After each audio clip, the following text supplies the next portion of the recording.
now. What you're seeing is a model that is transitioning away from being investment led.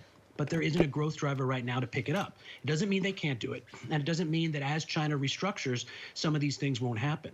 But the problem is that the major risk going forward is that as the party intentionally deflates or pops the property bubble, deflates the property sector, what is the growth driver that will at least set a floor on growth? Nobody knows yet. They hope it's consumption, but it's not consumption yet. And talking of consumption, another fly in the ointment is that so many economies around the globe, including, of course, the one I'm in right now, Australia, have been looking to China as a growth driver, right? You know, from the all-powerful Chinese consumer consuming their goods, you know, gobbling up our commodities. So to what degree, as China slows down, whether it's by purpose or not, does the whole world need to recalibrate its expectations of growth?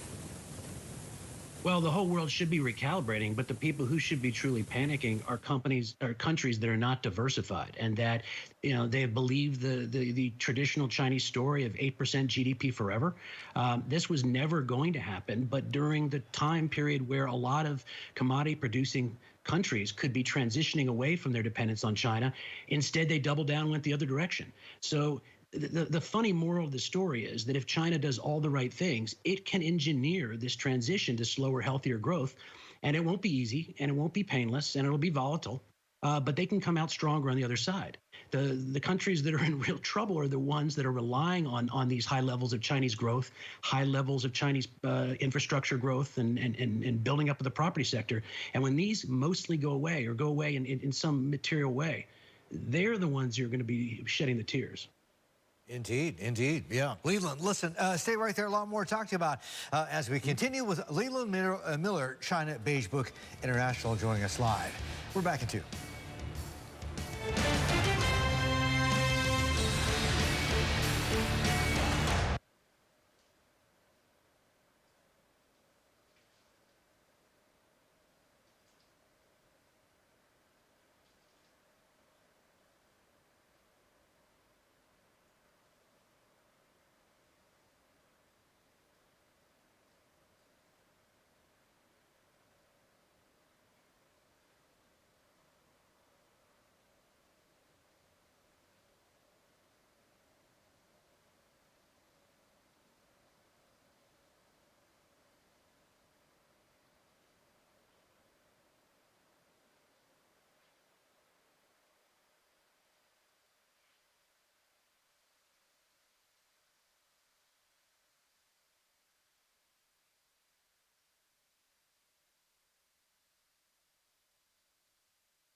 It's a Tuesday. Welcome back. This is Squawk Asia. We're back with Leland Miller, China Beige Book International, still with us live out of Alexandria, Virginia. Leland, we left off talking about how, you know, they're transitioning away from an investment-led model of growth, China that is, and the end goal may be consumption-driven for the economy, but they're not there yet.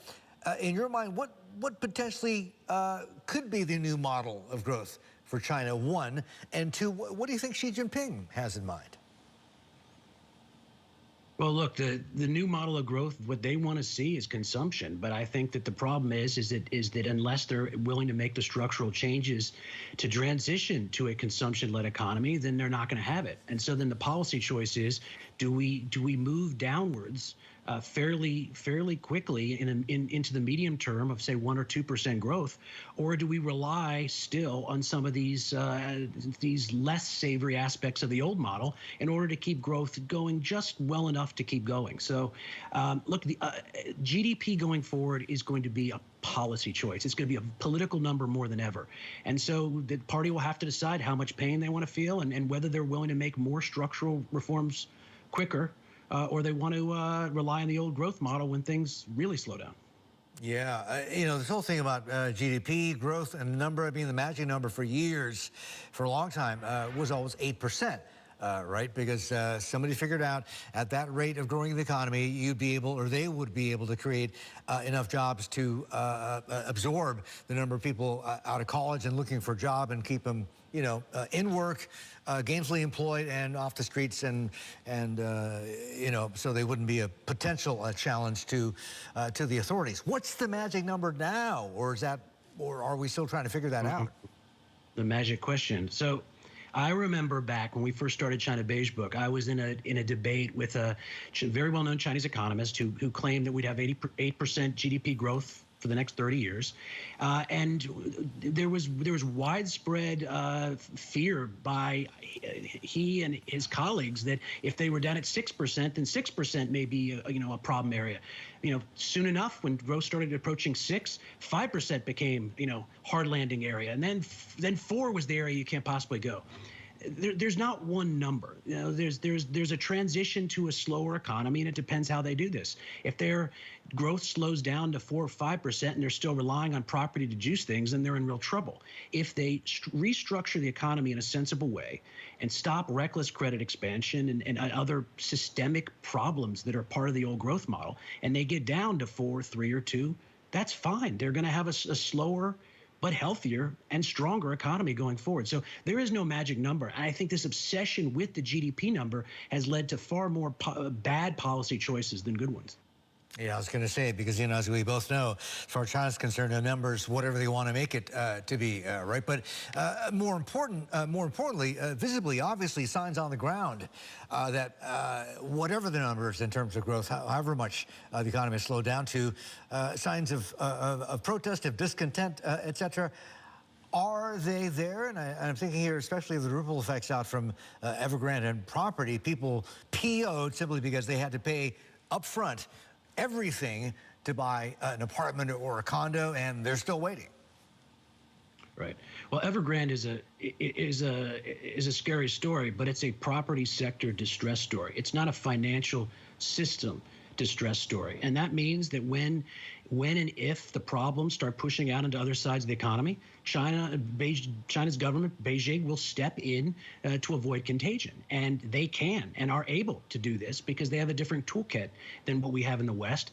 A non-commercial financial system, which is what the Chinese model is has an ability to contain risks and avoid an acute crisis. You own or control all the counterparties of the economy. You're able to order banks to lend and borrowers to borrow and suppliers to supply. So you can avoid larger, broader contagion. That's not the problem here. The problem is that as growth slows, do you have a way for a new growth driver to pick up and set a floor on growth in the economy in a healthy way? And again, like we said before, that has not yet happened. So with this growth problem that they're having, what happens to all these super aggressive, ambitious green targets? I mean, something's got to give. I mean, it seems like it's growth. Well, look, the green economy drive, it's real. The focus on the environment is on hiatus right now in some ways with coal production up, and but it's real. China will be focusing on their interpretation of a green revolution going forward.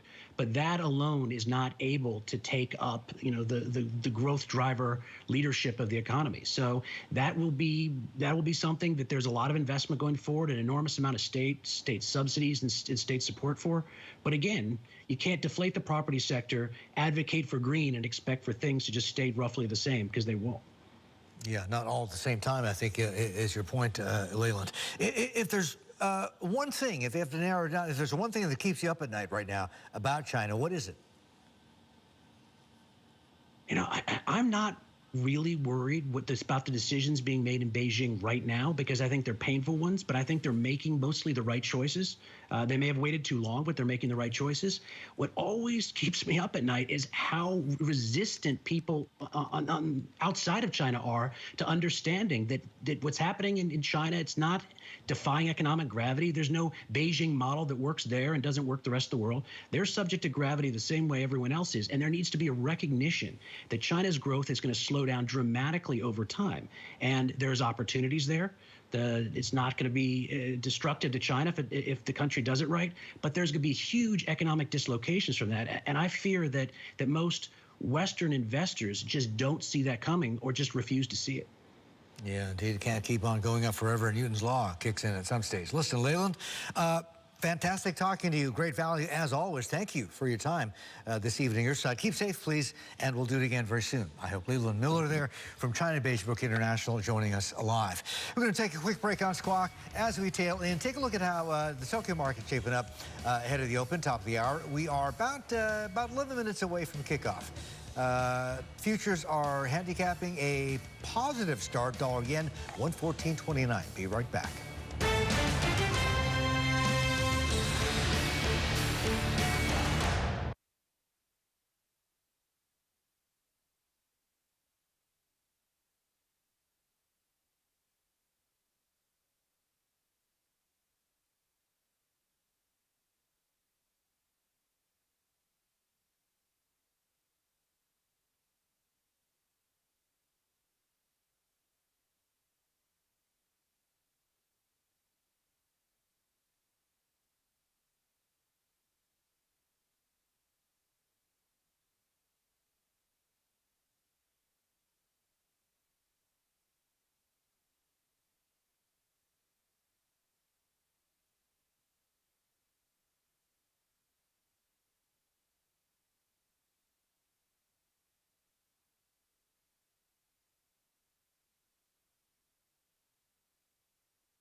Hello everyone and welcome back to Squawk Box. Let's take a look at Disney shares now, plunging 3% overnight after getting a rare downgrade. Barclays lowering its price target to $175 from $210 before, and cutting the stock to neutral from overweight. This is on concerns over slowing subscriptions to Disney+. Barclays says the Disney would have to double growth in order to reach its target of 230 million to 260 million subscribers by the end of the fiscal year 2024. This is a feat that might be difficult to achieve, according to Barclays. Barclays also said that Disney's growth in India was largely on the back of cricket rights, which will be reset after next year. Elsewhere, shares of Apple rising 1.2% overnight as the Cupertino giant wrapped up its hardware event where it unveiled new processors, laptops and AirPods. Here is CBC's Josh Lipton with the details. The Mac business has been a winner for Apple, and Tim Cook would like to keep that momentum going. So today, he introduced new high-end MacBook Pros, which will be powered by big new brains, the M1 Pro and M1 Max chips, Apple's new custom processors. Remember, Apple has been replacing Intel processors inside its Macs with its own processors that it says deliver better performance. Two sizes for these new machines, a 16-inch version for $24.99 and a 14-inch version for $19.99.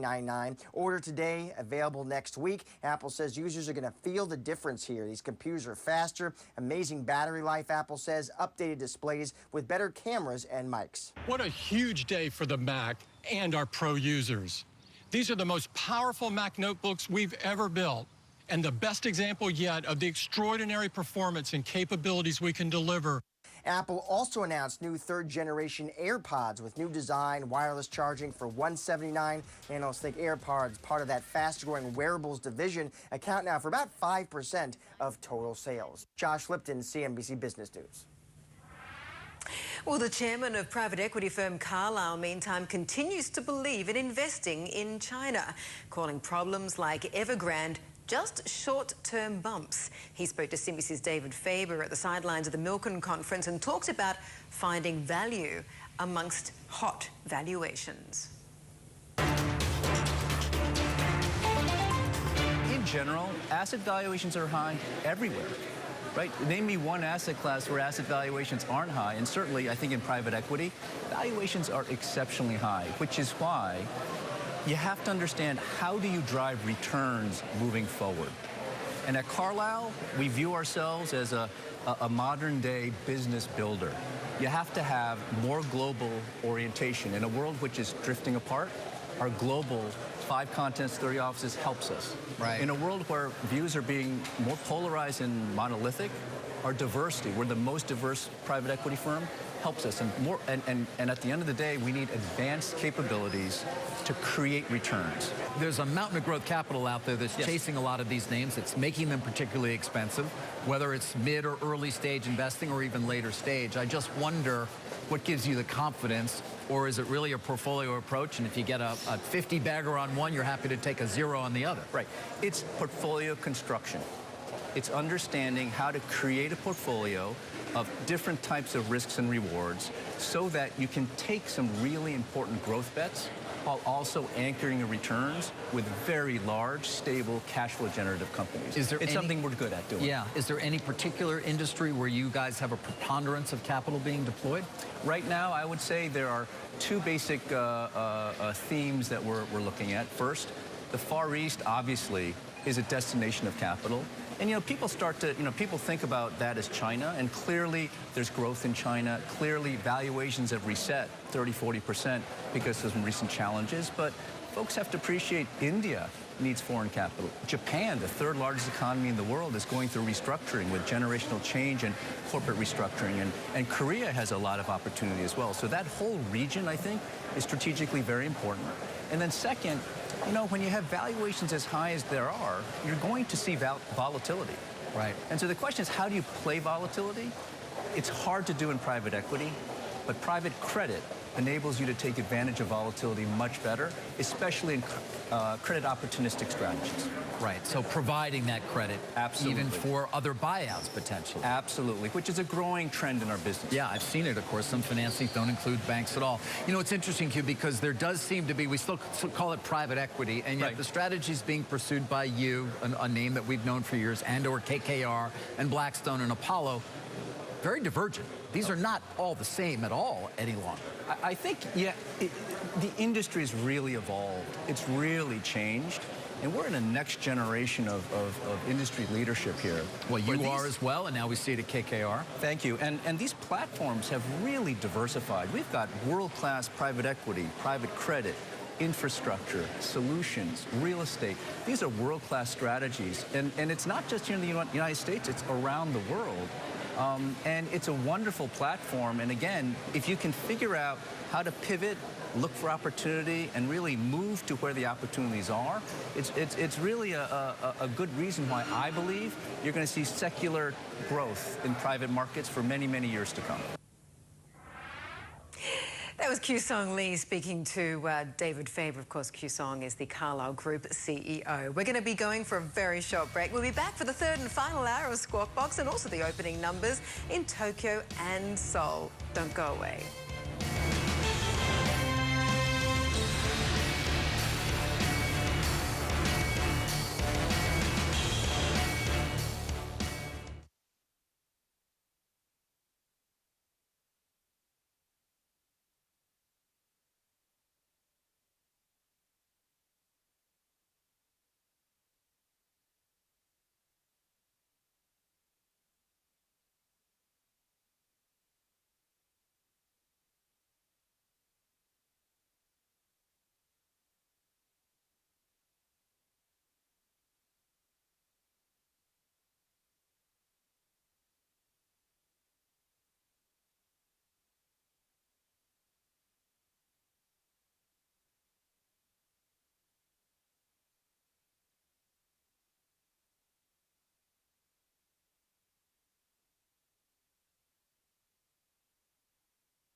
Hello, hello, and welcome back for the third hour of Squawk Box. It is 8 a.m. in Singapore, 9 a.m. in Tokyo, and 11 a.m. here in Sydney. I'm Mandy Drury, of course, right there in this beautiful city. And hello, Marty, over in Singapore.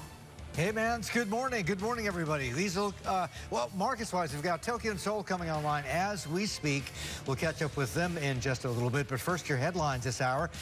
Asian markets are working with kind of a mixed lead from Wall Street after the Dow slipped, but tech stocks helped to drive both the Nasdaq and the S&P to positive finishes. Bitcoin, BTC, hovering around $62,000 now ahead of the launch of the first Bitcoin futures ETF, which we're going to be talking more about in just a little bit. And Hong Kong licenses 19 lenders to conduct business under its Wealth Management Connect scheme for the Greater Bay Area. All right, to markets first, as we always go, top of our hour, we've got Tokyo and Seoul just joining Tuesday trade and looking like this, seconds in. Kospi in Seoul is up 0.6%, solid start. Tokyo trailing behind, but still decent, up close, about 1/3 of 1% in the money. Sydney, about an hour into trade, is up by roughly the same quantum as well. So not bad. Let's get right to Will Cloris, who's been watching the early movers. Hey, Will.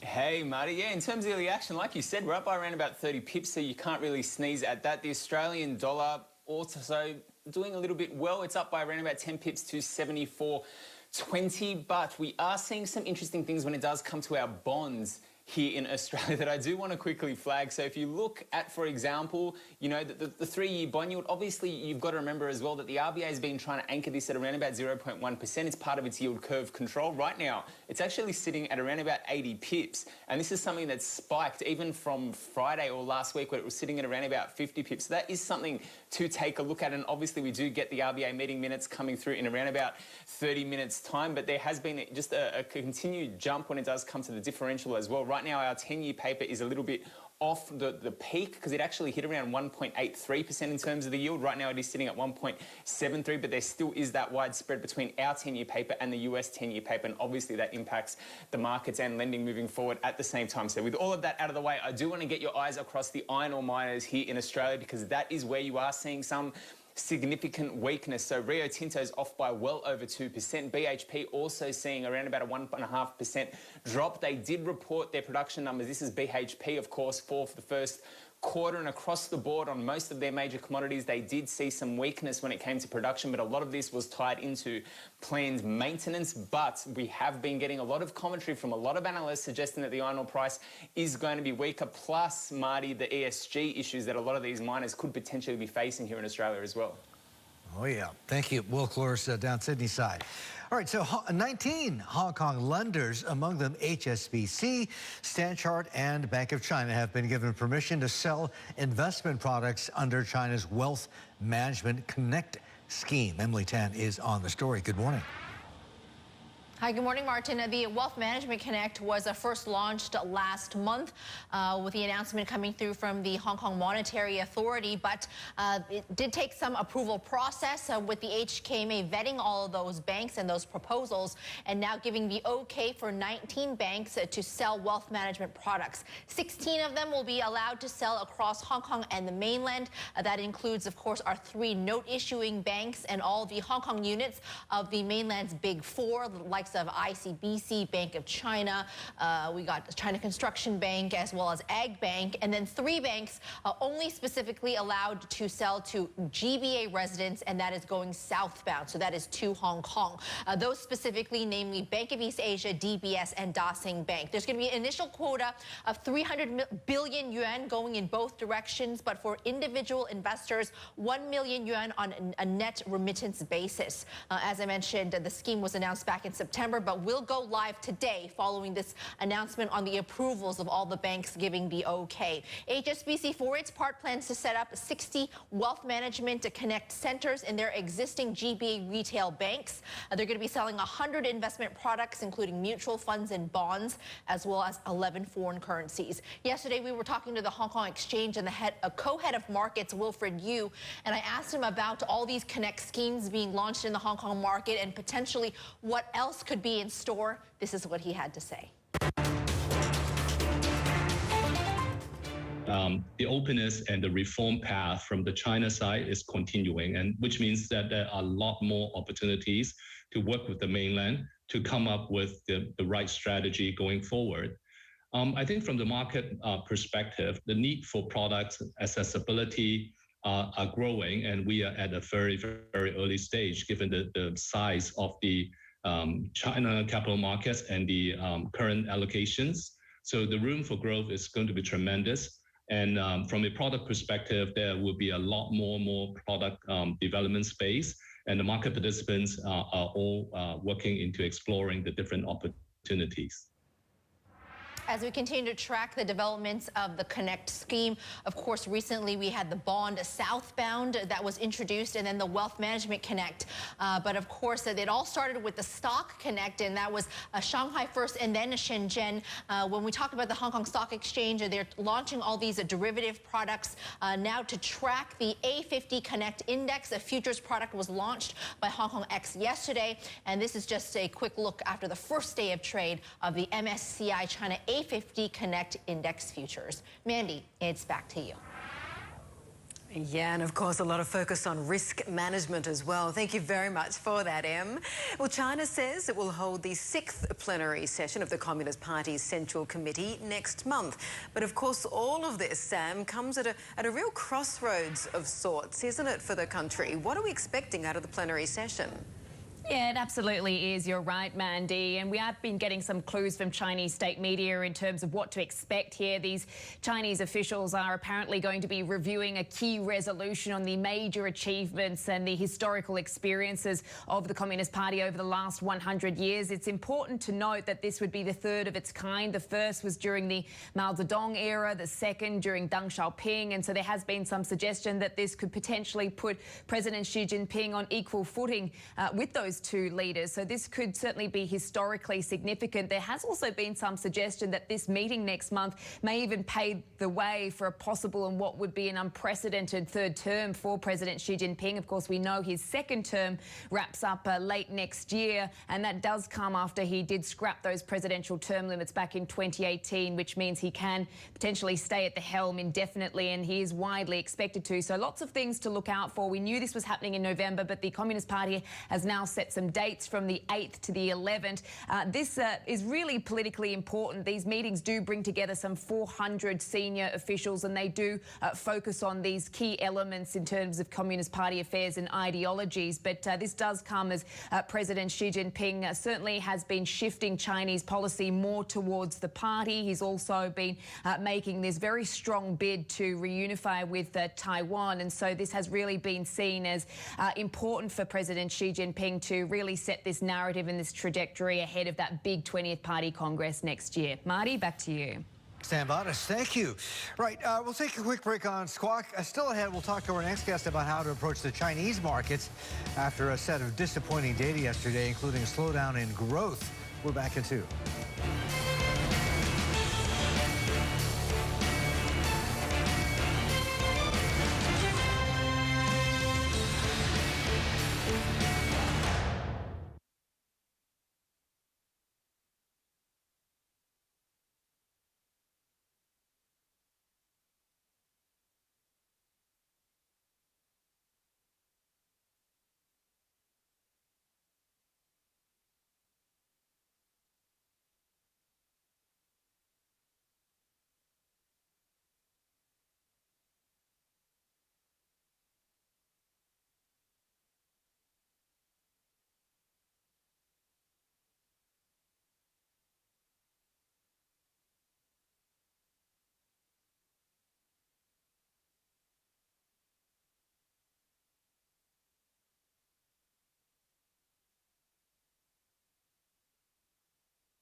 Welcome back. Tuesday here on Squawk Asia. Let's take a look at how Asian markets are shaping up so far, working with a fairly decent lead from Wall Street overnight. Tokyo is up slightly more than 0.5%. Okay, make it 0.6 now, so looking solid. The Korean market, Kospi and Seoul, is doing better than that. Sydney trailing, but still decent, up 0.25%, about a little bit more than an hour into Tuesday trade. Let's bring in Sam Lecornu, CEO and also co-founder, Stonehorn Global Partners, asset managers. He joins us live from up in Hong Kong, where you're just out of quarantine, Sam, and feeling great, right? That's right. No, it's great to be out. 21 days in Hong Kong in terms of the quarantine hotel, so it's great to be out. So good morning to you. Yeah, congratulations. So China, just across the water from where you are, Sam, not doing so good. We had the GDP numbers out, which were kind of a worrying miss. What does it make you think right now? Yeah, so it was hit and miss. So industrial production numbers, I think, were slow. FAI numbers weren't that strong. On the more brighter side of things, retail sales figures were not that bad. I think they were a slight beat. So I think we just got to put it into context. You know, China's still coming out of a bit of a COVID recovery. It's also obviously been tempered in terms of share price with all the Chinese regulation. There are some issues going on in terms of the property market. You know, Evergrande's obviously populating a lot of the media, etc. So I think that it's not a huge surprise, and I think we'll see earnings deliverability in most of the companies come through in the upcoming reporting season. Yeah, okay, we'll be watching out for those numbers. And we'll get to the power crunch and coal, et cetera, in China in just a bit. But, I mean, Evergrande, we are, 4 days away from that first tranche of bonds, which they missed payment on. That 30-day period, grace period expires. And if they still don't pay up, they are technically and finally going to be in default. And, you know, we've had a lot of foreign money exiting China already. But some people are going, look, these valuations now may be worth the risk. You are not among them, though. No, I mean, we don't have any exposure to Chinese banks or Chinese property developers. Evergrande, you know, the PBOC came out yesterday and spoke about that there's ample liquidity in the market, so they're not going to necessarily do an immediate RRR cut. They are putting a lot of money in via the reverse repo, the medium-term lending facility, etc. So they think at the moment that there's ample liquidity.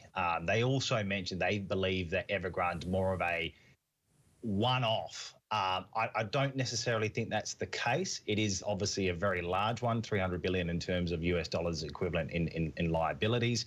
But there are things that are going to happen. Asset sales will occur. Plenty of liquidity continue to put in. They think that they can cause, you know, or at least quarantine any contagion. You know, there are some issues, I think, that in some of the ways that these property developers have over-leveraged over time, some of the opaque structures that they have as well. Evergrande, I think, will have a review of the financial wealth management products that it sold as well. So it will be ongoing, but it has caused, as you rightly say, Martin, you know, quite a lot of sell-off in the Chinese equities markets as a whole, and a lot of foreign investors have been quite fearful of what's happening. And we think that there are some areas in Chinese equities which do look attractive. Certainly not property developers and certainly not Chinese banks. So what? So what is attractive then, Sam? Well, recently we added to our position in Alibaba, and hopefully we're in good company. I saw that Charlie Munger doubled down on his position too. We think that type of company really leans into the things that we like about China, the structural growth, the rise of the middle class.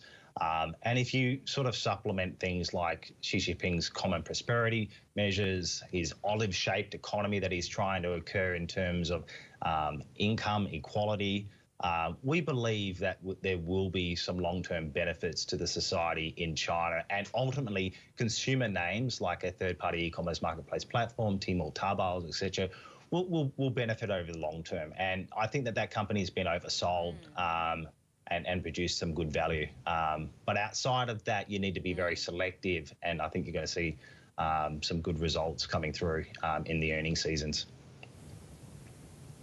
Indeed, and in the past, whenever we've seen slower growth in an economy, whether it's China or another one, sometimes the market can react positively because they're expecting more stimulus to come from the authorities. However, we were speaking with a guest previously on the show, Leland Miller, who was arguing that essentially we might not necessarily see the same kind of stimulus and pump priming appetite from authorities in Beijing this time, because what we're seeing in the slower growth is something that they actually want. They're engineering it because they want something that is more about quality and fairness and sharing the growth around. Do you think that that's something that is likely in your view as well? Yeah, so they're not going to do helicopter money. And again, Evergrande is not like the subprime crisis that happened in the US. You know, it's not about, you know, low docket loans, you know, ninja type approach, or it's not about collateralized debt obligations or derivatives like credit default swaps. What it's about is a Chinese property developer which is heavily over-leveraged. The Chinese government knew that already, so they put in place the 3 lines policy, and they've been trying to get the property developers and all throughout China as well, over-leveraged industries to actually start to deleverage, and it's been a 2-year program. I don't think that they're going to go ahead now and just do blanket type stimulus. They're going to be very targeted, and China's attempting to move up the value chain. So it's been a fast follower, it's been an imitator. They now need to move to become more of an innovator and more high-tech industries that they can export, such as electronic vehicles, batteries, renewable energies, semiconductors, 5G products, etc. So in answering your question, I think you're going to see very targeted stimulus, and they're going to continue to focus on those strategically important industries. And I think that for investors who understand that regulation works both ways, you get headwinds, but there are also tailwinds as well for some of these industries. And some of the industries I mentioned just then are ones that we're heavily invested in, and we still believe in the long-term growth outlook. But it will be tempered and tailored in terms of the stimulus that they approach. All right, so new China, new economy themes, I guess is what you're saying. But just very quickly, Sam, back to Evergrande here. You know, at risk, and this is sort of street level. You note up to 1 million Evergrande homes. These are apartments or condos or whatever you want to call them. Still yet to be finished, still yet to be handed over to the buyers, many of whom actually paid full fare up front. And they're still waiting, right? This potentially could be a huge social problem for a very critical demographic, the middle class in China. I mean, they're not gonna let this happen. They have to intervene, no? Yeah, we wrote a piece on this, and it have had a lot more views than we expected it to do. And I wrote there that bigger than the debt problem is the potential social unrest. So can you imagine, it's actually more like 1.2 million. And of the 300 billion that they have in terms of liabilities, about 200 million is unfinished actual inventory. So apartments which are not yet completed. Yet, as you say, there are homeowners holding the land title saying, hang on, we paid for this, or at least we paid down a significant deposit. Where is it? And that's a massive issue. If you lose confidence, capital won't flow. And you can see what's happened in the property market in China is actual sales transactions, so the velocity has fallen off a cliff. It's fundamentally a major issue that the government needs to address. I suspect that they will step in and do a quasi-guarantee of those properties being completed. And if they don't, well, China, who is the biggest owner of Chinese property? It's actually the Chinese government. They have a massive vested interest to install that the land sales, which they've recently moved from the provinces. So local governments have now been moved in terms of the tax collections of the land sales to the central government. So they're aware that this is a major issue. At 1.2 million unfinished inventory, and if they don't get that finished, you're going to see protests, you're going to see social unrest, and that's the biggest threat to the CCP, you know, the largest political government in the world.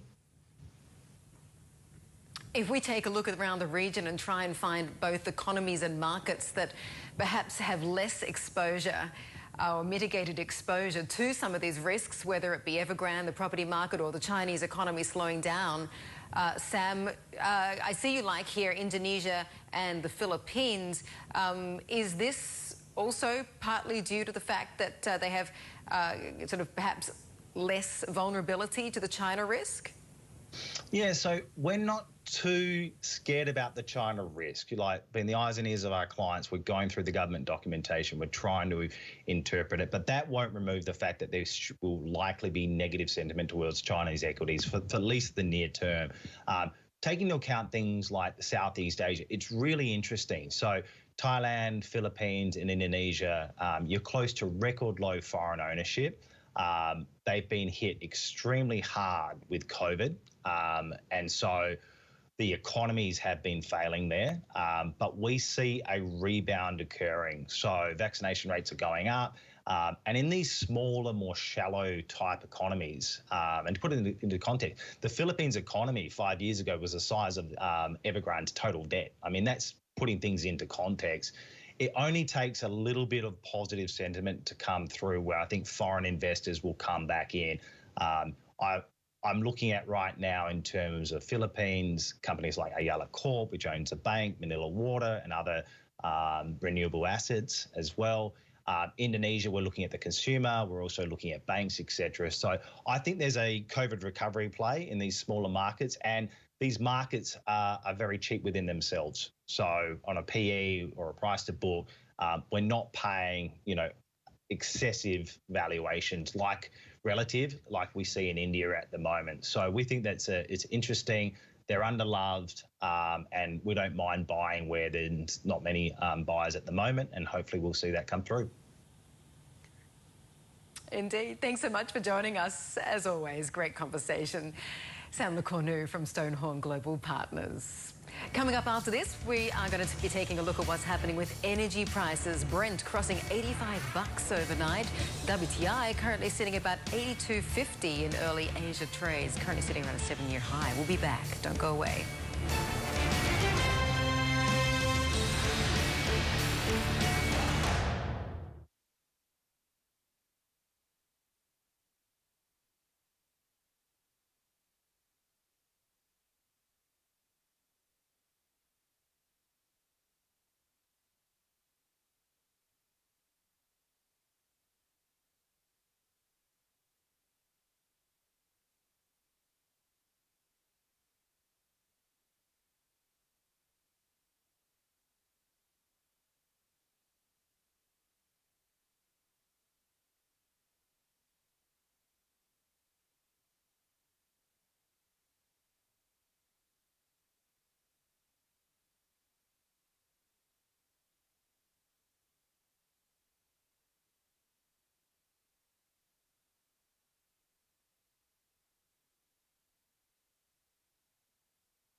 You're watching CNBC. Well, Taiwan's Hon-Hai Precision, better known as Foxconn, is unveiling its first electric vehicle models.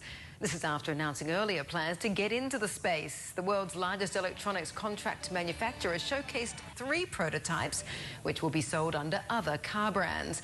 Of course, all this comes amid speculation that Foxconn, which already manufactures Apple products, could also be the contract manufacturer for an Apple car. No word, though, from Foxconn on that at yesterday's event. But Chairman Young Liu did talk about achieving production efficiencies. In several parts of the world, we will cooperate with partners that design cars based on the same chassis they're produced locally in the country of their partners. As we are using the same design of chassis, we could reduce the time spent on designing and lower costs. Will the cars look like this? Not forcibly. They will have slight modifications. Foxconn has already said it's producing cars for US EV startup Fisker, as well as collaborations with Stellantis and Geely Martin. All right, Maz, it's not just Hon-Hai. Car makers around the world are ramping up capacity to make EVs. Toyota, Ford, also Volvo all announced plans to build new factories for EV parts as well as cars yesterday. Start with Toyota, the Japanese car giant. It announced a $1.3 billion battery plant in the U.S., which will start operating in 2025. On top of that, we had Stellantis saying it'll be building a new battery plant with Korea's LG Energy Solution to ensure at least 40% of the cars that it sells in the U.S. by 2030 are EVs, Mance. Well, all of this, Martin, of course, comes amid a global push towards cleaner and greener practices across all sectors. At our Sustainable Future Forum yesterday, Sri Jagaraja spoke to the chairman of the Hong Kong Exchanges and Clearing, Laura Cha, about how the bourse is encouraging better ESG standards and goals from listed companies. over the years, the HKEX as a regulator has raised the awareness of the issue, certainly among our listed companies. First, by introducing the disclosure requirement as a guideline first. That was back in 2013. And over the years, we moved the guideline to more specific criteria, and then to now it is part of the listing rules. So all listed companies have to disclose in their annual report what they have done in the space of ESG, or what they haven't done, and what are their goals. So this is already a major step forward for the 2,000 plus companies that are listed on our exchange. And the next thing, of course, we helping some of the smaller companies to understand what it means. Some of the smaller companies, the SME said, well, we're not a big company, how can we do in that space? How can we meet the disclosure requirement? So that in itself helps the awareness. And then, of course, the next thing is now turning the targets, turning goals into achievable targets. Coming up after this, we're going to be discussing the Juukan Gorge inquiry in an exclusive interview with the chairman right after this.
Welcome back. Nice day. Shaping up in Hong Kong. Looks like live pictures there from the harbor in Hong Kong. We've got the market in Hong Kong starting trade. Tuesday trade in a little bit less than 60 minutes time, along with markets across in mainland China.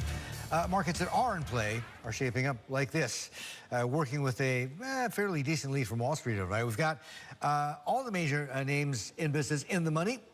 The Kospi and Seoul a little bit better than 0.5%. Nikkei doing better than that, 0.6 ahead, so solid. And Sydney, about 90 minutes into Tuesday trade, up a, well, bit better than 0.25%, Mans. Well, let's take a look at the shares of Disney, Marty, which plunged 3% overnight after getting a rare downgrade. Barclays lowering its target price to $175 from $210 before. It also cut the stock to neutral from overweight on concerns over slowing subscriptions to Disney+.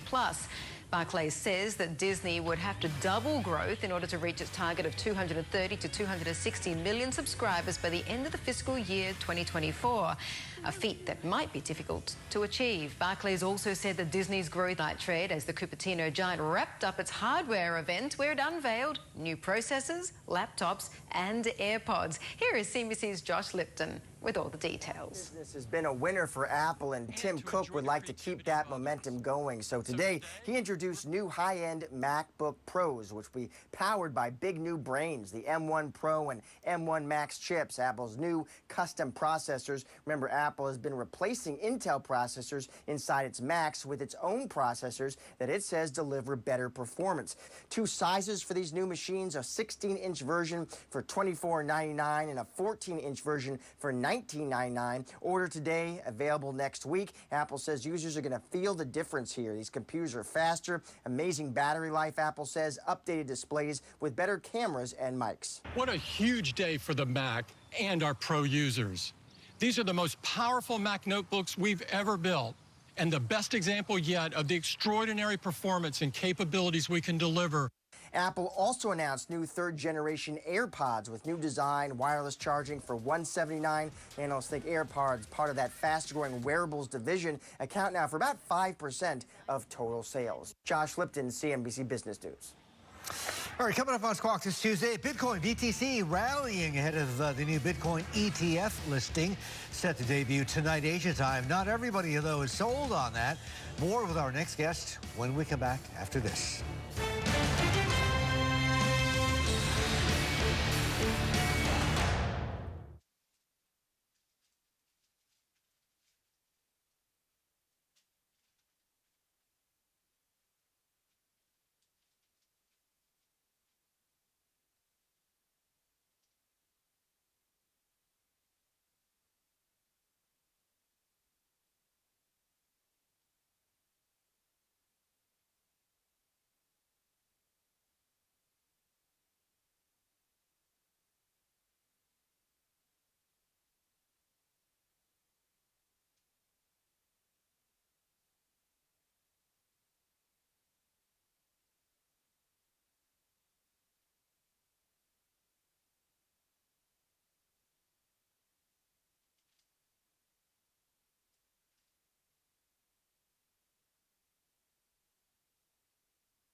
Thanks for staying with us on Squawk Box. Excitement over the new futures-based Bitcoin ETF that's launching Tuesday stateside has pushed the cryptocurrency to 6-month highs.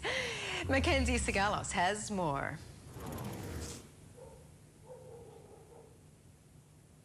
This is a major milestone for the crypto asset class, Mandy. The long-awaited ProShares ETF, which will hold Bitcoin futures contracts on the CME rather than Bitcoin itself, will officially launch on Tuesday, ticker BITO, and others may soon follow suit. In the next 2 weeks, the SEC will consider similar proposals for futures-based ETFs by asset managers like Invesco. Already in the last several days, we've seen investor enthusiasm around these products drive up the price of Bitcoin. It's up about 40% in October, and it's edging toward its all-time high. Now, some analysts say this is just the beginning. They think the potential for an ETF frenzy could be a game changer when it comes to wider Bitcoin adoption because it makes the world's most popular cryptocurrency available to most investors with a brokerage account. The price of Bitcoin also seeing some upside following an announcement by Jack Dorsey that Square could be jumping into the Bitcoin mining business. The Square CEO said in a tweet that mining for Bitcoin is not accessible to everyone, but it should be. Dorsey says the company is seriously considering building its own Bitcoin mining system based on custom silicone so that generating new Bitcoin is as easy as plugging into a power source. Martin? Okay, thank you. Mackenzie Segal there joining us live stateside. Let's keep talking. Bring in Tariq Dennison, wealth manager at GFM Asset Management, live up in Hong Kong. Tariq, good morning. Great to see you and hope you're keeping safe on your side. So here's the thing, BTC, 62 grand. You're liking the crypto, right? As far as the ETF goes, though, you think that's not such a great idea. Why? Not at all. It's a horrible idea. I mean, if you think of what crypto is, what technology allows us to do, basically, we now have the ability to send money just as easily as we can send an email. Anyone can go and create their own private keys much more easily than you can create a bank account. I can send Bitcoin directly to you without going through a bank or through an intermediary. All a Bitcoin ETF is it wraps this new 21st century technology in 20th century legacy infrastructure. It's as though we invented email and then decided we were going to use our email program to print out letters we were going to take down to the post office. The banking system and the brokerage accounts are the post office, and all this does is it strips out all the benefits of Bitcoin and leaves us with nothing but the price volatility. Okay, it's a good way to look at it. I'm not sure if I can say this, but here goes. I mean, this is sort of back-assward is what you're saying, right? And we should eventually be trading, say, stocks or bonds, et cetera, on blockchain, but not the other way around. That's exactly my view, yes. I mean, if you look at right now, what is one of the main pain points I have as a wealth manager is opening up accounts. You probably know very well how difficult it is to open a corporate bank account or a trust bank account in Asia. Whereas if we wanted to create you a new Bitcoin address, we could do it within seconds, if not minutes.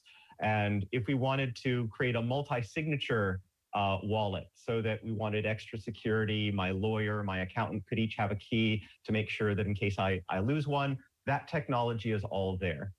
What the ETF does is it flips it completely the other way around. It's basically saying this is something for you to speculate on the price on and not actually look into and understand the technology and how the technology can make the financial world better. There was some really interesting comments from Carl Icahn speaking to CNBC, and he was saying that he's not investing in Bitcoin, not necessarily because he thinks it's good or bad, it's just that he doesn't understand it. So there are people out there who say that, look, by having this Bitcoin ETF, Tariq, it will maybe encourage the industry to do more research coverage and also to educate investors, which can't be a bad thing. Do you agree? Well, possibly, but I don't think the ETF is the way to encourage investor education. If you have an account on something like Coinbase, you will probably know that Coinbase does have educational videos that try to explain what blockchain is and what these things are. The problem, I think, with the ETF is the ETF industry is ultimately about explaining why you'd want to put money in something. And the reason that I don't invest in Bitcoin is I don't consider it an investment. It's not an asset. It is basically scarcity as a service on a digital blockchain. To purchase Bitcoin is basically to bet that the price will go up in the future. And to not purchase it basically means you're betting it's not going to go up in the future.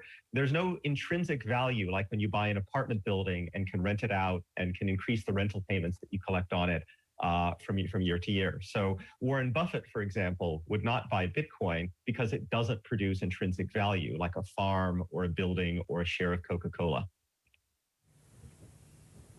It's really interesting. As for the price itself, obviously Bitcoin has been running up on the expectation of this launch, and indeed, in an inflationary world, the fact that gold has been doing tiddly squat perhaps means that Bitcoin has replaced gold as an inflation hedge. So the question going forward is there are a lot of bullish calls on Bitcoin, but how much do you think of this ETF launch is already in the price, and where do you think Bitcoin could go? I think it's already been in the price for quite a while now. I mean, what always annoys me on Twitter, and probably a sign I should spend less time on Twitter, is how many members of the ETF industry have been really focused on when the SFC would approve an ETF. Because don't forget, this is not the first Bitcoin ETF. There have been Bitcoin-linked ETP products in Europe. There have been ones in Canada for quite a while right now. These are not brand new, but they don't really add anything. It's not really providing investors with anything that they haven't had access to before. The only people that the Bitcoin ETF provides access to are lots and lots of brokerage accounts of people who in theory don't know what they're buying. Because if they knew what they're buying, they'd already have Coinbase or Binance, go buy it there. They would set up their own private keys. They'd already be transferring it to their wallets. Now, one thing that I would have to argue on the question of whether Bitcoin is replacing gold, remember there's only one element 79, and it's been serving its purpose for thousands and thousands of years. There are many, many, many cryptocurrencies, and the argument of whether Bitcoin is going to be the one or whether Ethereum or Cardano or the other ones are going to have any degree of uniqueness, just because there's only 21 million Bitcoin doesn't mean that there's only one cryptocurrency. In fact, there are thousands of cryptocurrencies. They pop up every other day. Thank you very much for joining us. Tariq Dennison of GFM Asset Management. Squawk will be back in 2.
Welcome back to Squawk Box. A parliamentary inquiry here in Australia has recommendations to ensure that the destruction of the Juukan Gorge, or Juukan Gorge, according to the traditional owners' sites, does not happen again. Will Kalouris has more. Will. Good morning, Mandy. Yeah, that's exactly right. This is after over a year of deliberations when it did come to this inquiry. If you remember back to 2020 when the world discovered that the Juukan Gorge was destroyed, the caves there, the 46,000-year-old caves were destroyed by Rio Tinto as they were looking to mine the iron ore underneath, and the storm that indeed created, it actually cost the job of not only the former CEO of Rio Tinto, Jean-Sébastien Jacques, but two of his key executives at the same time. So basically what then happened was the Australian Parliament conducted a comprehensive inquiry into what happened and why. And the results of this inquiry did result in 8 key recommendations that were made. This is things like establishing a national framework for cultural protection, legislation developed with the Indigenous peoples, prohibiting gag clauses, addressing the inequality when it does come to negotiations. And we are very lucky to be joined by the chair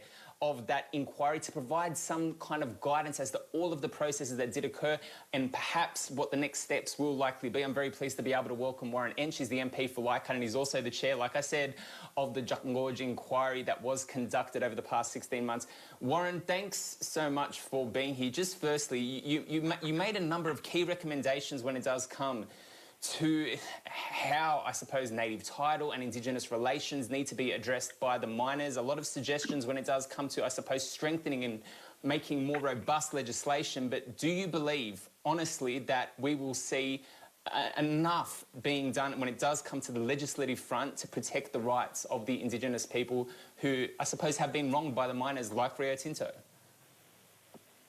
Well, look, I think it's fair to say that I mean, while this event was devastating for the PKK people in the Pilbara, the traditional owners of the area were affected in Juukan Gorge, and what happened was absolutely appalling. I mean, the company actually had government permission from the state government, effectively to knowingly destroy the cultural heritage. They did it under the full, cover of law. And but what has happened? I think first of all, the site itself was not fully destroyed, and there's half a dozen rock shelters there. The number 2, which was probably the most significant one, the shelter itself was destroyed, but a lot of the evidence was actually in the excavation up to 2 metres below the ground, and that's still intact. The other shelters are still intact, so we're able to salvage a lot of it. But the way in which the ease in which it was done, not only outraged and devastated the local traditional owner people, it was shockwaves right around the world. And this is probably one of the positives that's come out of this. All the investors, for example, in Rio just said this is just not acceptable. And the broader Australian community said this is our, and I say the same thing. Now, while I'm not Aboriginal or Torres Strait Islander, I mean, this is ours. Australian culture, it's our heritage, it's our history. And we're talking about over 46,000 years of history, very, very significant. And so, it's really created a lot of momentum for a demand of change, not only within the broader Indigenous community, but the broader Australian community, and even around the world. People are just saying this is not good enough to destroying these, this cultural and traditional heritage of people. So that's created a level of momentum. And so what we're doing, and even the mining companies now are saying, wow, we've gone too far, this has got to stop, and they're already changing their practices. Now, what we've done in this this is the second report. The first report that we put out was tabled in, I think on the 9th of December 2020, and that specifically dealt with the destruction of those caves and with the action of Rio Tinto. There were 7 recommendations in that, specifically in relation to the destruction of those caves. This second report, which we've just released yesterday, is effectively where we go from now, a way forward after that. There are 8 recommendations in that one. And what they're doing is, first of all, they're saying that each state and territory in Australia has different laws or different rules in relation to dealing with Indigenous or Aboriginal and Torres Strait Islander heritage. And so what we're saying is that we need an overarching authority, a Commonwealth legislative authority, that is if anybody that has Warren, an just issue to, with it. Warren, just to interject, sorry, apologies, just to interject, in terms of that then, in terms of that legislative framework, do you think the states, in particular, because you do mention Western Australia in the report, were too soft on the miners when it did come to these issues?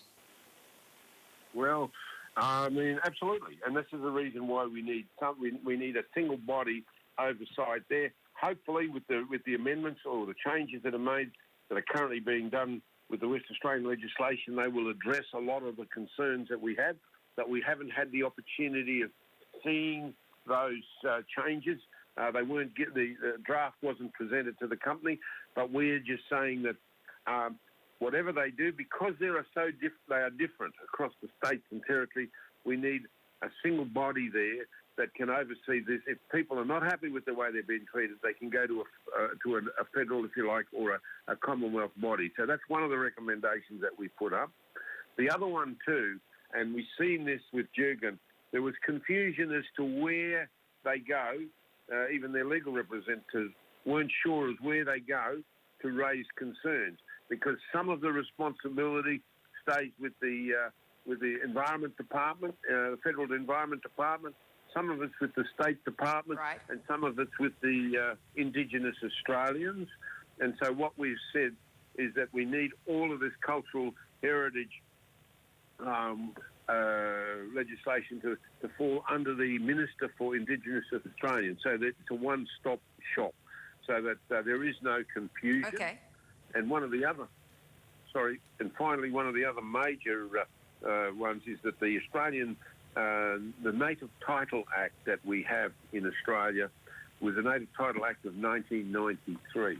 And we say that in close to 30 years, there has been a lot of changes, and we think that act needs to be fully reviewed to see how we can best protect the native, the cultural and rights of our Aboriginal and Torres Strait Islander people. Absolutely. Yeah, the procedure has to be streamlined, doesn't it, Warren? Mandy, jumping in here, you were saying earlier that there's a demand for change. There's also been a demand for punitive measures to be taken against Rio Tinto by some of the inquiry members. What do you think is going to happen on that front? Well, look, it's already starting to. I mean, Rio's already working on where they've got over 7,000 artefacts that have been kept in shipping containers around various sites relating to the PKK people's culture in the rock shelters. There's negotiations at the moment with the PKK people as to an appropriate keeping place for all of these artefacts so that they can be preserved and be accessed. A lot of this stuff was not accessible by PKK people themselves. They weren't allowed to get access to it. Shipping containers is not the best way to preserve these artefacts. And so there is work being done now, and Rio's already agreed that they will cover the cost of building that keeping place. There was a moratorium on 10 square kilometres around the site. There's full reparation of that site. That work has already started. The rock pool, which is absolutely critical to this site, has been reinstated. So there is ongoing work, and so there should be. Yeah, indeed. Warren Martin here. Let me quickly jump into the question. So bottom line, we need better heritage protection, right? That requires a supra sort of coordinating body, which requires legislation, and this is all going to cost money as well. We need a budget. Before we get to any of that, though, are you confident there is enough political will to make all of this happen right now? And frankly speaking, I mean, at a federal level, are there the votes? Absolutely. There's no question about it. I mean, what happened at Jurgen, I think Jurgen Gorge, was a shock to a lot of people. People like myself. I mean, I'm not of Aboriginal Torres Strait Islander heritage. I just assumed that this type of cultural sites would have been protected. The reality is, through our inquiry, we can't find one that was actually suitably protected. And so, you know, it's just totally inappropriate, and we've got to do a hell of a lot better than this, and I'm determined to do that.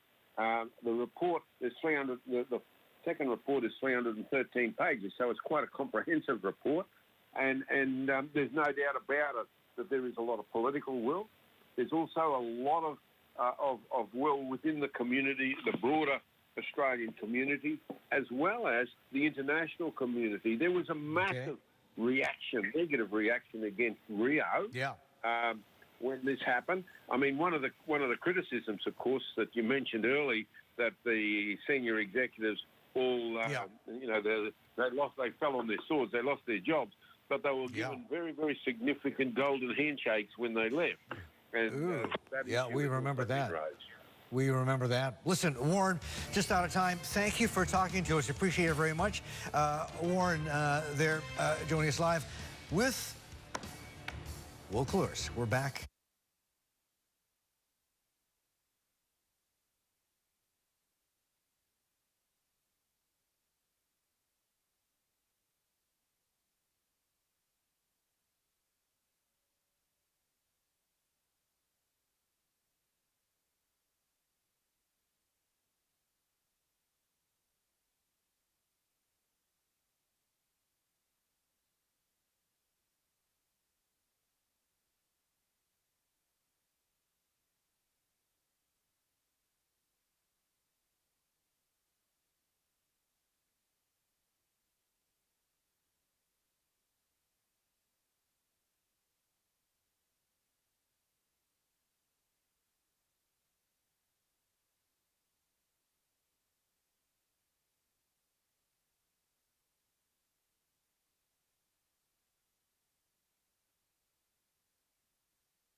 Live from CNBC studio at the Singapore Exchange, this is Street Signs. Well, very good morning to all our viewers. Happy Tuesday, everyone. You're watching Street Signs this Tuesday morning right here on CNBC. I'm Tanveer Gill, joining you from our studios in Singapore. To the headlines this hour then. Asian markets looking resilient despite a mixed finish on Wall Street, and oil in a holding pattern taking a breather following its recent rally. Apple rolls out a slew of offerings, including new AirPods and a fresh lineup of MacBooks powered by its homegrown processors as the tech giant transitions from Intel chips. Big one. Plus, Apple supplier Foxconn hits a new milestone, unveiling 3 new electric vehicles as part of its ambitious strategy to diversify its portfolio from consumer electronics.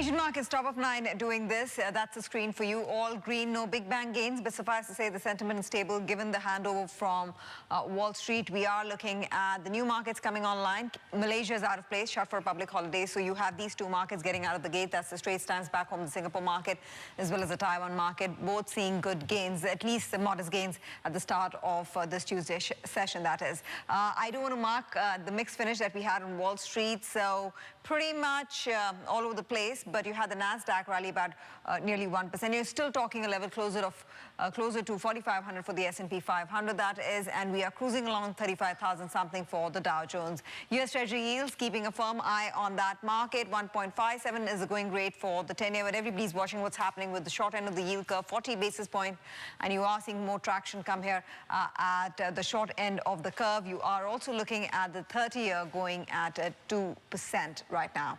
Bitcoin inching closer to its all-time high, making headlines of $65,000 per coin seen back in April. This amid optimism about the first Bitcoin futures ETF that will be launched later today. There's a fair amount of song and dance around that. And this is the tally, last tick actually coming in. The rates are moving thick and fast, but you are seeing good traction in the cryptocurrency market, with Ether going at $37.51. Billionaire investor Carl Icahn telling CNBC that he's not buying Bitcoin, but agrees that it has the potential to be a store of value if inflation heats up. Take a listen. Yeah, look, if inflation gets rampant, I guess it does have value. But will inflation get rampant, or will the government come in, as they did in China, and just stop the thing, pretty much? So there's so many variables in it that is a very difficult thing to invest in from my point of view. And you can read all about Icah's take on Bitcoin from CNBC Pro. Icahn still sees digital assets as a risky play, like gambling. Shifting gears to equities now, and coming back to this part of the world, we just marked Taiwan markets up and running and pretty active at the start of the session. Let's get out to Emily Tan for the early movers. And Em, really, it's the spotlight on Foxconn. I mean, how is Foxconn doing after showing off its EV prototypes this morning? Let's take a quick look. Tanvir, we have the Taiwan market looking stronger today, opening higher fractionally. Hon-Hai Precision shares yesterday was down 1.8%. This is despite the company announcing the 3 prototypes, the concept cars, at its technology day. Today, Hon-Hai shares are making back some lost ground, higher by almost 1% at 108 and change. So they unveiled 3 concept cars under the Foxtron mark. This is to be built for automotive customers rather than to sell under their own brand. They introduced a Model C sedan, a Model E SUV, and a Model T commuter bus. In September, the company already agreeing to buy a factory over in the United States for Lordstown Motors to build mass production of EV pickups that will start in April 2022. But as of yesterday, they're going to be only building this out for automotive customers. We got a chance to hear from the company's chairman, Young Liu. This is what he had to say. In several parts of the world, we will cooperate with partners that design cars based on the same chassis they're produced locally in the country of their partners. As we are using the same design of chassis, we could reduce the time spent on designing and lower costs. Will the cars look like this? Not forcibly. They will have slight modifications. One of the highlights of yesterday's event was when founder Terry Gou, he drove in on the Model E SUV, and he declared that it was his best birthday present ever. Yesterday was his birthday. He turned 71 years old. If we have some of that video, it would be nice to see it here. Apple also potentially, or are they going to be building a car? Will they choose a Foxconn Hon-Hai to do this? They have a strong relationship with this company. 50% of Foxconn's annual sales comes from Apple, but the belief is that they are still years away. The head of the car project left for Ford Motor. We got Foxconn teamed up with a number of companies, not only Yulon Motor, but Fisker, Thailand's PTT, Stellantis, and Zhejiang Geely. They've set a goal for 5% of global market share in the EV space by 2025, with sales totaling $30 billion in that same year. Tanvir, it's back to you. Yeah, interesting story there, Em. Thanks very much for walking us through those details. Shares of Apple, in fact, finishing more than 1% higher after unveiling its premium MacBooks. The tech giant ditching Intel's chips, choosing to power the new laptops with its own in-house processor instead. Meanwhile, talking about stock action stateside overnight, Disney stumping 3%, actually rather slumping 3%, following a downgrade by Barclays, the firm flagging possible slowdown in subscriber growth for Disney's streaming service. And also Netflix was in focus, staying strong ahead of its quarterly earnings, closing higher with a 1.5% pop after delivering a 12-month performance of 20% in the positive zone. Aside from Netflix, Johnson & Johnson, Procter & Gamble and United Airlines will also deliver their report cards later today that could allow investors to gauge consumer demand for goods and travel, given the reopening momentum that we're seeing around the world. U.S. futures want to mark that and highlight that for our viewers. We're looking at perhaps an iffy start later today in the U.S. markets when trade begins in about 12 hours from now. Let's put all of that to perspective. Andrew Solomon is Managing Director and Senior Portfolio Manager at Morgan Stanley Investment Management, joining us live from Chicago with his perspective on the markets and the macros. Andrew, great to have you on the show. Thank you very much for your time. You are saying, as part of your notes, that the bears are running out of time, that expected pullback of 10% may not happen. Why? Well, look, I mean, first of all, 10% corrections happen almost once a year, so we are long due because the last one was in August, September of last year. But unfortunately, seasonally, mid-October until mid-December is the best time of the year for stocks, as stocks run up into the holiday season.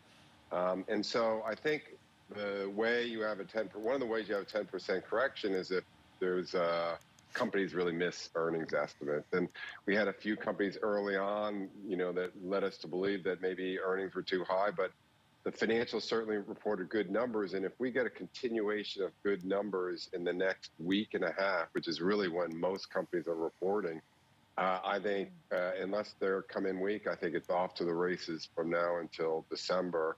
And there will be no looking back, and we won't get that 10% correction this year. So I'm with you when you say that the second half of October until mid-December is seasonally the best time of the year to own equities. I get that. But December's also been historically a tricky month that can bring surprises on the macro front, in terms of investor sentiment. And so what makes you confident that this time December will hold up? Well, first of all, when you say that, what you're really talking about is the second half of December. That's when it gets tricky.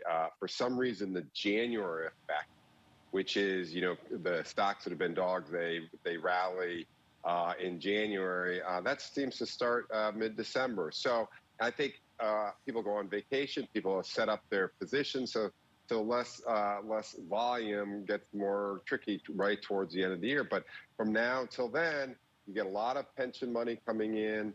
I think a lot of people assess how much cash, and what's most importantly, a lot of the sell side rolls their estimate for companies and the market overall to the next year. They come out with their report about next year, and inevitably earnings estimates for the following year are better. So it's, beginning of the year is always a more optimistic time. It seems to roll back into the fourth quarter. So I think that's why it's kind of this mid-October to mid-December.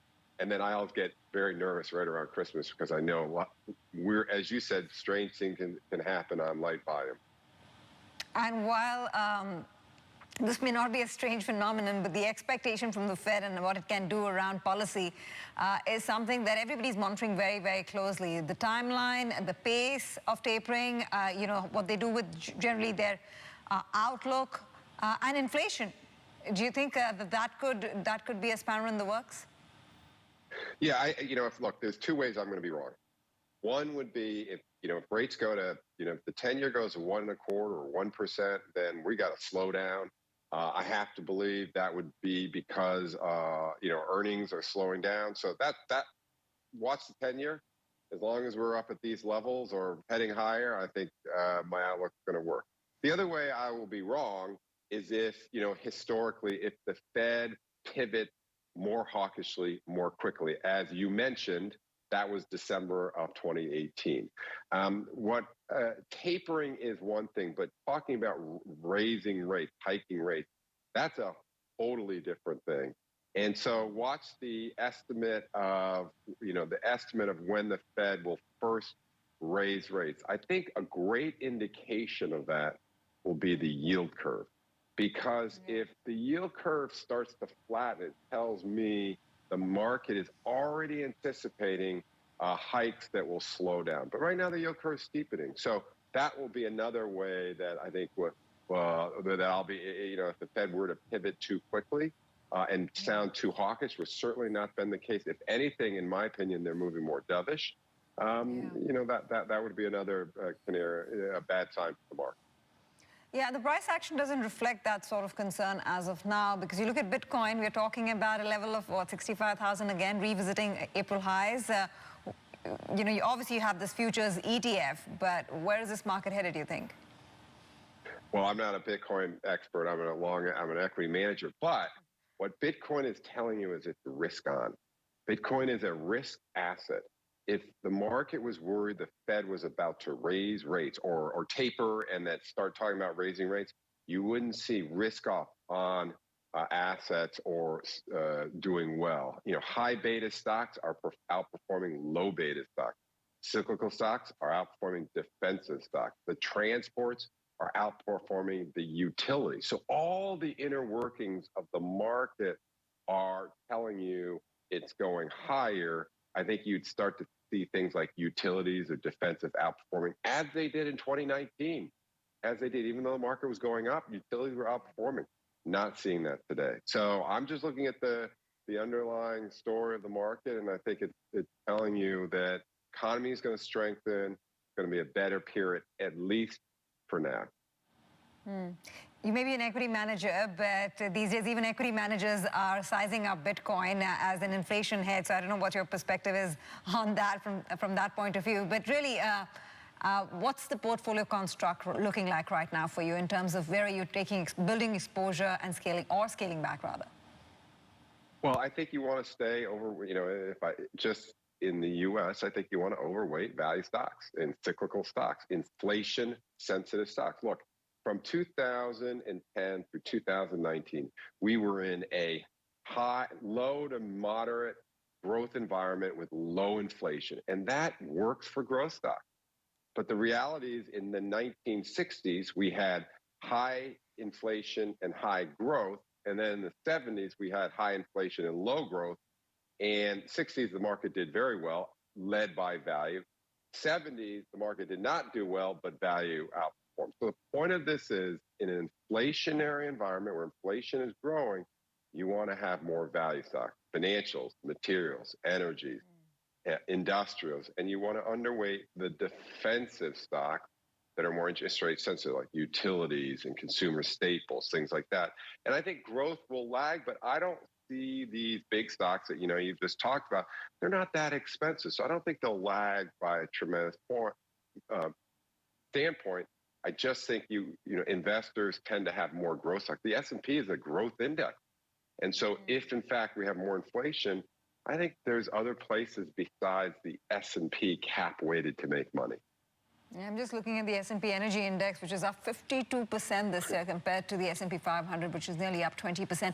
Andrew, in this part of the world, of course, we're talking a lot about China's slowdown and the disruption in supply chains, which also links back to the U.S., right, given the trade relationship the two countries have. As a U.S. investor, who's based stateside, how are you thinking about it? Sure. What's interesting is you would think that every company in the S&P had a supply problem with China. Just the way people talk. There's no question there are companies that are going to have supply problems with Asia, but not every company does. And so I think you have to go through and pick and choose which ones. Clearly, some of the more consumer-oriented product companies could have problems. And those are the ones that we're focused on within our portfolios. But it's not all companies. Not all companies source their product from your part of the world. So I think that, that certainly pushes towards financials because that's not a problem for that. Maybe energy as well. And again, I think investors tend to be underweight these areas. So I think there's a very good opportunity. People have not, I don't think portfolios reflect the inflation pressures as much as people talk about. Lovely to have you on the show, Andrew, as always. Thank you very much for stopping by and speaking with us. Take care. Take care. You as well. Time now for a short break, but coming up, as oil prices hover at elevated levels, CNBC asks Chevron's boss if the recent upward momentum can be sustained. Tune in for highlights from that exclusive chat next on the show.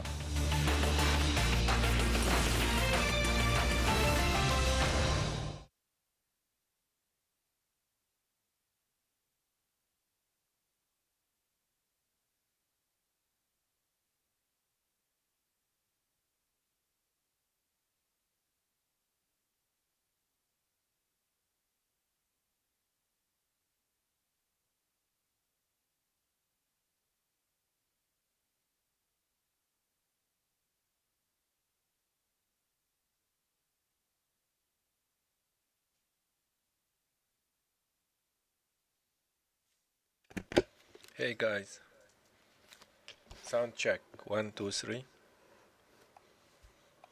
So you can see we're looking for a euro dollar buy. You have to be long. Now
Let's take a look at oil prices right here, right now. That's all of the benchmarks. We're, of course, tracking gasoline prices as well, because the major spurt in activity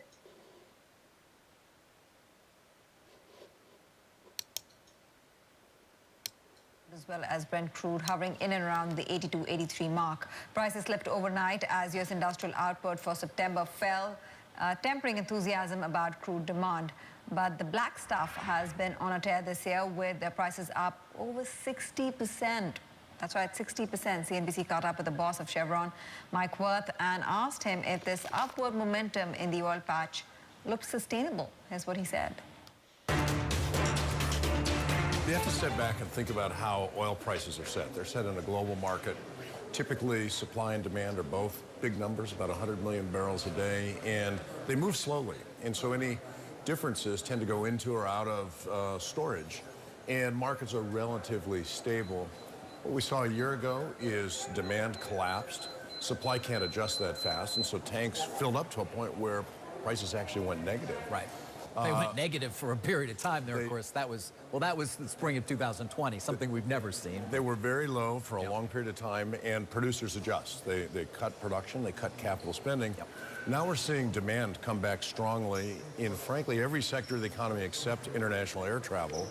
And we still see supply responding more slowly. So I think the market's concerned that that supply won't necessarily keep up with the strength we're seeing in demand. And I think that results in this view that there needs to be a stronger price. One of the themes we've discussed many mornings, of course, Jim and Carl and I, is the fact that many producers don't seem intent on putting a lot more money into development right now as they do returning it to shareholders.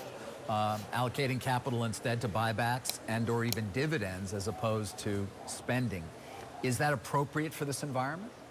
Well, I think there's a couple of things that have changed that that really do affect the rate of reinvestment. One is government policy, and we certainly see policies that have discouraged future fossil fuel development. And then we also have seen messaging from investors that they prefer a return of cash. Certainly in the exploration and production sector for a number of years, most of the cash generated seemed to go back into growing production, and investors want to see a return on their cash. But we've also seen at annual meetings this year, investors vote for proposals that would actually limit future production. So there are a number of things that are impeding what I think would be the normal reinvestment behavior on behalf of producers around the world. And I think it's another thing that the market is concerned about. Yeah, well, but I'll ask you again, we end where we started. You think we'll stay above 80 for some period of time? You know, a lot depends on the weather as we go through the winter. We're seeing strong prices in a period of time when typically prices soften between the high demand of the summertime and then as you get into the colder winter months when demand tends to firm again. So the fact that we've seen prices actually strengthen at a time when typically they weaken suggests that there's a fair amount of support in the market right now.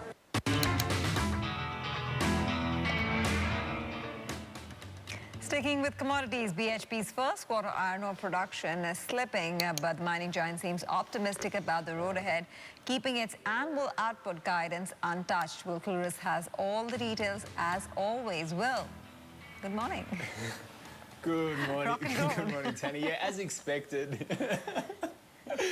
Very much so. It was a little bit of rocking and a little bit of rolling when it did come to BHP's Q1 numbers. So, across the board, except for perhaps petroleum, they did see weakness when it did come to their production numbers for the first quarter when you are looking at it from a year-on-year basis. But a lot of this was inherently and indeed known by the market because they have a raft of maintenance works ongoing when it does come to their iron ore divisions as well as some of their copper divisions. If you're looking at Escondida and the like, all of this was expected when you were expecting to see a drop-off when it did come to the production numbers. So let's put that to the side. They've maintained their guidance across the slate of their commodities. Also, this is good news.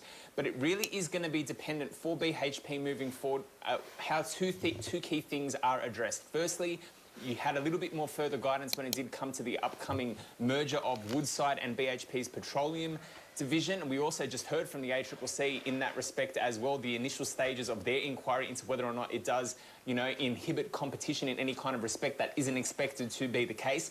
And the second key one is going to be that the winding back of the dual listing. They've further guided to the market now that they're expecting that in the March quarter of next year. There was a bit of a wider range. It was expected in the first half of 2022. And the important thing about that is this is where you've seen, on top of the iron ore price, when it does come to impacting BHP's share price here, the arbitrage amelioration that you saw because it was a different price, or there was a differential between the prices of the BHP listed stock over there in London and the Australian stock, and that was rectified, and that's why you're seeing some further downward pressure when you do look at BHP over the course of, say, the last couple of months when they did make that announcement back at their results in August. So further guidance in that respect. And we're also, when it does come to BHP, going to be looking, I suppose, at the iron ore prices in general. It's such a big driver of revenue for them. And we've got some interesting commentary coming out of UBS just this morning. Basically, they're fading iron ore in terms of pricing. And basically what they're suggesting is part of the contextual, I suppose, outlook, Tanvi, when you do look at iron ore. They said that the iron ore inventories over there in China at the ports, they hit... You've seen the biggest increase or biggest weekly increase in 10 years, 140 million tonnes sitting there on the ports. So basically they're fading iron ore, they're fading gold, and they're looking at battery materials and coal as their big picks for commodity price upside. Oh, absolutely, because obviously we're seeing coal prices just shoot through the roof. Well, so that makes sense. Some rotation within the sector. Thanks very much for walking us through those details. Let's zoom in on Japanese markets now. The Nikkei 225 doing this. You are looking at some traction there. Topics flattish. The dollar yen actually now marching past 114, so on the weaker side beyond that level. Heavyweights next.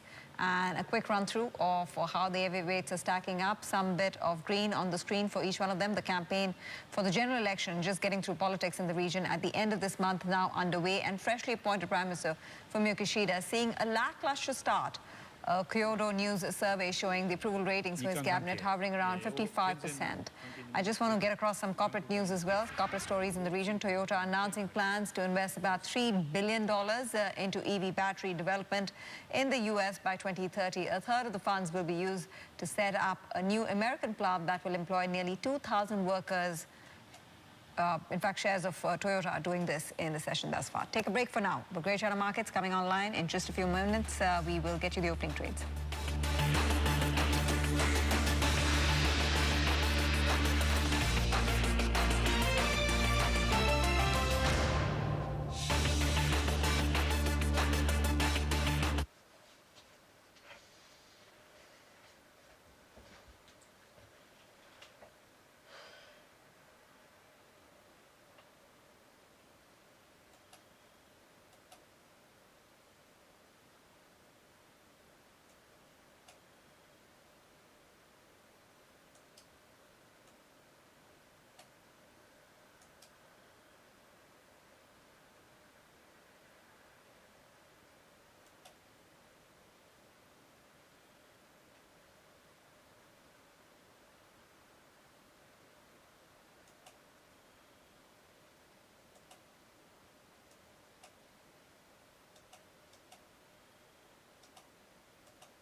We got Hong Kong and China markets coming online, and the Hong Kong market moving in tandem with the rest of the region, albeit at just muted fractional gains, higher by 0.3% at the open. 25,502. We have our 8 shares better for 0.25%. The tech index is the standout today, higher by almost 0.5% at 6,351. Flip over to the heavyweight stocks. We'll just get a quick scan here. We got Tencent shares on the back foot, down 0.8%. Alibaba shares higher for about 0.4%. We're focusing in on shares of HSBC as well as some of the other Hong Kong banks, the mainland banks as well. This as the Wealth Management Connect launches today officially after the Hong Kong Monetary Authority gives the okay for 19 banks to sell wealth management products. 16 of them can sell in Hong Kong and the mainland, 3 of them specifically to GBA residents via the Southbound Connect.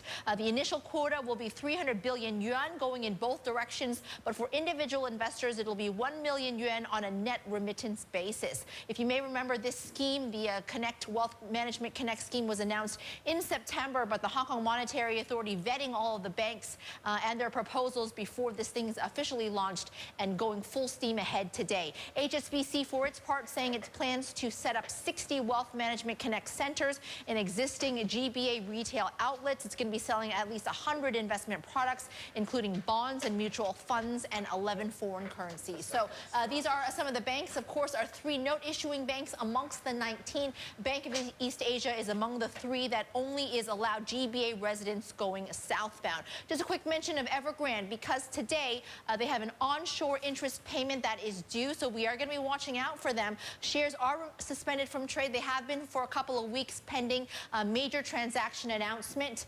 And, of course, the Evergrande services also suspended from trade. It could be related to that. We don't know just yet. The NEV shares are looking positive. Yesterday had a big rally of about 5%. Today putting on close to 1.5% at $4.23. So Evergrande with an onshore payment due today in the amount of 121.8 million yuan. There is another dollar bond payment due at the end of this month on October the 30th. So keeping track of all of this, I think it comes something like $180 million that is due this month in terms of dollar bond payments. I'll leave it there for now. Let's get over to Sam for a look at what's happening in the Chinese markets. Well, we're also seeing a fairly muted start to trade for the mainland markets out there at the moment, and we're just seeing some fractional gains over in Shenzhen, sitting up around 0.1%, so more or less in line with what we're seeing out there in the rest of the Asia-Pacific region. The Chi-Next is off to a pretty good start, though, up 0.6%. So for now, the mainland market's making up for some of those losses we did see yesterday after the economy grew slower than expected in the third quarter, hitting that one-year low. Certainly the question now for investors is the trajectory of that policy support, as that data perhaps underscores the need for this, and particularly as we are seeing these concerns surrounding the property market, but also when it comes to the energy crunch worsening across the country. We have seen an editorial in Chinese state media overnight saying that China certainly has many ways to tackle slowing growth right now as a result of that GDP print we saw, suggesting that policy certainly will be targeted, but it also said the power crunch is currently the biggest problem facing the economy. And so we'll certainly be keeping an eye on the energy stocks broadly today. The coal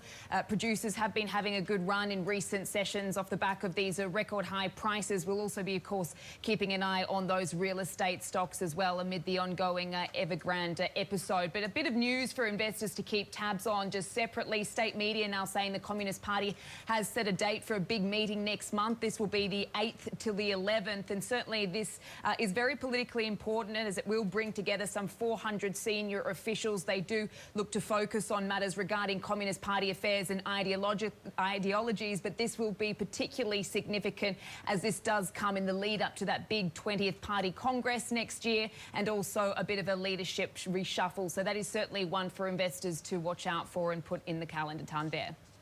Oh, absolutely. And the message that comes out from that event will be very critical for the markets. Thanks very much, Sam, for walking us through those details. Michael Pettis is the finance professor at Peking University, joining us live from Beijing with his thoughts on what's really happening in the region. Professor, great to have you on the show. Thank you very much for your time. I was going through your notes, and you pretty much quoted Logan White, who heads the China markets research at Rhodium Group, saying that, you know, if you were to try and understand the economic conundrum that Beijing faces right now, it really boils down to this. He said in a Financial Times interview back in September 2021, a few months ago that is, that I think there's generally more coherence right now in Beijing about the critique of China's current growth model, but what the alternative could look like is not clear. To me, that sounds like a major issue. Yeah, and it's an issue they've been facing basically for at least 5 or 6 years, and probably much longer. And that is, we know the existing growth model is past its it's past its useful date, and what it really does now is in order to generate the targeted GDP growth, it generates enormous amounts of debt to the point where that's become a problem. So Beijing knows they want to control the debt. But I think in order to control the debt, you need a pretty radical structural change of the growth model. And I don't think they've fully accepted perhaps the implications, including the political implications of such a change. And also, yesterday Moody's put out this line which stood out for me, which was essentially that they're trying to contain the debt to GDP ratio at between 185 to 190%. And that's not small by any standard, right? The debt is still at very elevated levels. Do you think that they would continue with their deleveraging efforts right now, or just keep debt steady? This year was the one year they could really address deleveraging, because the way you have to think about it is there's two types of growth in China. It used to be called high-quality growth, and then the other growth. More recently, in a paper, Xi Jinping referred to genuine growth and fictional growth. And the point is that the genuine growth most years, might be able to generate up to 2 to 3 percentage points of growth. So if you want more than that, and of course the GDP growth target has always been substantially higher, the only way you can do that is by pushing these other sources of growth, which are mostly the property sector and investment in the property sector, and then local investment in infrastructure. Unfortunately, that stuff is not terribly productive. In fact, in some cases, it may have negative productivity. And so the result is that as long as you rely on those other sources of growth, debt's going to surge. Now, this year, mainly because last year was so terrible and you saw that huge contraction in high-quality growth in consumption and in business investment, this year we're getting a partial reversal of that. So China can probably generate 6 to 7 percentage points of good growth without the need for debt. And so we're going to see how much growth they end up having this year. I don't know where the rest of the market is. Most people were assuming 8 to 10% growth this year, which I thought was crazy. I think it's more likely to be in the 7 to 8% region. 7 to 8% region. Actually, growth numbers are being downgraded, so I don't know whether through the last quarter, this quarter that we are in, the numbers get scaled back even more. But Professor, here's a question, right? Last 15, 20 years, and correct me if I'm wrong here, China's average growth rate, real and nominal, that range has been between 8 to 11%. Over the course of the next 10 years, as they seek this alternative growth model, which actually is a bit worrisome because, you're kind of directionless right now. What do you think the world should brace for in terms of the new growth range for China, the new normal on growth? Well, I suspect that we're going to continue to see the existing growth model in place through next year. As you mentioned earlier, we have the all-important National Party Congress in either October or November of next year. And I think traditionally the leaders don't like to see, bad news during the year of the Congress, particularly for such an important one as the one next year. It's after that I think we will start to see pressure on various parts of the system to get debt under control. And if you get debt under control, almost by definition, that means you can only rely on quote-unquote high-quality growth to generate GDP growth. And as I said, I don't think that's much above 2 to 3% at most. So my guess is that at some point after 2022, we'll start to see a sharp slowdown in the Chinese growth rate. Yeah, but sure, fair enough. I want to understand which sector will still hold up. There is a sense that consumption will be the strongest pillar. But even on the consumption side, when you look at the unemployment situation, and yesterday the China Stats Bureau said that could be a structural problem. Could that be a spanner in the works that could, just put further pressure? Well, the reason we worry a lot about consumption is because of housing prices. As you probably know, your home represents roughly 80% of your wealth if you're an average Chinese. And if we see a decline in home prices, and I don't need to tell you Chinese home prices are extraordinarily high, but if we see a decline in home prices, that will reduce the wealth, the perceived wealth of households, and typically they respond by cutting back on spending and rebuilding their savings. And if that were to happen, that would be bad for consumption. But more normally, the way China would adjust is with a small slowdown in the growth rate of household income and consumption and a very big slowdown in the growth rate of investment, which is you know how Japan adjusted in the 1990s. So GDP growth will drop a lot, but consumption growth won't drop that much. The real shock absorber will be public sector investments and property investment. So what does that mean? Well, you know, China consumes more than 40% and more than 50% of almost any industrial metal that you can think of, 40 to 50% of total global production. And that's because they're so heavily investment-oriented. So as they reduce investment sharply, which they'll have to do if they're ever going to get in control of debt, we should see a big drop in demand for industrial metals, but not for agricultural commodities.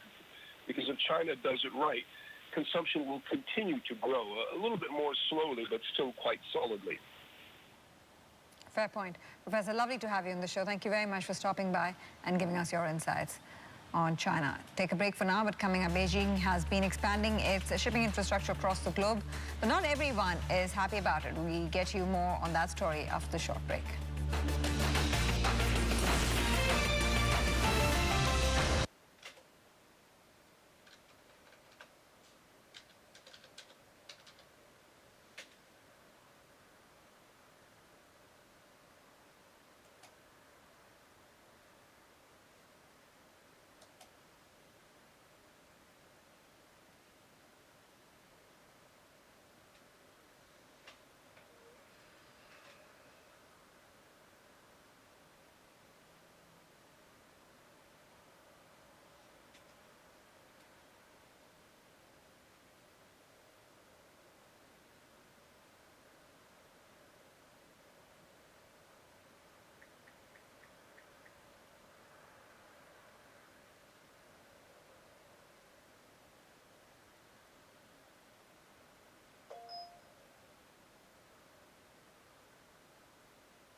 Welcome back to Street Signs. As the global supply crunch continues to bite, China is expanding its port infrastructure around the world. NBC's Keir Simons has more on this special report. With the supply chain crisis putting a spotlight on ports around the world, China's outsized role in the global economy is front and center. We are in Greece, where a Chinese state-owned shipping company, COSCO, owns a majority of this port, and business is booming. The port across Athens there is as ancient as the city itself. We weren't allowed to film at the port. COSCO didn't respond to our request for an interview, so we took to the sea. A Chinese COSCO ship is waiting to dock. Another is unloading. This port is one of many major infrastructure projects carried out by Chinese companies, always with the backing of Beijing. China's growing footprint here, a good thing to some. Piraeus today is the fastest growing port of the world, thanks to the volume and the management of COSCO. But these Greek dock workers disagree. COSCO has a greediness to increase profitability. And this is affecting our income, is affecting our rights, is affecting our safety. The Chinese have gained a Greek port, but they don't have Greek hearts. Yes. Chinese companies have spent billions of dollars on ports like Piraeus, in Peru, Djibouti, Sri Lanka, Pakistan and Israel, according to data compiled by conservative think tank AEI. And now Beijing is considering pouring state money into a major port in Iran. This is all about increasing global connectivity such that China is at the center of worldwide trade, financial, and technology networks. Xi Jinping's vision is for a China-centric Eastern Hemisphere at the least, and possibly for Chinese preeminence worldwide.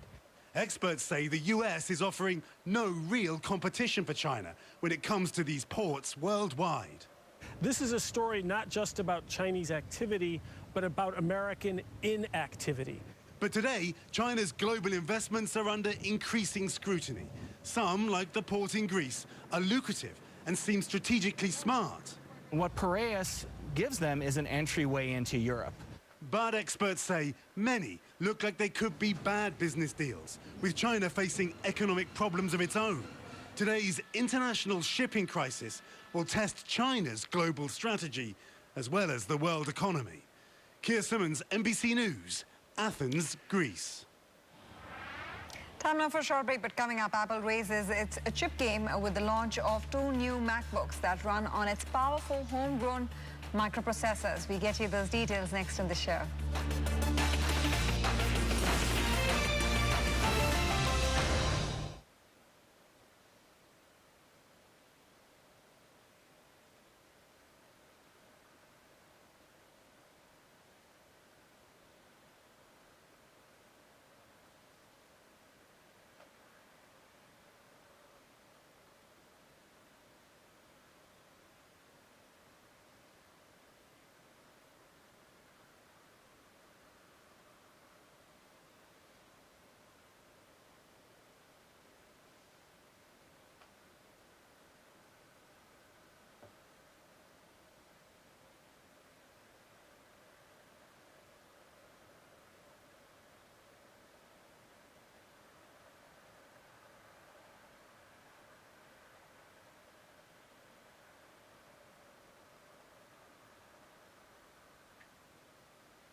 Welcome back to Street Signs. Apple stock finishing higher on Wall Street overnight. The final tally was about 1% higher after the tech giant unveiled a bunch of new products ahead of the holiday season. The star of the show was, of course, its brand new MacBooks powered by Apple's own faster microprocessors.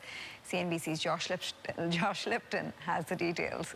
The Mac business has been a winner for Apple, and Tim Cook would like to keep that momentum going. So today, he introduced new high-end MacBook Pros, which will be powered by big new brains, the M1 Pro and M1 Max chips, Apple's new custom processors. Remember, Apple has been replacing Intel processors inside its Macs with its own processors that it says deliver better performance.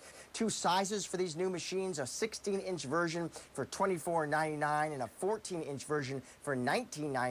Order today, available next week. Apple says users are going to feel the difference here. These computers are faster, amazing battery life, Apple says, updated displays with better cameras and mics. What a huge day for the Mac and our Pro users. These are the most powerful Mac notebooks we've ever built, and the best example yet of the extraordinary performance and capabilities we can deliver. Apple also announced new third-generation AirPods with new design, wireless charging for $179. Analysts think AirPods, part of that fast-growing wearables division, account now for about 5% of total sales. Josh Lipton, CNBC Business News. Tom Fort is the Managing Director and Senior Research Analyst at D.A. Davidson & Company, joining us live from New York with his thoughts on Apple's launch and the way forward for the stock and other techs as well. Tom, great to have you in the show. Thank you very much for speaking with us. Evening your side. What did you make of this latest development, the new launches, and also, you know, the backward integration that we're seeing at Apple's end in terms of owning the complete supply chain?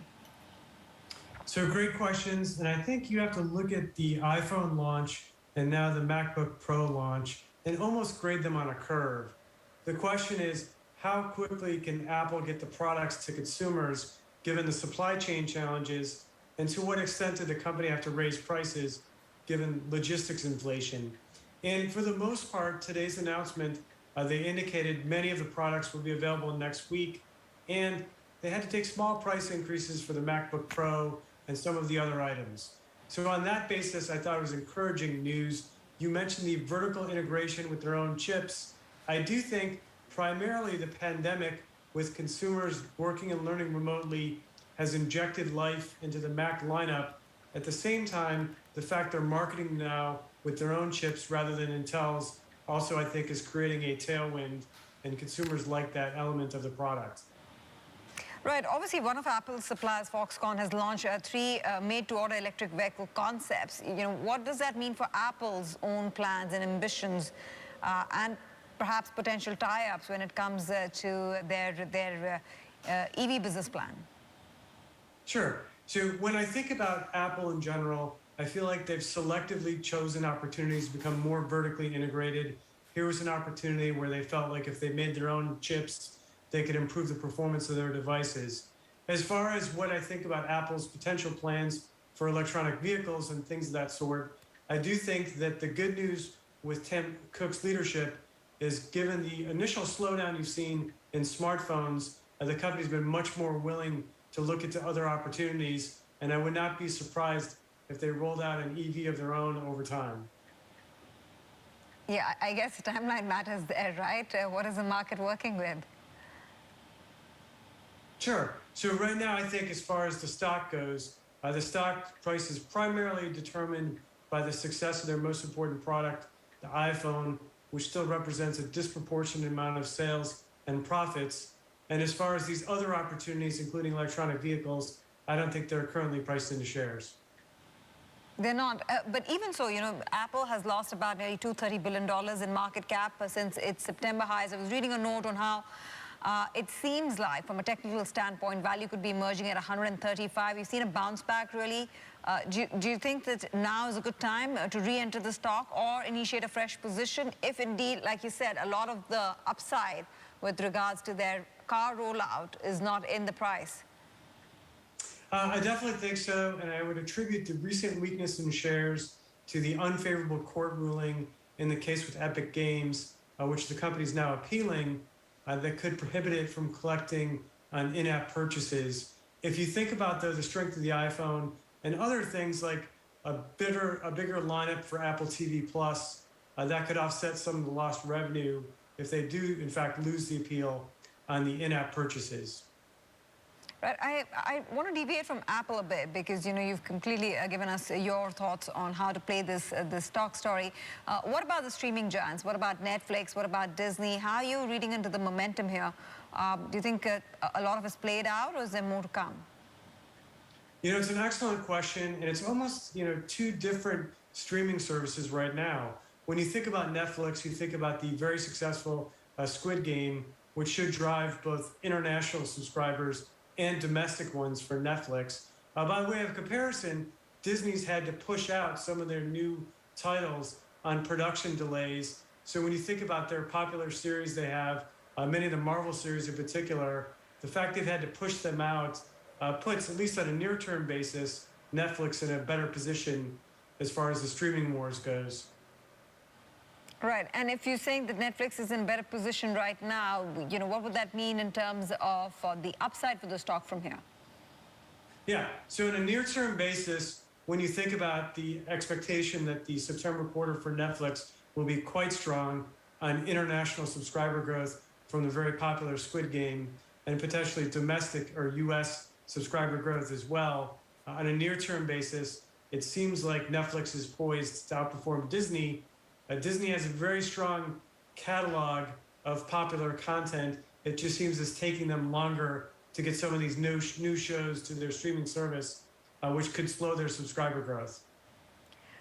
Just broadening out among the FANGs, which is your top bet right now, Tom? You know, it's a great question. The way I think about it is this way. Last year was a tremendous year for e-commerce and a very challenging year for digital advertising. So on a relative basis, for the FANGs, 2021 has been a better year for Facebook and for Google as they're lapping very low sales growth in digital advertising.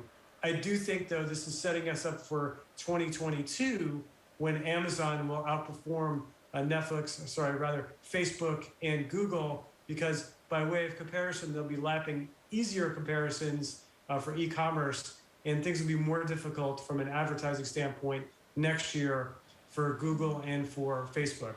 But for the remainder of this year, Google and Facebook, I think, are well positioned among the FANGs.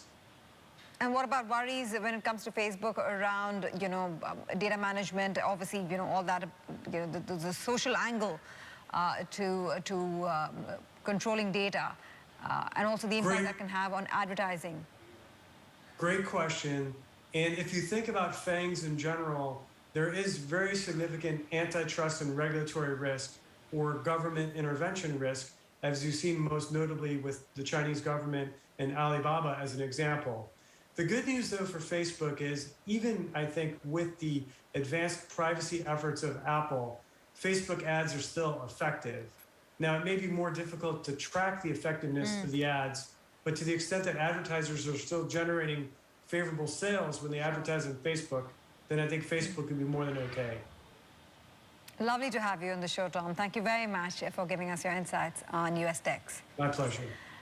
And still ahead, we'll dig deeper into BHP's quarterly production figures as iron ore shipments slip due to labor crunch amid the pandemic. We'll bring you more analysis from an expert in the next hour right here on the show. Stay tuned.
Very good morning to all our viewers. Welcome back to the second hour of Street Signs right here on CNBC. I'm Tanveer Gill to your headlines this hour then. Asian markets mostly in the green despite a mixed finish in Wall Street. Oil in a holding pattern, taking a breather following its recent rally. Hong Kong's Wealth Management Connect scheme goes full steam as 16 banks, 16, receive the green light to sell investment products in the city and mainland China, and 3 in the Greater Bay Area. Plus, BHP's shares under pressure after posting a drop in quarterly iron ore output, but the miner still keeping its annual production guidance intact despite grappling with a labor crunch.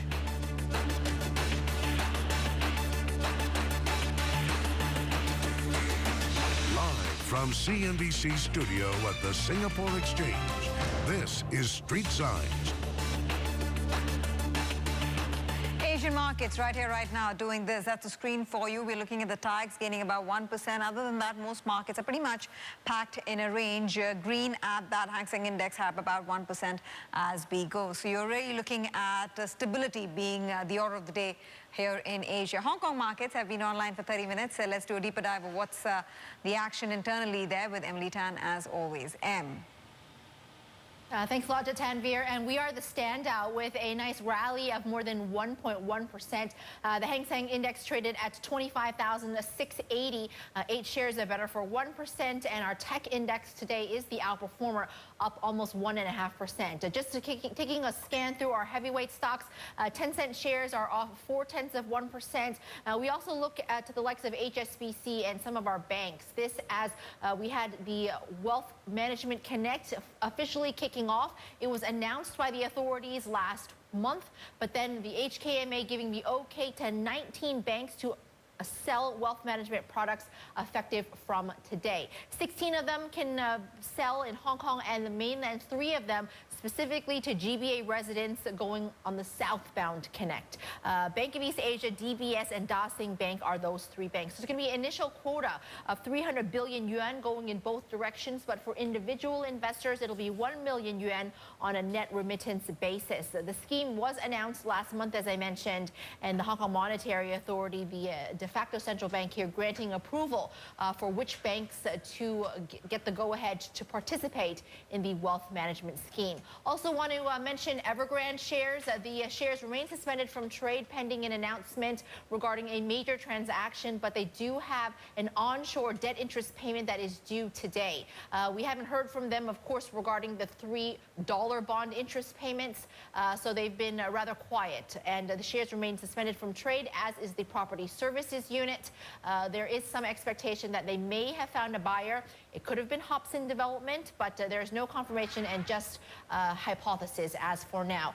Evergrande NEV shares today seeing downside off 1.2%. So you can see there we got an onshore payment that is due today and then an offshore payment at the end of the month on October the 30th. We're going to be continuing to watch Evergrande and the developing saga there and how it has impacted the property sector, that as China's house prices will be released tomorrow at 9:30. Tanveer, it's back to you. Watching out for that data, Em. Thanks very much for flagging it. Let's go across to Sam next on China markets. Sam.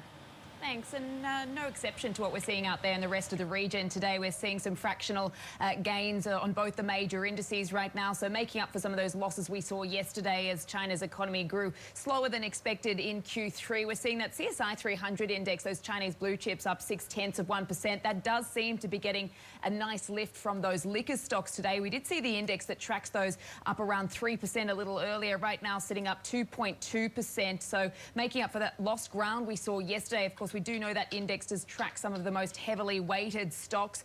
We are also keeping an eye on the coal index today. We are seeing some nice gains there as well, right now sitting up 1.3%. That does come, of course, as we know, these coal prices have been lingering around these record highs, and China has been wanting to boost local production, so that seems to be getting a nice lift from that. But we are still seeing some weakness when it comes to those real estate stocks. Of course, we are waiting for that data out later in the week, but right now extending those losses we saw yesterday, sitting down around 1.2%. And that comes despite the PBOC governor saying that he was downplaying the Evergrande episode and saying that this situation could be largely controlled and that the economy is doing doing well, but of course he did raise and warn about the risks of possible defaults over what he called mismanagement. But moving on, and something to mark in the diary, we have now seen Chinese state media saying that the Communist Party has now set a date for this big meeting next month on October the 8th till 11th. According to Chinese state media, in terms of what to expect there, these Chinese authorities are expected to review a resolution which will be on the major achievements and historical experiences over the last 100 years. So there have only been 2 other such documents, one during the Mao Zedong era, another during Deng Xiaoping's time, and so there has been some suggestion that this could certainly put President Xi Jinping on equal footing as those 2 leaders. So as you say, Tanvir, the messaging that comes out of this meeting will be very important for investors in the markets moving forward. Oh, absolutely, Sam. Thanks very much for highlighting that for our viewers. Let's touch base with our next guest. Marcela Chow is the Vice President, Global Market Insight Strategy at JP Morgan Asset Management, joining us live from Hong Kong with her thoughts. Marcela, great to have you in the show. Thank you very much for your time. Good morning. Have to start with China. In terms of obviously this important event that's coming up, what sort of signal do you think the CCP would be sending out to the markets and investors at large with regards to their, understanding the economic model going forward, you think?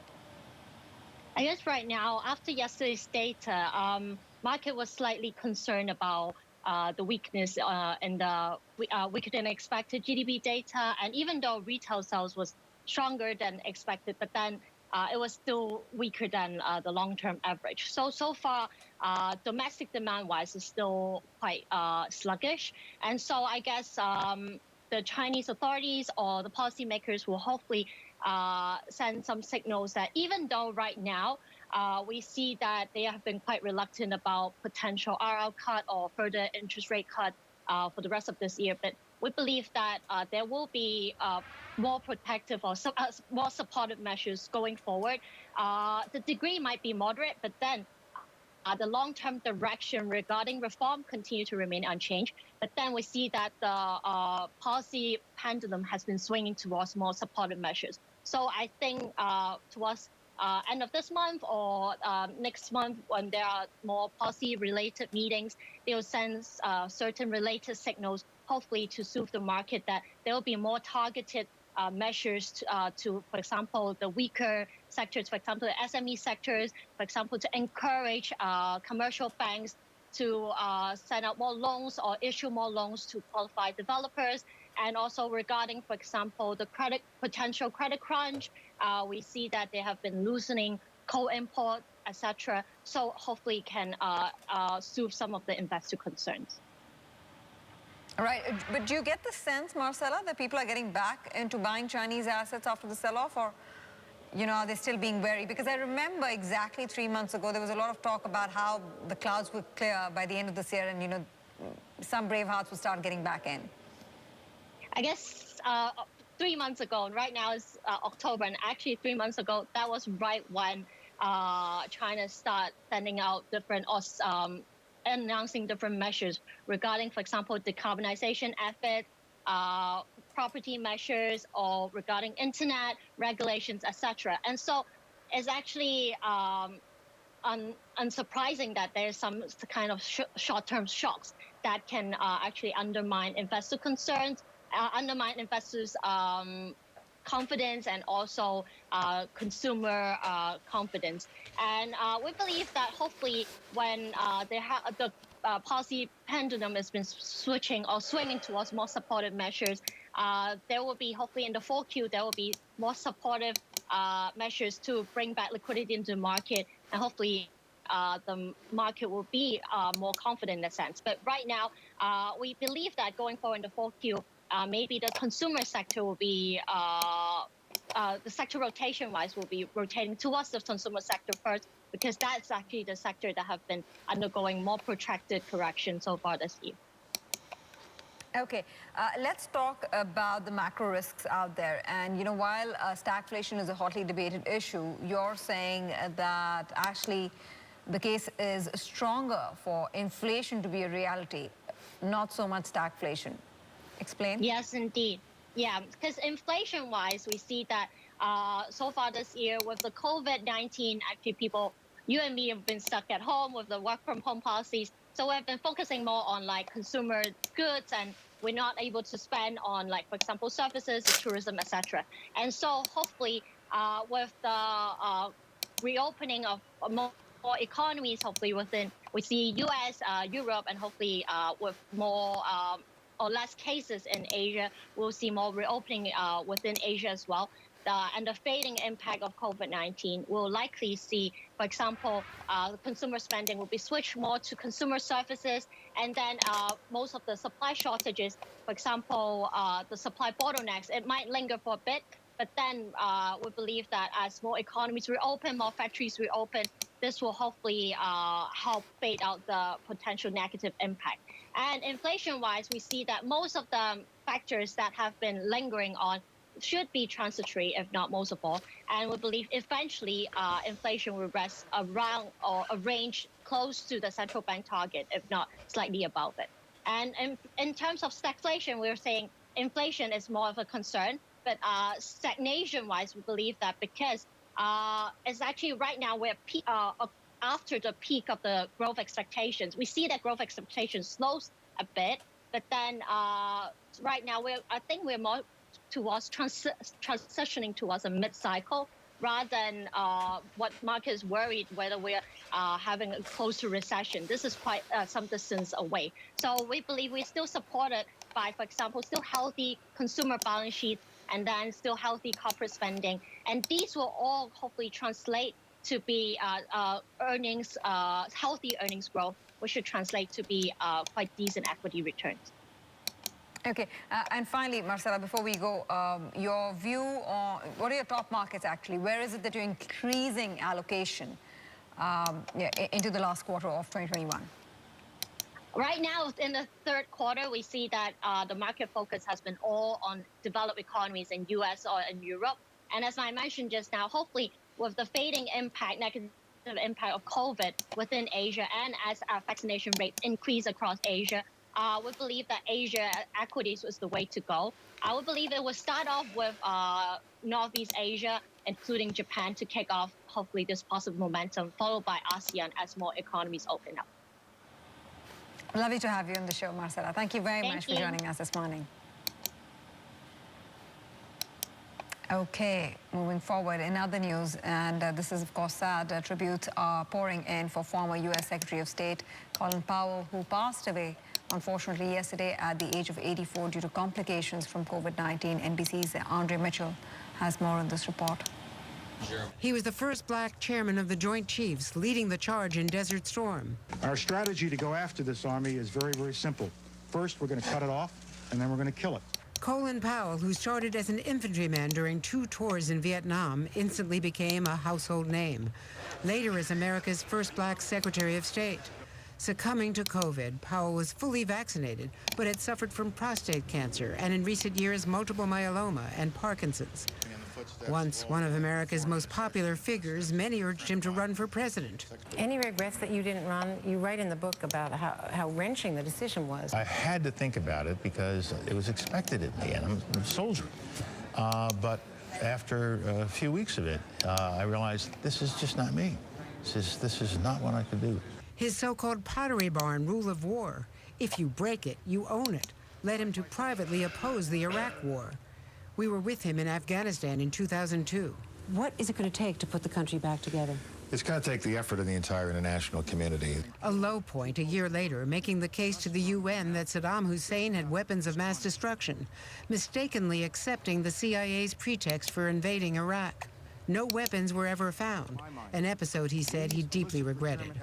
In 2008, Powell broke from the Republican Party, endorsing Barack Obama and strongly criticizing Donald Trump's challenge to Obama's birthright. The correct answer is he is not a Muslim. He's a Christian. He's always been a Christian. But the really right answer is, what if he is? Is there something wrong with being a Muslim in this country?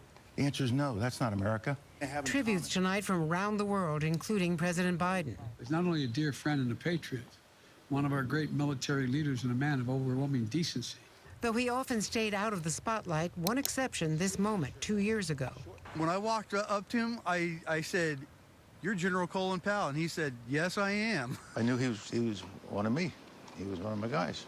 when Powell's car got a flat, military veteran Anthony Maggart, an amputee, pulling over to help him fix it. Powell later writing on Facebook, "Thanks, Anthony, you touched my soul and reminded me of what this country is all about. Let's stop screaming at each other. Let's just take care of each other."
Let's take a look at the action in Seoul now. Kospi doing this as well as the Kosdaq actually picking it up in the session. Not bad for both the entities. You're looking at the currency pair being rather flattish. Actually, more strength for the Korean won, about 0.25% as we go.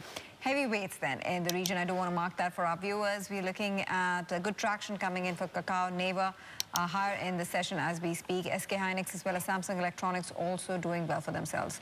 South Korean leading entertainment firm, that is, CJ E&M, is reportedly in talks to take over the top K-pop agency, SM Entertainment. Cacao Entertainment also named as a strong contender in the bid. But its parent, Cacao, saying that no specific decision has been made in this regard. This comes as SM founder and top shareholder Lee Soo-man looks to sell his 18% stake in the company. Not that that's moving around the stocks a whole lot. Of course, Cacao Corp is higher by about nearly 3%, but CJ E&M not doing too much in the session. I mean, decent pop coming in for the three entities involved. Taiwan's Foxconn, next up, has unveiled its first 3 EV prototypes. The vehicles, an SUV, a sedan, and a bus, were made by Foxtron, a venture between Foxconn and Taiwanese car maker Yulon Motors. The Taiwanese company hopes to turn EVs into a $35 billion business in 5 years' time. That's right, that's like neck-breaking speed. Foxconn, also known as Hon Hai Precision, also manufactures Apple's products, and there's speculation that the company could play an important part in making the Apple car a reality. But Foxconn has yet to confirm or deny those rumors. Shares of the entity unchanged right now, but the 12-month return is quite compelling. 37% down nearly for this one. Toyota announcing plans to invest about $3 billion into EV battery development in the U.S. by 2030. A third of the funds will be used to set up a new American plant that will employ nearly 2,000 workers, and that's keeping the stock in focus. Not moving around a whole lot on the back of that news, but decent show. If we look at Tusho, that's Toyota Tusho, higher by about 3% as we speak. And on to a very, very special programming note. CNBC's special week on Sustainable Future Forum is currently underway. Our very own Sri Jagaraja spoke to the chairman of the Hong Kong Exchange, Laura Shah, yesterday and asked her how the board is encouraging better ESG standards and goals from listed companies. Here's what she said. Yes, the HKEX, as a regulator, has raised the awareness of the issue, certainly among our listed companies. First, by introducing the disclosure requirement as a guideline first. That was back in 2013. And over the years, we moved the guideline to more specific criteria, and then to now it is part of the listing rules. So all listed companies have to disclose in their annual report what they have done in the space of ESG, or what they haven't done, and what are their goals. So this is already a major step forward for the 2,000 plus companies that are listed on our exchange. And the next thing, of course, we helping some of the smaller companies to understand what it means. Some of the smaller companies, the SME said, well, we're not a big company, how can we do in that space? How can we meet the disclosure requirement? So that in itself helps the awareness. And then, of course, the next thing is now turning the targets, turning goals into achievable targets.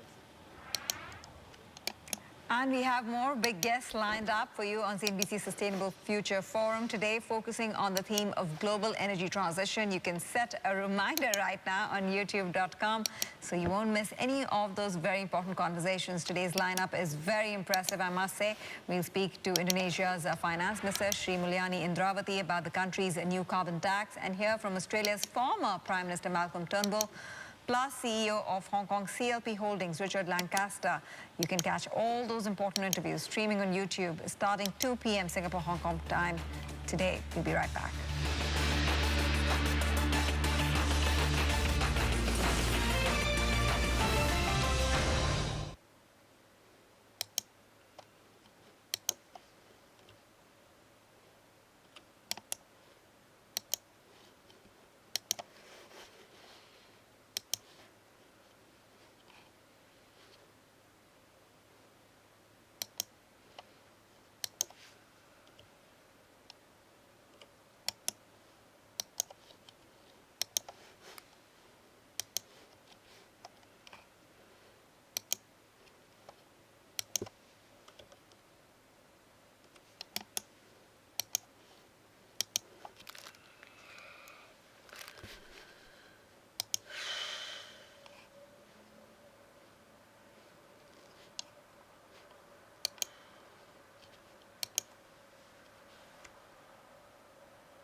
Welcome back to Street Science. U.S. Treasuries are doing this in the session. You're looking at the 10-year going at 1.58, 2% plus for the 30-year, and the 2 years, what you want to mark, because the short end of the yield curve is getting steeper, 40 basis points at last check. We got more data out of the U.S. overnight showing manufacturing output falling 0.7% in September. That's the largest decline since February, and comes as the global chip crunch takes its toll. But growth could still very much be on track, back on track, that is, if you look at the stronger than expected retail sales data out last week. In fact, CNBC's Steve Leisman takes a look at how Q4 is shaping up thus far. Forecasters encouraged by recent consumer spending numbers see better fourth quarter growth ahead for the U.S. after a disappointing third quarter. The latest CNBC Rapid Update shows the average third quarter forecast at 2.9%. It would have been worse without the September retail numbers, but down from the 7.3% forecast at the beginning of the quarter, dragged down, of course, by the surge in COVID. The fourth quarter is forecast to see the resumption of that economic rebound, and growth stays above trend through the second half of next year. Conrad de Quadros at Breen Capital says the consumer is in good shape. Household wealth is at record levels, wages are picking up, income growth is strong. There are lots of available jobs and there's significant accumulated excess savings. For the year, forecasters see 5.6% growth and above trend 4% growth in 2022. Growth returns to trend of around 2% in 2023. Because consumer balance sheets are in good shape, inflation is not seen as the biggest problem, at least for now and at least at current levels. Stephen Stanley of Amherst Pierpont says the bigger issue is going to be keeping the economy open and being able to make enough products and services available. Stanley, along with other forecasters, says his forecast is based on there not being another COVID surge that shuts the economy down again. Economists have not been good at forecasting these surges. Steve Leisman, CNBC Business News. With the economy, U.S. economy that is, seemingly back on track, billionaire investor Scott Minerd thinks the market could jump 10% or more over the coming year. Here's part of his conversation with CNBC earlier. If rates aren't going to go much higher than I think, if there is a Fed put, a Powell put, which I believe there is, that is, we're not going to let things get too crazy in credit. We're going to hold things in. Even if we're tapering, we'll do whatever is necessary. At the end of the day, a valuation of 5,000 on the S&P isn't crazy. And so, you know, bull markets don't die of all old age, right? They die of restrictive monetary policy. In fact, you can read from Brian Sullivan's interview with Scott Minerd on CNBC.com and get his take on the bond market and much more. He's a special voice. Great insights always come from him about the market's direction. I want to check very quickly on the Kiwi dollar and the Aussie dollar. Both have hit one-month highs against the greenback, so just want to mark that for our viewers. 74.37 for the AUD. Commodity-linked currencies are, you know, essentially getting that tailwind from rising commodity prices, and that's pushing them higher. So you're looking at the Kiwi dollar also counting at 71.12 now. Take a break. Coming up on the other side, Bank Indonesia gets set to release its rate decision later today. No change expected, but investors will watch its commentary for clues on its rate decision. More on that when we come back.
Welcome back to Street Science. Here's a quick recap of your top stories at this hour.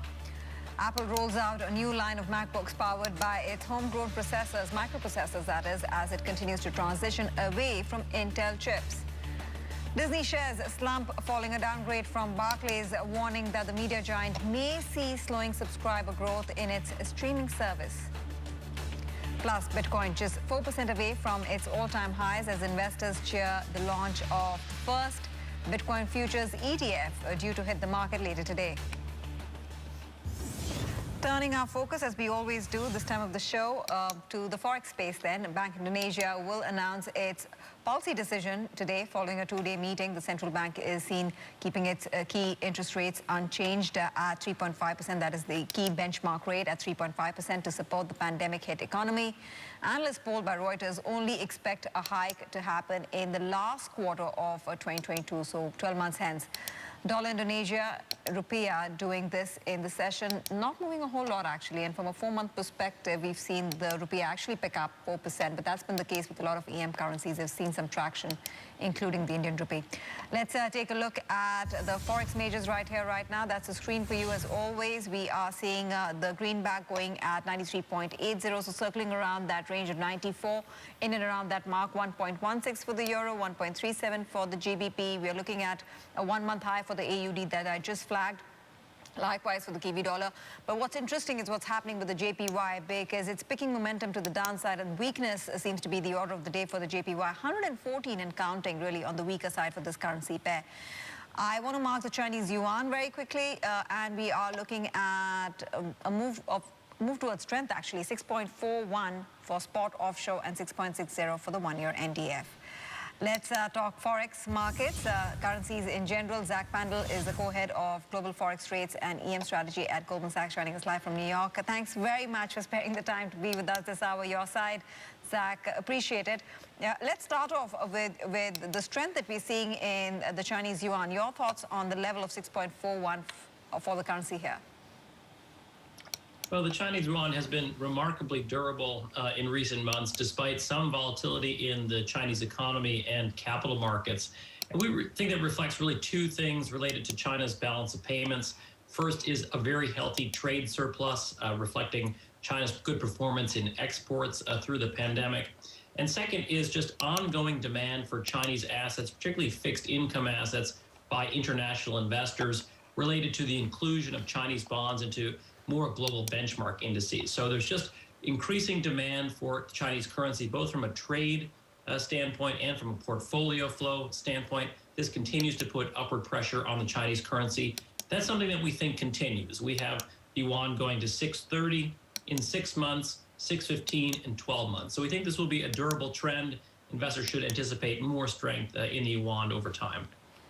And we're also seeing 1-month highs for the Aussie dollar as well as Kiwi dollar, for the tailwind essentially being higher commodity prices. But what do you expect here? It's high commodity prices. It's also just, I think, to some extent, a risk appetite relief, a return to risk appetite in markets after the drawdown in equities that we saw in the month of September. We do like the commodity currencies, although we would have a bit of a preference for oil-linked assets like the Canadian dollar, the Russian ruble.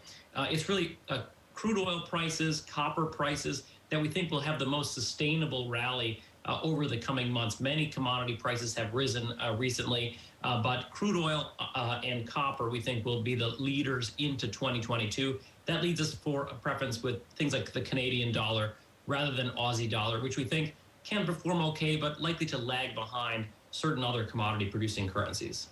And that's interesting because rates are also going up in Russia. And so how does that set in with your target for the Russian ruble? We think the ruble has plenty of room to continue to appreciate. The currency has plenty of carry, exposure to oil prices, limited exposure to uncertainty in the Chinese economy, a very healthy balance of payments picture. So the ruble is a favorite trade of ours. We've had a standing recommendation for some time. Really, the only hesitation at this point is I think it's a fairly crowded position. You know, we're not the only observers that recognize the ruble's strong performance. So at this point, the trade might be getting a little bit crowded, but we think a good performer, if emerging market economic growth can remain reasonably healthy, if Russia can get the latest wave of COVID in the country under control, we think plenty of room to run for the ruble. That would be really our top pick in EM at the moment. Right. On the flip side, I was just looking at how the Turkish lira, which actually had a decent run, I think at the start of the session, at the start of the year, correct me if I'm wrong, has sunk to a new low with little reprieve in sight on how policy will shape up in the region. What do you see happening here? Well, this is a typical story with this currency. The Turkish central bank is, investors are unclear to the extent that they're making a commitment to control inflation over time. I think investors would like to see a little bit higher real interest rates to stabilize that currency. We don't see that in the near term, and therefore we see further nominal depreciation in the Turkish lira over the coming months. A fairly typical pattern that we've seen with the lira over the last few years, sort of on again, off again approaches to tightening monetary policy. At this point, investors are concerned that monetary policy will be loosened a little bit too early. Zach, and I know that this is more about the pound and what's happening in the UK economy, and I'll come down to that. But really, how are you thinking about the broader debate around stagflation versus inflation, which will come with growth, and the impact it can have on the currency world? And of course, then we'll come down and talk about the sterling. Yeah, I think it's a very important question. Now, of course, we have inflation. I think that everyone can agree on that. We have rising commodity prices. We have pretty high goods price inflation reflecting disruptions to supply chains. We even have wage pressures, rent inflation in certain markets. So fairly broad inflationary pressures. I think the question is this a reflationary environment? And I would characterize that as something that would be benign for risky assets and reflecting good economic growth outcomes. Or is it something more nefarious where high inflation could be damaging to economies? We think it's much more the former scenario, and that maybe markets have underappreciated the extent to which improving global growth is causing some of these price pressures. Crude oil prices are up partly because travel and mobility are rising. International air travel is picking up again.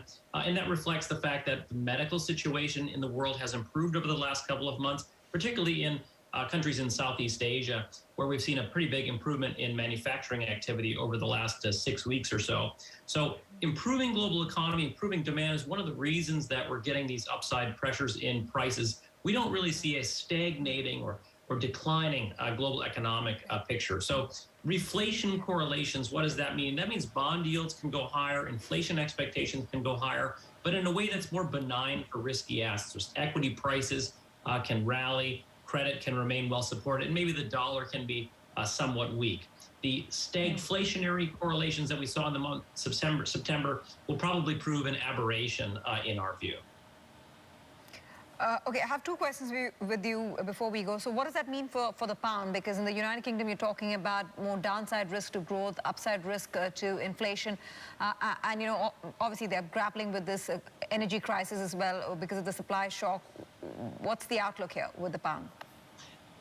Well, you have two normal fundamentals for currencies moving in opposite directions for the pound at the moment. On the one hand, the Bank of England, of course, is turning more hawkish, raising interest rates. You've seen a very large repricing of interest rates at the front end of the curve in the UK. We think the Bank of England will be hiking rates at their next meeting on November 4th. So much more hawkish. Monetary policy expectations have widened. Rate differentials, that on the margin is supporting the currency. However, another important FX fundamental is economic growth. And part of the reason that the Bank of England is taking action is that we have supply constraints holding back the economy, and their own tightening will incrementally weigh on growth. Weaker economic growth, in contrast, is a negative for the pound. So the question is, what is the net effect of these two things? Weaker growth on the one hand, wider rate differentials on the other. Our best guess is that wider rate differentials, the Bank of England's more hawkish policy stance, will be the dominant force at the end of the day, that we're more likely to see British pound appreciation, sterling appreciation, especially versus the euro.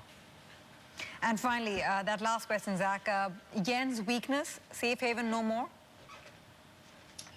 Well, the yen is still a safe haven in certain difficult environments, but it probably is an appropriate funding currency, an appropriate short, given the upside moves that we have in global rates. The yen is going to be sensitive to the global bond yield environment with rates pushing higher. It's natural to put the yen on the short side of portfolios.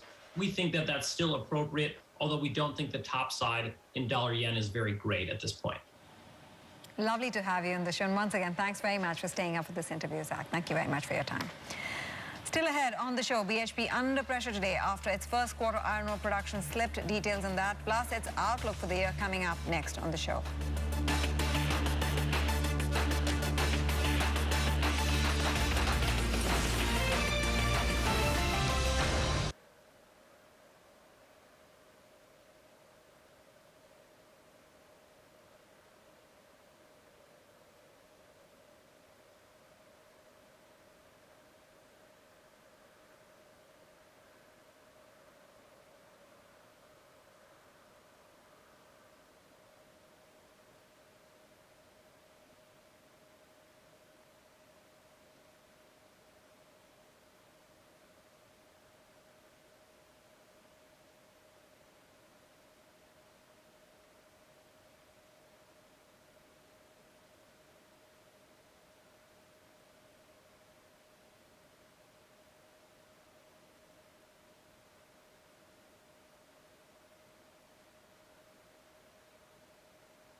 Time for our upgrades, downgrades segment next. Disney shares getting a beating overnight after Barclays downgraded the stock to equal weight on worries about its streaming guidance.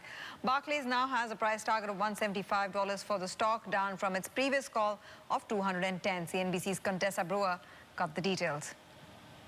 Barclays analyst calls Disney Plus the most successful streaming service launch ever, and noted how remarkable that is given how little new content Disney offers. And yet, Barclays downgraded the stock to equal weight from overweight. Disney reported in August it had 116 million subscribers for Disney Plus and Hotstar, its international arm, and as of July, up more than 100% year over year.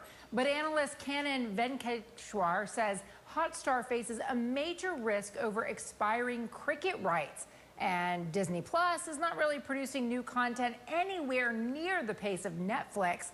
Barclays' note says Disney needs to double its pace of subscriber growth in order to reach its guidance of 250 million subscribers by 2024. Barclays thinks structural factors could be capping its growth, according to the analyst's note. Barclays cut its price target on Disney to $175 per share from $210, and you can see it's a little lower than that right now, and lowered its fourth quarter and 2022 earnings estimates. Shares of Disney have gained nearly 40% over the past 12 months, but have pulled back and just traded sort of flat since peaking in mid-March. Disney shares closed down 3% today. We'll continue to keep an eye on that one. Interesting what's happening with Disney Plus and the expectation of subscriber slowdown there. Morgan Stanley, meanwhile, has just lifted its call on Five9 Inc. to overweight from equal weight, saying that the investment case for the cloud contact platform remains intact, even as its merger with Zoom fell apart following a U.S. securities review. Morgan Stanley saying that it still likes Five9's positioning in the cloud space because of its competitive moat and has a price target of $200 on the stock. Shifting gears to space play, that is, UBS has downgraded Virgin Galactic to a sell as the company delayed its next powered flight to third quarter of next year, effectively pushing the start of its commercial service to Q4 of 2022. UBS saying that while the company is right to prioritize safety, the postponement has highlighted the hurdles ahead. That's why it has trimmed its target price for Virgin Galactic to $15 from $26. That's quite a sharp shave off, actually, to reflect the slower pace of flight operations. UBS also warning that the company's balance sheet also looks weak given its high cash burn, and that is a problem with this business going forward. We'll be right back with more right here on Street Signs. Stay tuned.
BHP's first quarter iron ore production slipping, but the mining giant seems optimistic about the road ahead, keeping its annual output guidance untouched. Will Flores has the details. Will. Good morning, Tanya. Yeah, that's going to be interesting to see whether or not they do meet those targets, but generally speaking, the expectation is that will be the case. We did see their iron ore production coming off by 5% on a 100% basis year on year, but a lot of this was indeed expected, or at least from the analyst side of things when it does come to production. They've got a number of maintenance works ongoing. Today, you are seeing the share price depressed, but you are seeing all of the Australian iron ore miners' share price depressed. If you just look at Rio Tinto, they're off by around about 2.5. But joining us now to discuss in a little bit more detail some of these numbers and what to be looking out for, I suppose, when it does come to the big Australian miner. I'm very pleased to be able to welcome Hugh Dive. He's the Chief Investment Officer at Atlas Funds Management. He's joining us live now from Sydney. Hugh, thanks so much for being here. We were just talking a little bit before the break about, I suppose, the whipsaw ride that BHP's share price has seen over the course of, say, let's call it the last couple of months or so. Obviously, when it comes to the Australian side, you've seen a little bit of that arbitrage playing out because of the dual listing. But if you're looking at it right now, 38.5, you've probably, got some expectation that you might see some net positives with all of the news they've got ahead in terms of the Woodside Petroleum merger, in terms of that dual listing coming back to Australia. Do you think they're good value now? Yeah, I'm not really sure. So I think last time when I was in speaking with you guys 3 months ago, I was relatively nervous. The share price was $50. Iron ore was $220. We didn't own any BHP, and my analysts were all telling me we've got to close out this bet. Obviously, the iron ore price has come up quite substantially since then. We've seen it come up sort of 48% in the last sort of 3 months. And also looking further ahead, I think you'd be quite a brave investor to say that the worst is behind us. we're facing sort of weaker Chinese demand. We saw the China GDP number, which was printed yesterday, below 5% for the first time since the GFC. We're seeing further supply coming on from Australia and Brazil, and then also we've got the upcoming Winter Olympics in Beijing. And if the plate looks any similar to what we saw in Beijing 08, we may see a bit of curtailing of steel production around in northern China in order to have patriotically blue skies for the world to see. So, yeah, whilst there is some sort of good news around, there's also sort of running a bit of bad news, and we've seen the share price reaction today.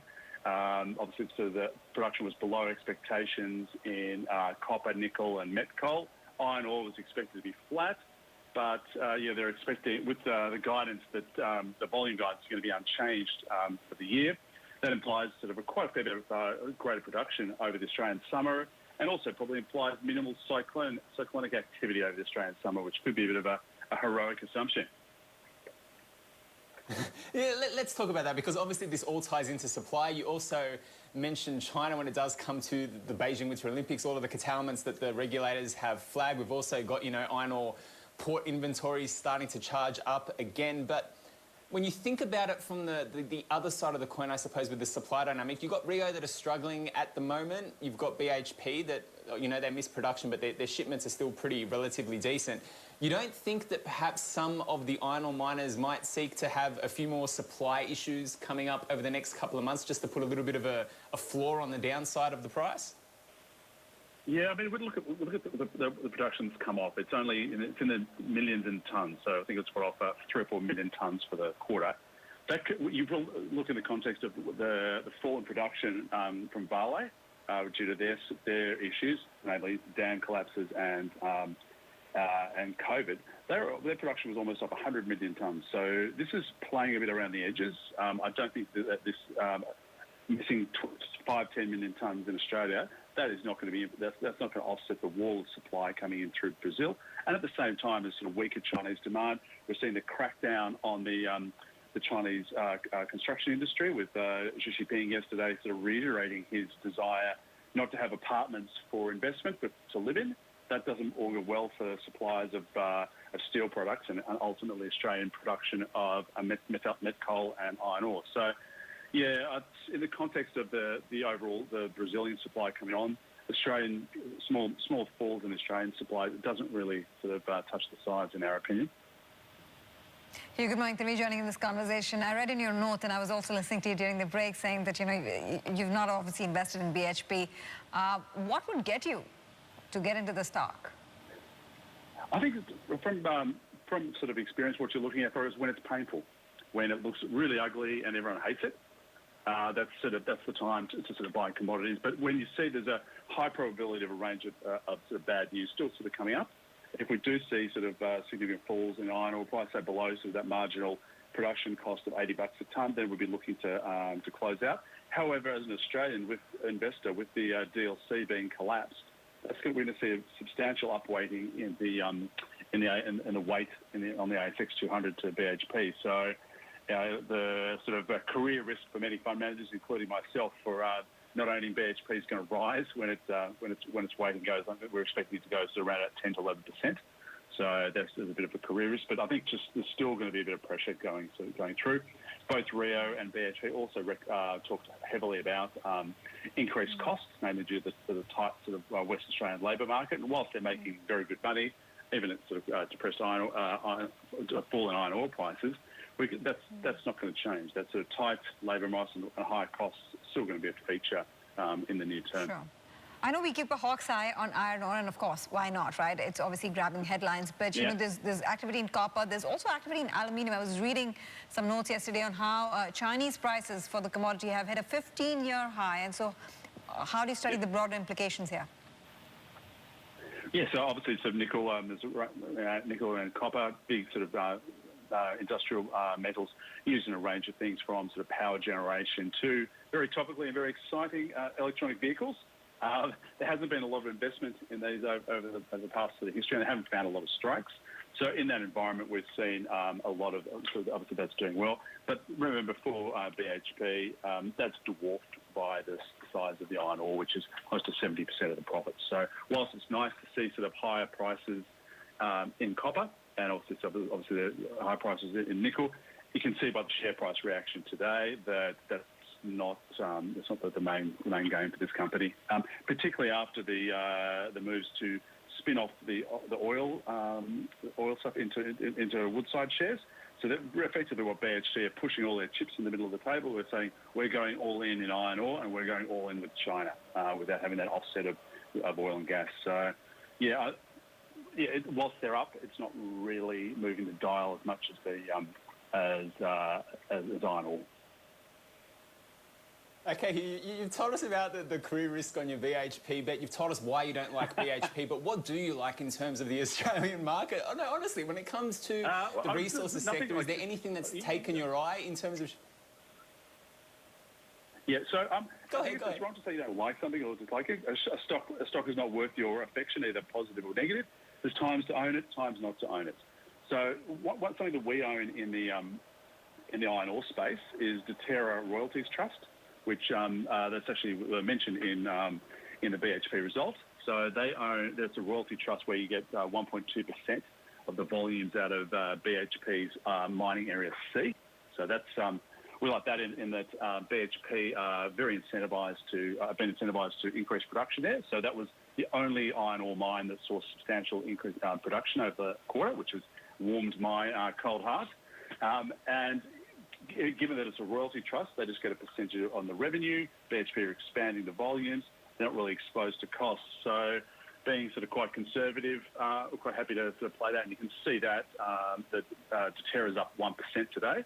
And at the same time, we're seeing sort of a 1.5% fall in BHP. So a bit of a safer way to play that. And, so it's very tasty, fully franked dividends for Australian investors.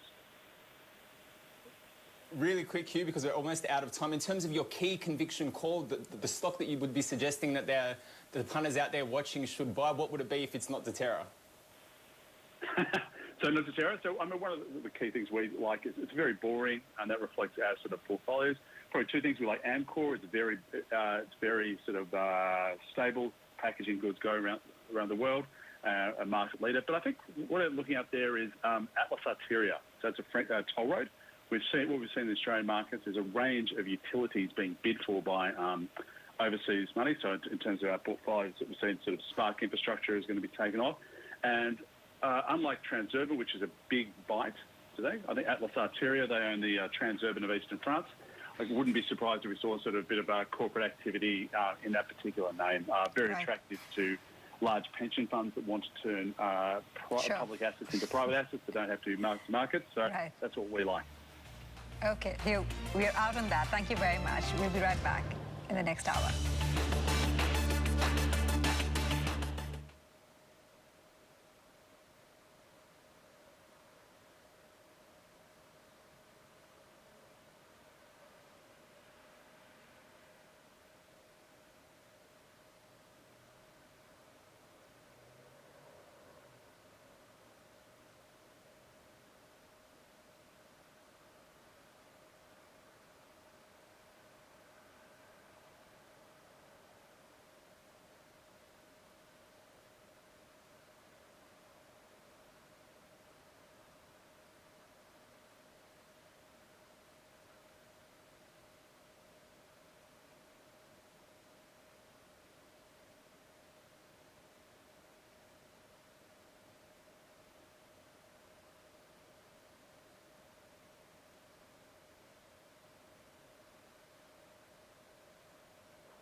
Street Signs right here on CNBC. This is the third and final hour on the show. I'm Tanveer Gill. Let's get to your headlines this hour then. The Hang Seng Tech Index jumps as Chinese tech plays track the positive lead from their U.S. peers. Alibaba launching its new server chip to boost its competitiveness in the cloud business. Asian markets looking resilient despite mixed signals from Wall Street and oil slipping a little, taking a breather following its recent rally. And we are counting down to the launch of the first Bitcoin futures ETF in the U.S., the digital asset now at a 6-month high. But will it be a case of buy on rumor and sell on fact? We'll discuss that straight ahead.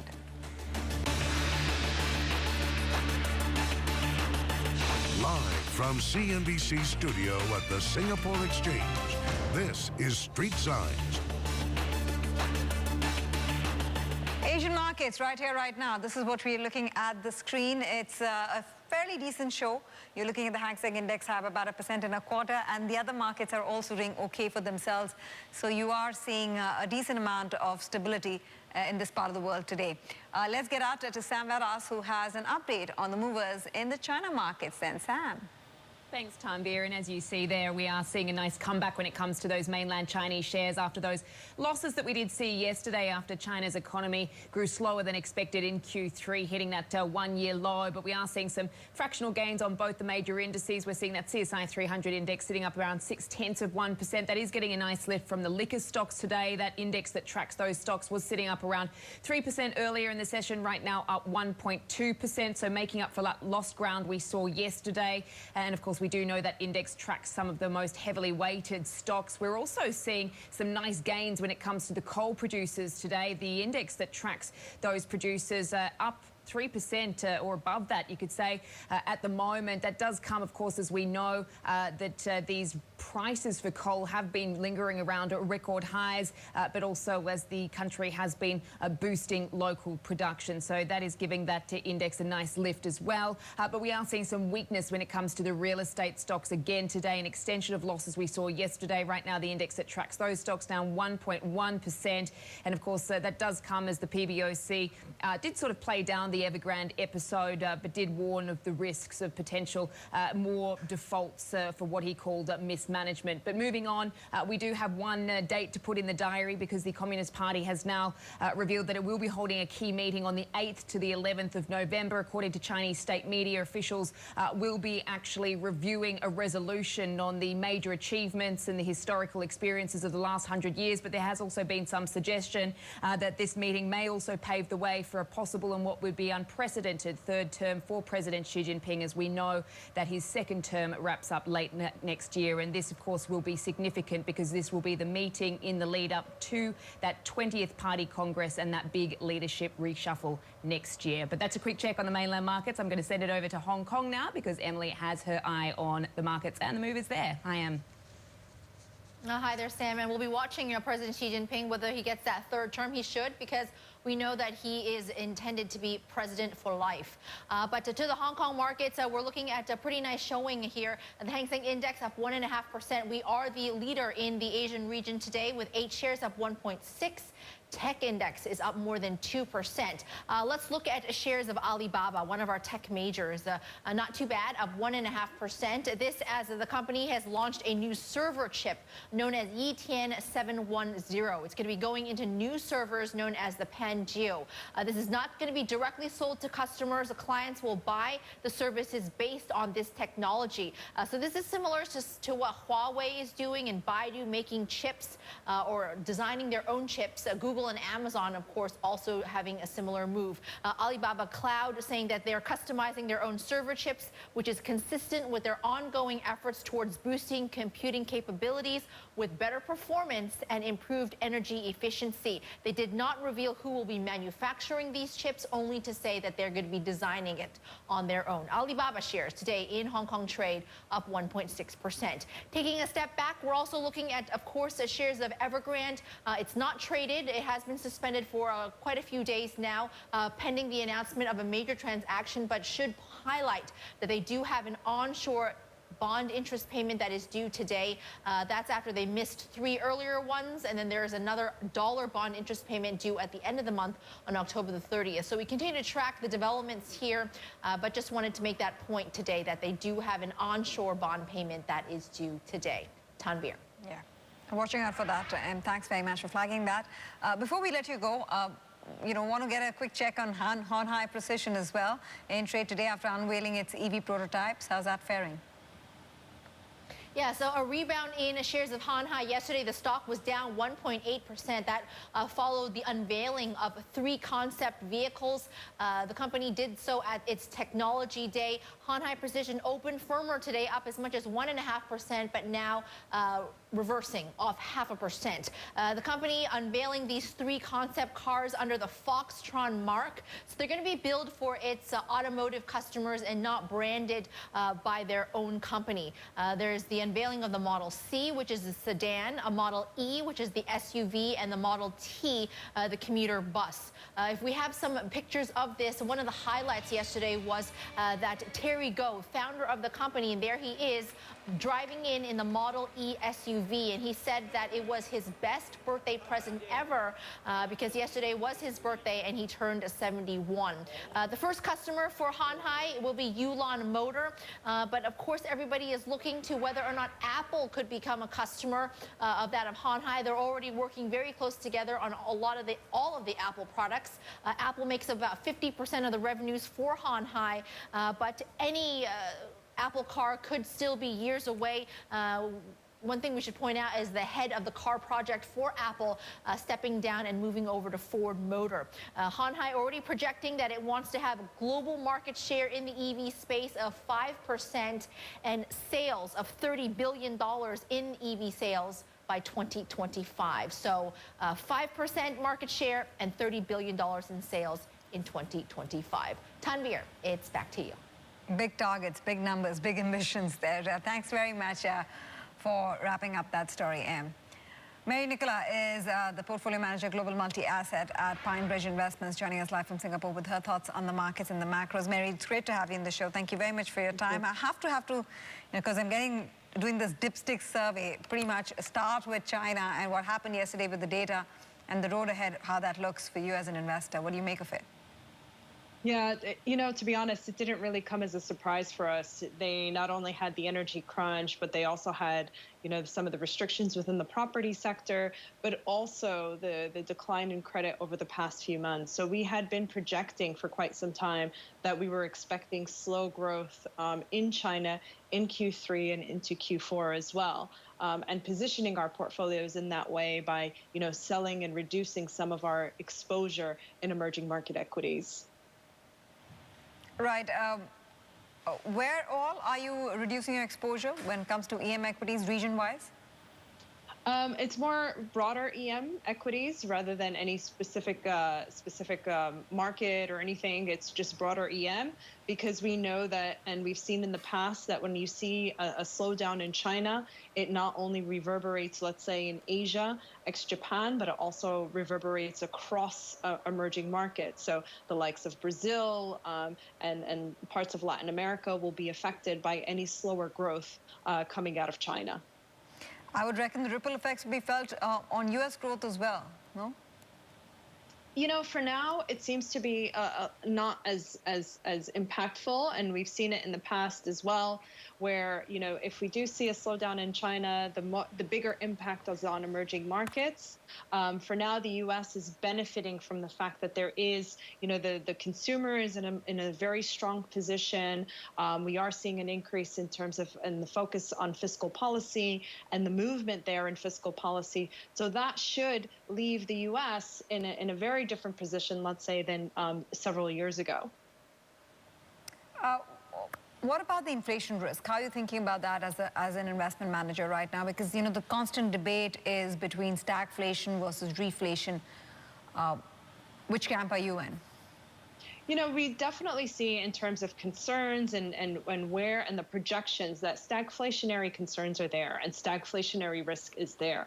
However, this is not our base case, because if you look at how inflation is evolving and what are some of the impacts on inflation, the key thing that all the data shows is that inflation is more transitory than anything else. The fact that you have, inflation of durable goods at the highest level that we've seen it versus services, that's some of the key metrics, for example, that the Fed is looking at. And the Fed is really highlighting that this is an impact from supply chain bottlenecks more than anything else. I do want to understand from you very quickly how you're looking at the European market right now, given the energy crisis that Europe is facing, and obviously Russia being at the other end over here. President Putin saying that they're not trying to weaponize the market, but what's your observation on how they will be able to tackle the situation and the implications, of course, for the economy there? For us, in terms of how we're looking at Europe, Europe's been one of our key convictions for quite some time, in the fact that it was lagging behind, and we could see a more robust recovery, especially with a lot of the reopenings following the increase in the vaccination rates.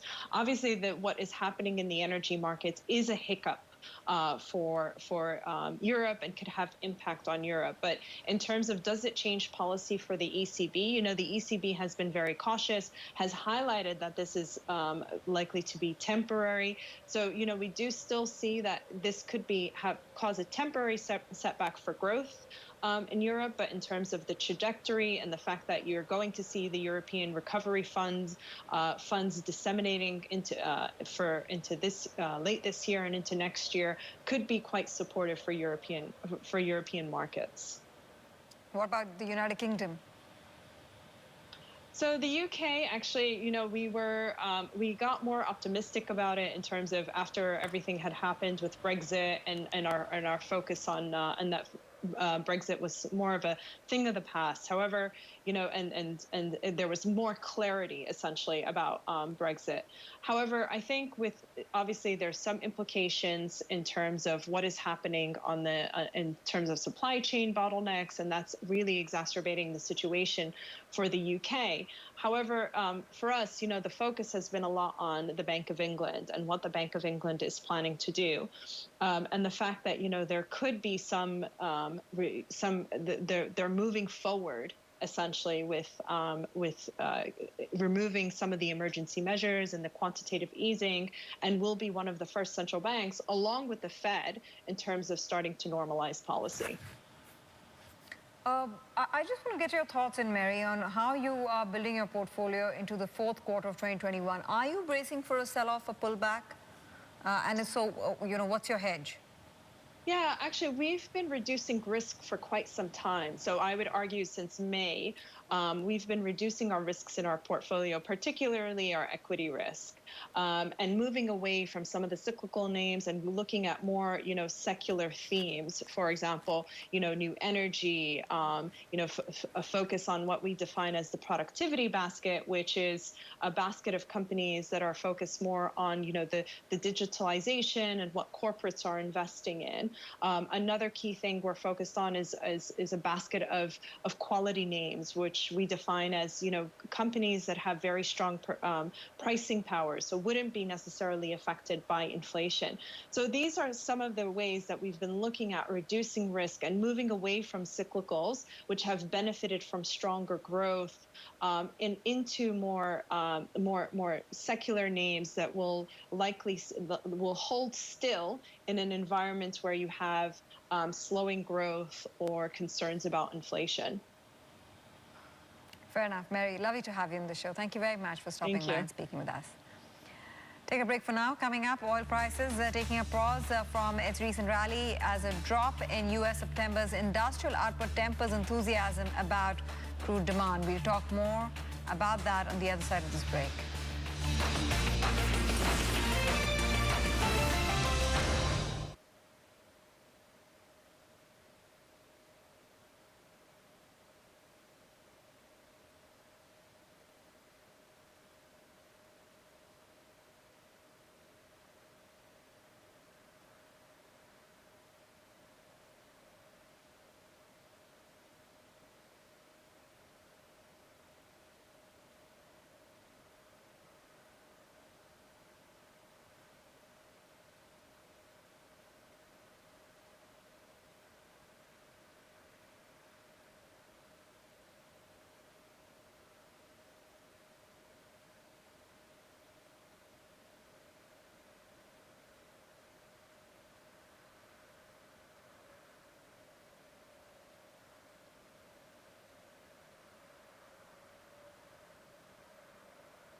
we are back with a look at oil prices. That's what we are seeing on the screen. Not too much movement, but elevated levels still for both the benchmarks. In fact, there are reports that some OPEC Plus members are struggling to raise oil output amid underinvestment and maintenance problems. The group is still sticking to its plan to gradually increase output, shrugging off calls from the White House to ramp up production quicker. OPEC Plus will next meet on 4th November to set its output policy for December. Staying with the oil patch, the International Monetary Fund predicting that crude prices will pull back early next year amid an uneven post-pandemic recovery across the world. CNBC's Hadley Gamble caught up with the IMF's Middle East director and asked him about his thoughts on the energy market as part of that conversation. Well, it depends where you sit. Definitely for oil exporting countries, an increase in oil price is positive because it rebuilt their buffers. It rebuilds their external reserves, it's improved their current account and their fiscal account.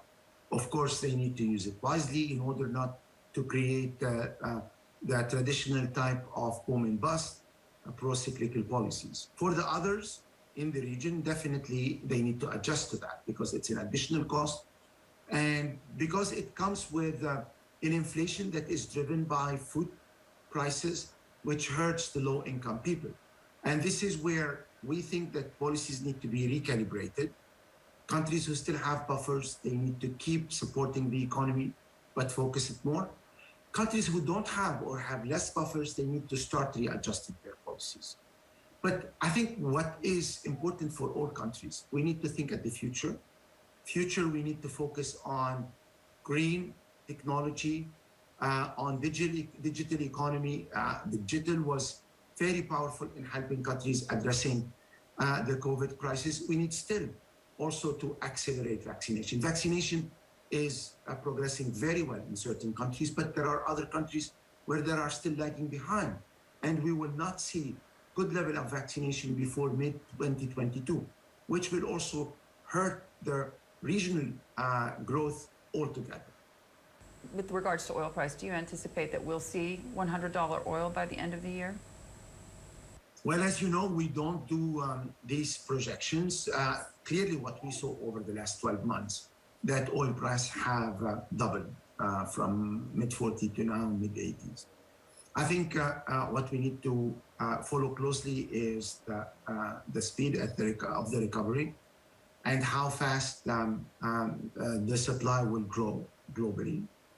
What we see that there is still capacity that is not tapped yet. And the extension of the OPEC Plus agreement with gradual increase in production gives us at least 5.8 million barrels that one could use. And there are still some spare capacity also in gas. And therefore, I think if demands goes up, there is still supply here to address that. And this is what is important economically, is not to face a shortage between supply and demand. Important views there. Time up for a short break, but coming up, the Australian dollar popping in trade today despite RBA minutes reiterating no immediate rate hike. We'll take a closer look when we return.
Welcome back to Street Science. The demand for coal is on the rise amid the global energy crunch.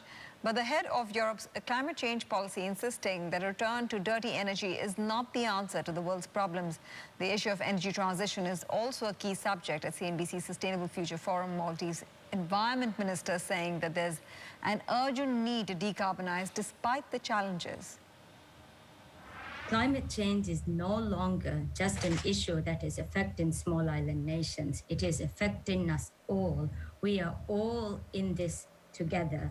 We are going to be meeting in Glasgow in the next 2 weeks, in fact, unless we have rapid, immediate and large-scale action, we will not be able to contain global temperatures beyond 1.5. So for us to be able to limit warming to 1.5, we really need to decarbonize. We need to agree on net zero. We need to agree on carbon neutral policies.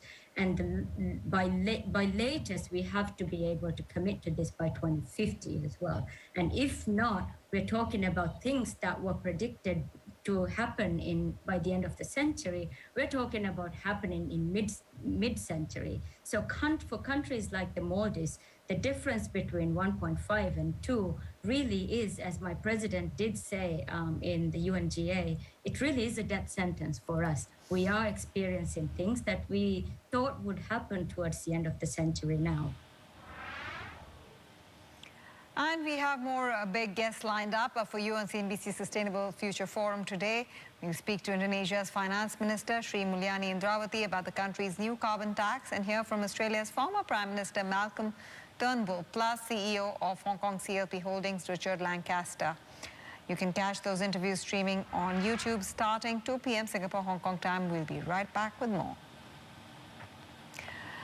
Okay, shifting our focus now down under minutes from the RBA's latest meeting out today, retrading status quo on interest rates till 2024. So 2 years hence, we have Will Cruz as always joining us with more insights on that. Will. Yeah, Tanny, it was same when it does come to the RBA with the guidance they provided at the RBA minutes regarding the rate strategy. But what has been interesting, and this, I suppose, could potentially be what has played into the Australian dollar thematic in the course of the session today, is the fact that if you're just looking at the April 24 bond, that's the bond that they've actually anchored that 0.1% to in terms of the yield for their yield curve control, they've actually let that slip higher. Now, it's trading right now between 17 and 18 pips. It's supposed to be anchored to that 0.1% rate. And a number of people are looking at right now and basically asking the question, what exactly is the RBA doing? Is this some kind of signal from the RBA that despite, the dovish commentary that they have been suggesting when it does come to the RBA meeting minutes and just their general commentary in general, why they haven't necessarily defended the 0.1% rate on that 3-year bond yield when it does come to the 24s, April 24s. You might, if you take a look at the charts now, see the November 24 yields. So that is something that I've seen commentary right now from RBC, from ANZ, basically suggesting that the RBA might need to do something this week in terms of their bond buying program to shore that back up and bring that back down to 0.1%. Otherwise, what they are, in a sense, suggesting is that they might be moving on rates sooner rather than later. And that also could potentially play into the New Zealand dollar dynamic. We had a fresh call coming out of ANZ, actually, as well, that they're expecting further rate hikes to come for the RBNZ, so in April and May as well. Perhaps that gave that a little bit of a boost against the US dollar, which again is, weaker against all of the major global currency baskets. So that's a little bit of, I suppose, extra context when it does come to the Aussie and the Kiwi potentially. But in terms of the general market right now, the ASX is up by around about 15 pips. We continue to see the weakness play through for our iron ore miners. BHP obviously reported its quarterly production numbers. Earlier today, they were a little bit weak when it does come to the iron ore production. They had weaker production when it comes to their Escondida mine operations in terms of copper.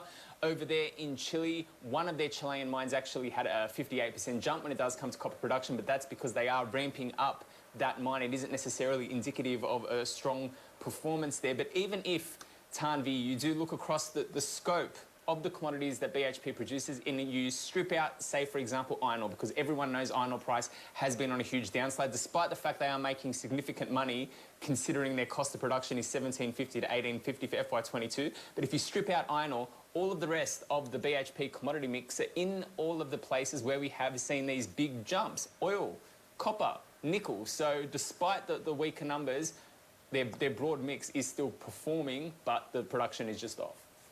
Yeah, which is why the stock is still holding up. I mean, you're looking at the stock down about 1.5%, but from a 12-month perspective, year-to-date perspective, things have been okay. Well, thank you very much for that. Time now for a short break, but coming up, Bitcoin inching towards record highs as funds race to offer futures ETFs based on the digital assets. Yeah, we will take a closer look at the crypto trade when we come back.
Welcome back to Street Signs. Here's a quick recap of your top stories this hour, 11:30 Singapore, Hong Kong time. Tensions heightening in the Korean Peninsula as Pyongyang fires at least one ballistic missile off its east coast in its latest weapons test this morning.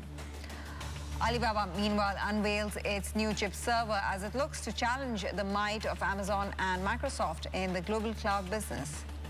Plus, shares of Geely popping in Hong Kong as a Chinese automaker looks to increase its stake in Zeekr Intelligent Technology. Bitcoin prices this morning doing this. You're seeing a spike, actually, just the last few minutes. Look at that. That's a 700 points, 800 points move really for $800 actually move for Bitcoin. And now talking a level closer to 63,000 on the commodity. This amid optimism about the first Bitcoin futures ETF in the U.S. due to be launched later today. In fact, CNBC's Kate Rooney filed this report on the story. ETF excitement is the crypto headline for this week. It's seen as a legitimizing moment for the asset class, and bulls have been betting that this will introduce a new wave of investors that could boost prices.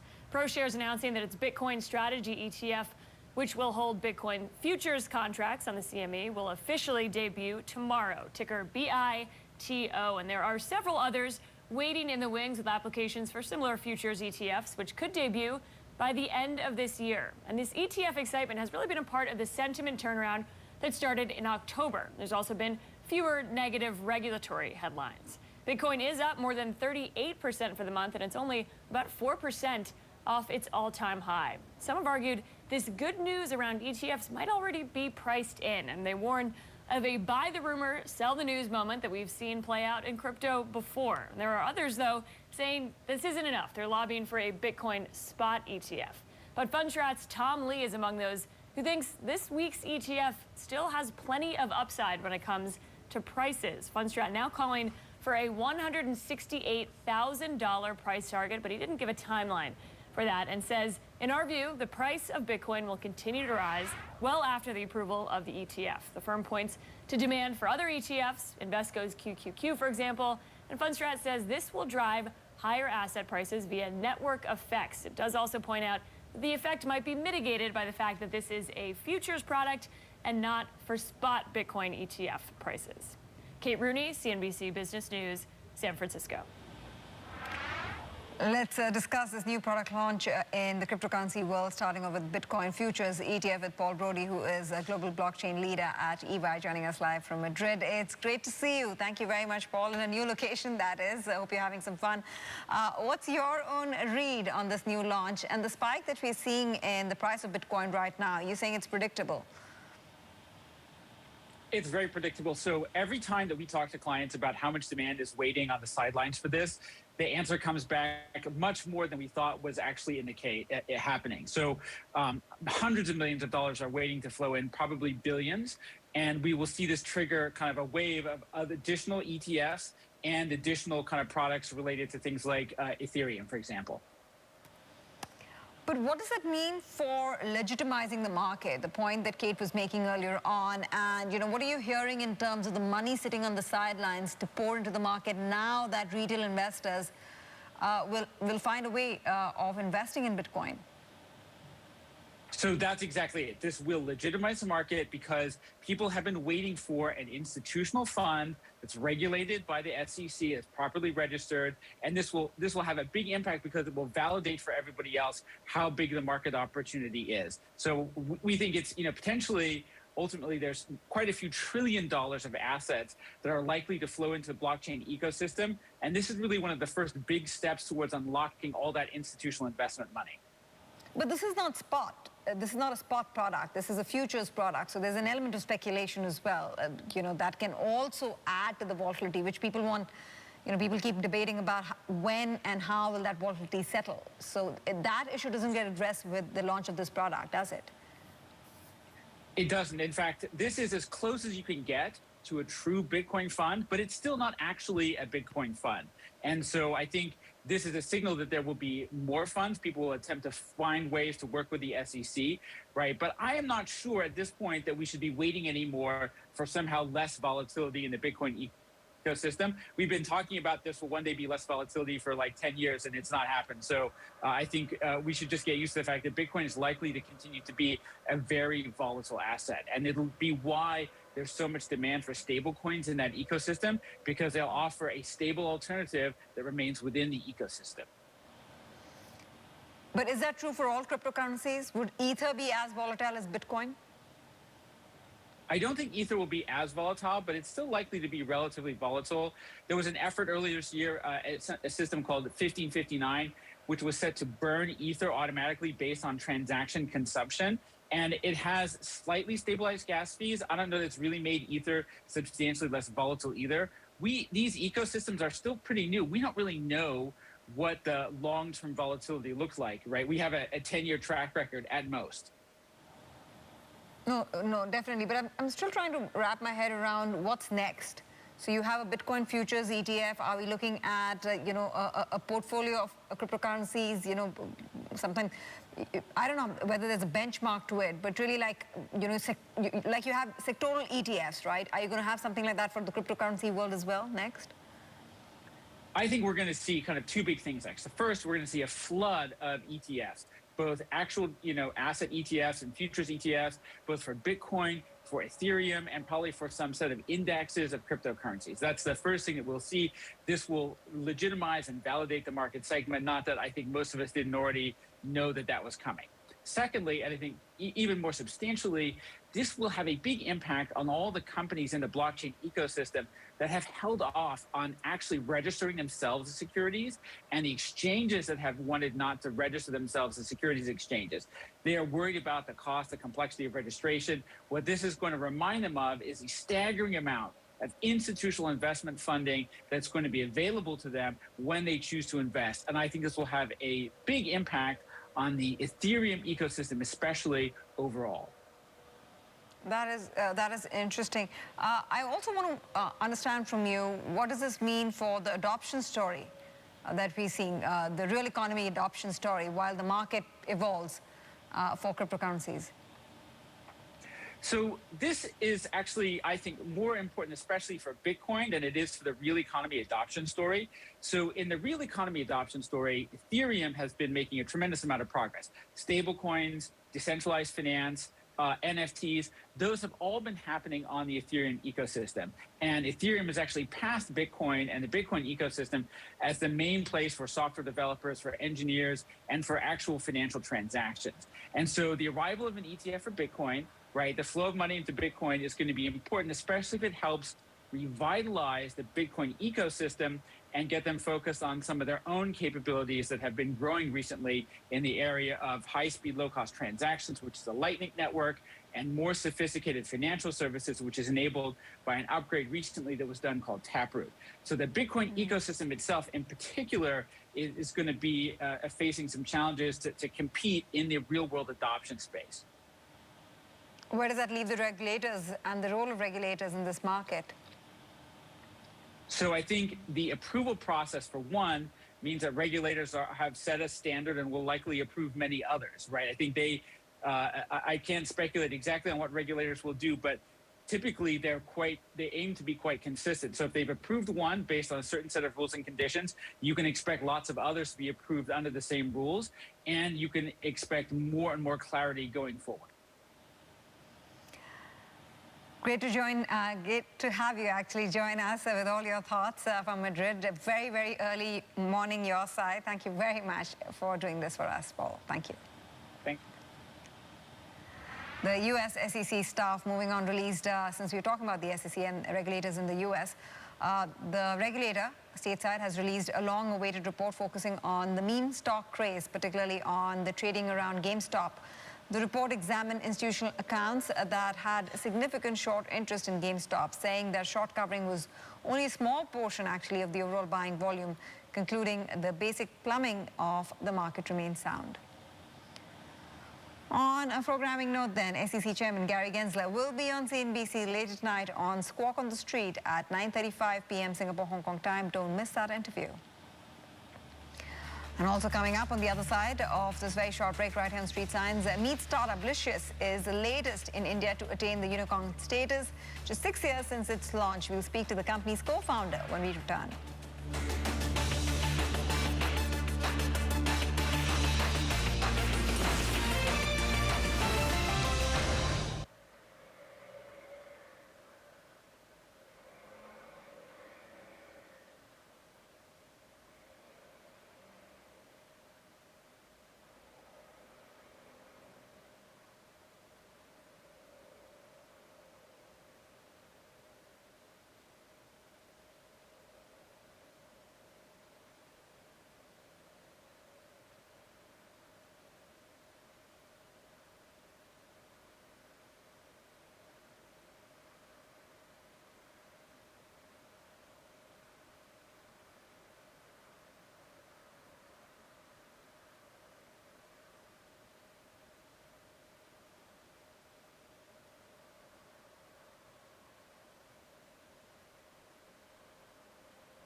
Welcome back to Street Signs. India's startup scene showing no signs of slowing down. Here's another example of that. Online meat delivery company Licious is one of the latest beneficiaries of the boom that we're seeing in the startup ecosystem in India, becoming the first direct-to-home, or rather direct-to-consumer startup to attain the unicorn status. It raised $52 million in its latest funding round, led by India Infoline, IIFL Asset Management. Licious sells meat and seafood in 14 Indian cities to over 2 million customers. Reports also suggest the company may be looking to go public in the next 2 years. Wouldn't blame them, given the interest we're seeing in the markets. Abhay Hanjura is the man behind the business. He's the co-founder of Licious, joining us live from Bangalore with his thoughts on how things are shaping up and business plans also going forward. Great to see you, Abhay. Thanks very much for taking out the time. First, give us a broad introduction on the business and the meat-eating market in India. Thank you. Thanks for having us here. Look, surprisingly, India actually is the world's fourth largest meat consuming nation. While the world thinks of us as a vegetarian nation, that's absolutely not true. So we consume close to $45 billion worth of meat and seafood a year. So that's the size of the opportunity. And 6 years back, when Vivek and I kind of got started off on the path, we were shocked to see that there was no brand operating in the space. So while India had, Indian consumers had moved to brands across every single food item in their grocery basket, meat continued to languish in the wet markets of India. And that was very surprising. That's where we saw the opportunity. We realized Indians, prefer fresh meat over frozen, meat choices that Western counterparts have adopted. And the other thing was that it was a hyper-customized category. There are so many ethnicities in the nation that have a very distinctly different preference in terms of cuts, flavors, so on and so forth. And that gave us a great insight, and we said, here's an opportunity to actually build a direct-to-consumer brand versus, let's say, at that time where a lot of horizontal stories were playing out in terms of big basket and so on and so forth. So that's what Licious is. Licious is India's first direct-to-consumer meat and seafood brand. Like you said, today operating in 14 cities in India, and we're just getting started. Just getting started, and quite a roaring start you've had. Abhay, I do want to understand, you have a farm to fork model, and logistically this would be a bit of a challenging business. I don't know, give me your perspective on that. Wouldn't that weigh on costs? And so how do you try to make money at the end? I know, of course, at the end of the day you get paid by the consumers, but the delivery costs, the sourcing costs, doesn't that all add up to put more pressure on profitability? Actually, this is the question all VCs asked us in our early days, that you're investing just far too much into a farm to fork consumer supply chain. But look, the fact of the matter is this, and I'll try to explain it to you quite simply. So, because Licious is able to charge a premium, to commodity otherwise in the market, we are able to make, more dollars per order.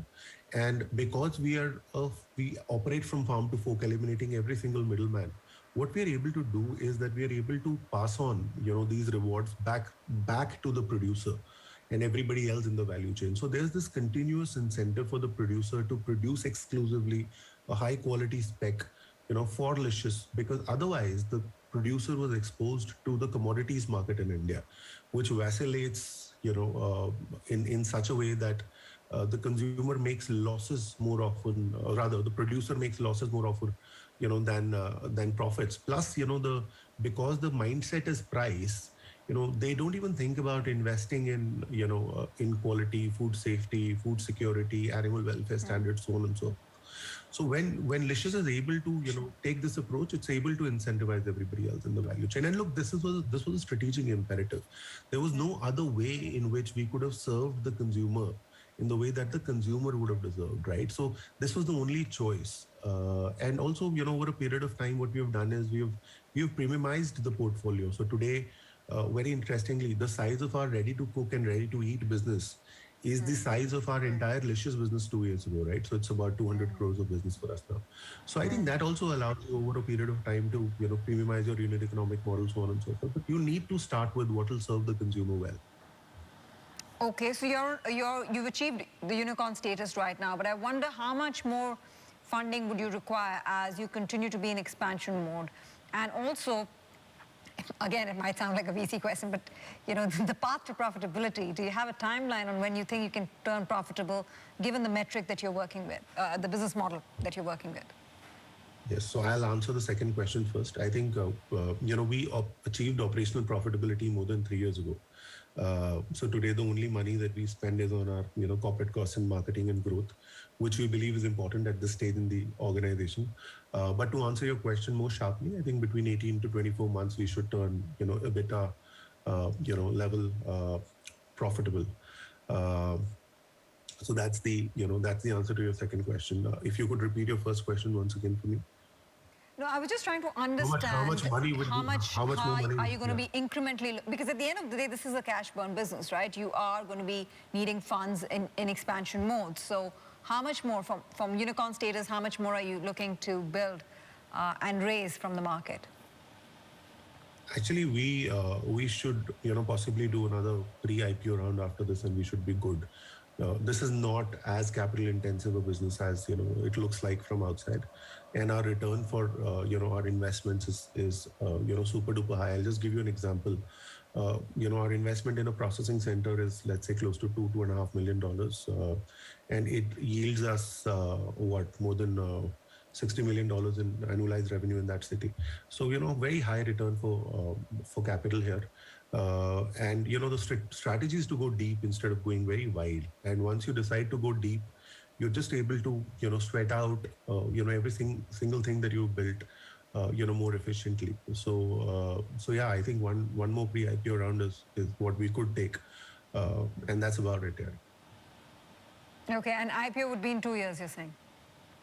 Yes. So a couple of things. One, of course, profitability that you said is an important milestone before that. And the other is ESG. We, took an ESG pledge earlier this year, and we committed ourselves to some, sustainability standards. So we want to make significant progress on our ESG pledge. And I think that, that will, position Licious very differently as an organization, and also creates greater value for every stakeholder and the ecosystem. So these are the two intermediate milestones to IPO, and then we should be good. No, I'm actually quite convinced and fascinated by the story, and I think you have something going there with your business. What about product diversification? Would you keep it with the meat market, seafood, or are you going to be looking at broadening your portfolio, your offerings through the online route? So again, many VCs have asked us this question. But yeah, okay. So a VC firm. No, please I carry on. think Temasek is right across the street from you. But look, our heart, passionately beats, in the core sort of meat and seafood as a category. So, we will not veer away from that. But what we will do is we will certainly diversify more and more into ready to cook and ready to eat, categories. These are clean label, preservative free, fresh, ready to cook and ready to eat, products. In India, anything, in ready to cook, ready to eat, any innovation in past meant only adulteration, right? Because companies have been trying to make shelf-stable products for general trade and modern trade.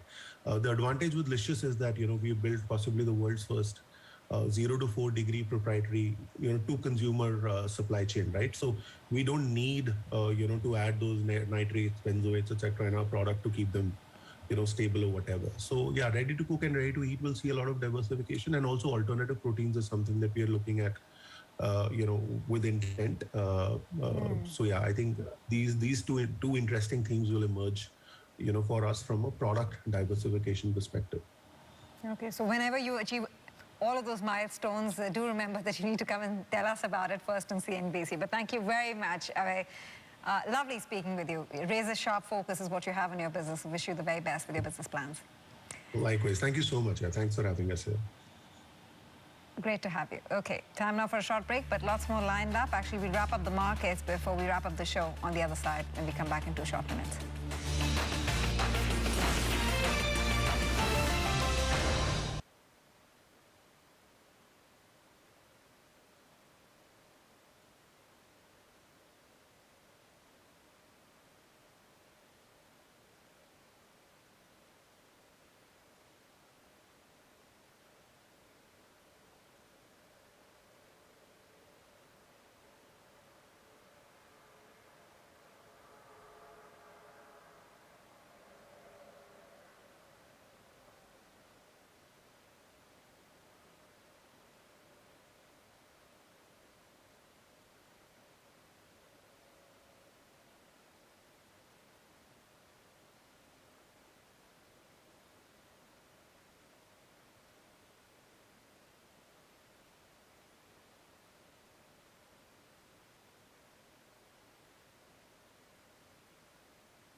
Shares of Apple finishing more than 1% higher after unveiling its premium MacBooks. The tech giant ditching Intel's chip, choosing to power the new laptops with its own in-house processors instead. Netflix also staying strong ahead of its quarterly earnings. This is what the stock did overnight, about 1.5% higher, 12 months return, 20% up actually. Billionaire investor Carl Icahn telling CNBC in the meantime he missed out on more than $40 billion of gains on Apple and Netflix, but he does not regret it. There was an article I could be worth, $40 billion more if I had kept Apple and Netflix, but I don't really care because I never would have kept it. And, all the customers made a fortune in Apple because I think partially we did something real good there. And I really think we were very instrumental, and I don't think Tim Cook would deny it, of getting them to do the buybacks in the big way they did it. And so we helped there. And, yeah, we made a lot of money in Apple. We made $1.8 billion in it. It's public. But all the shareholders, from the time I got in to the time I got out, made $234 billion. So, so I think we certainly serve a purpose. Okay, let's zoom in on Japanese markets now. The Nikkei 225 have about 1%, Topix have about 0.5%, dollar yen flat as flat can be, 114. On the weaker side of that mark, heavyweights, flip over, take a look at heavyweights in the region. Waiting. Okay, heavyweights are on. You have fast retailing SoftBank, FANUC doing quite well for themselves in trade thus far. The campaign for the general election and politics, of course, is top of mind in the region at the end of this month now. Underway, and freshly appointed Prime Minister Fumio Kishida seeing a lackluster start. Kyodo News survey showing the approval ratings for his cabinet hovering around 55%. Meanwhile, I just want to segue and address some corporate stories. Toyota announcing plans to invest about $3 billion into EV battery development in the U.S. by 2030. A third of the funds will be used to set up a new American plant that will employ nearly 2,000 workers. Shares of Toyota in the session not doing a whole lot, but Toyota Tusho is up about 3% as we speak. Just broadening out and looking at Asian markets, we are seeing Asian markets largely doing okay for themselves, so most markets holding higher. There's a Jakarta composite which is down by about 0.5%, but other markets are doing okay. That does it on this edition of Street Science. Thanks very much for watching.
From Asia and the Middle East, this is Capital Connection. Hi everyone, welcome to Capital Connection. I'm Dan Murphy in Dubai. And I'm Matthew Taylor in Singapore. Our top stories for you on the show today.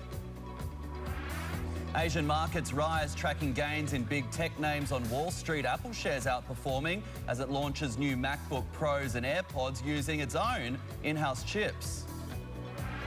Alibaba launches its own designed ARM-based server chip for cloud computing as it looks to take on the likes of Amazon and Microsoft. Also today, from phones to cars, iPhone maker Foxconn gets into the EV lane, launching 3 electric vehicle prototypes, marking the Taiwanese contract manufacturer's biggest push yet into the space. And BHP's quarterly iron ore output slips, but the world's biggest miner keeps its annual production targets unchanged.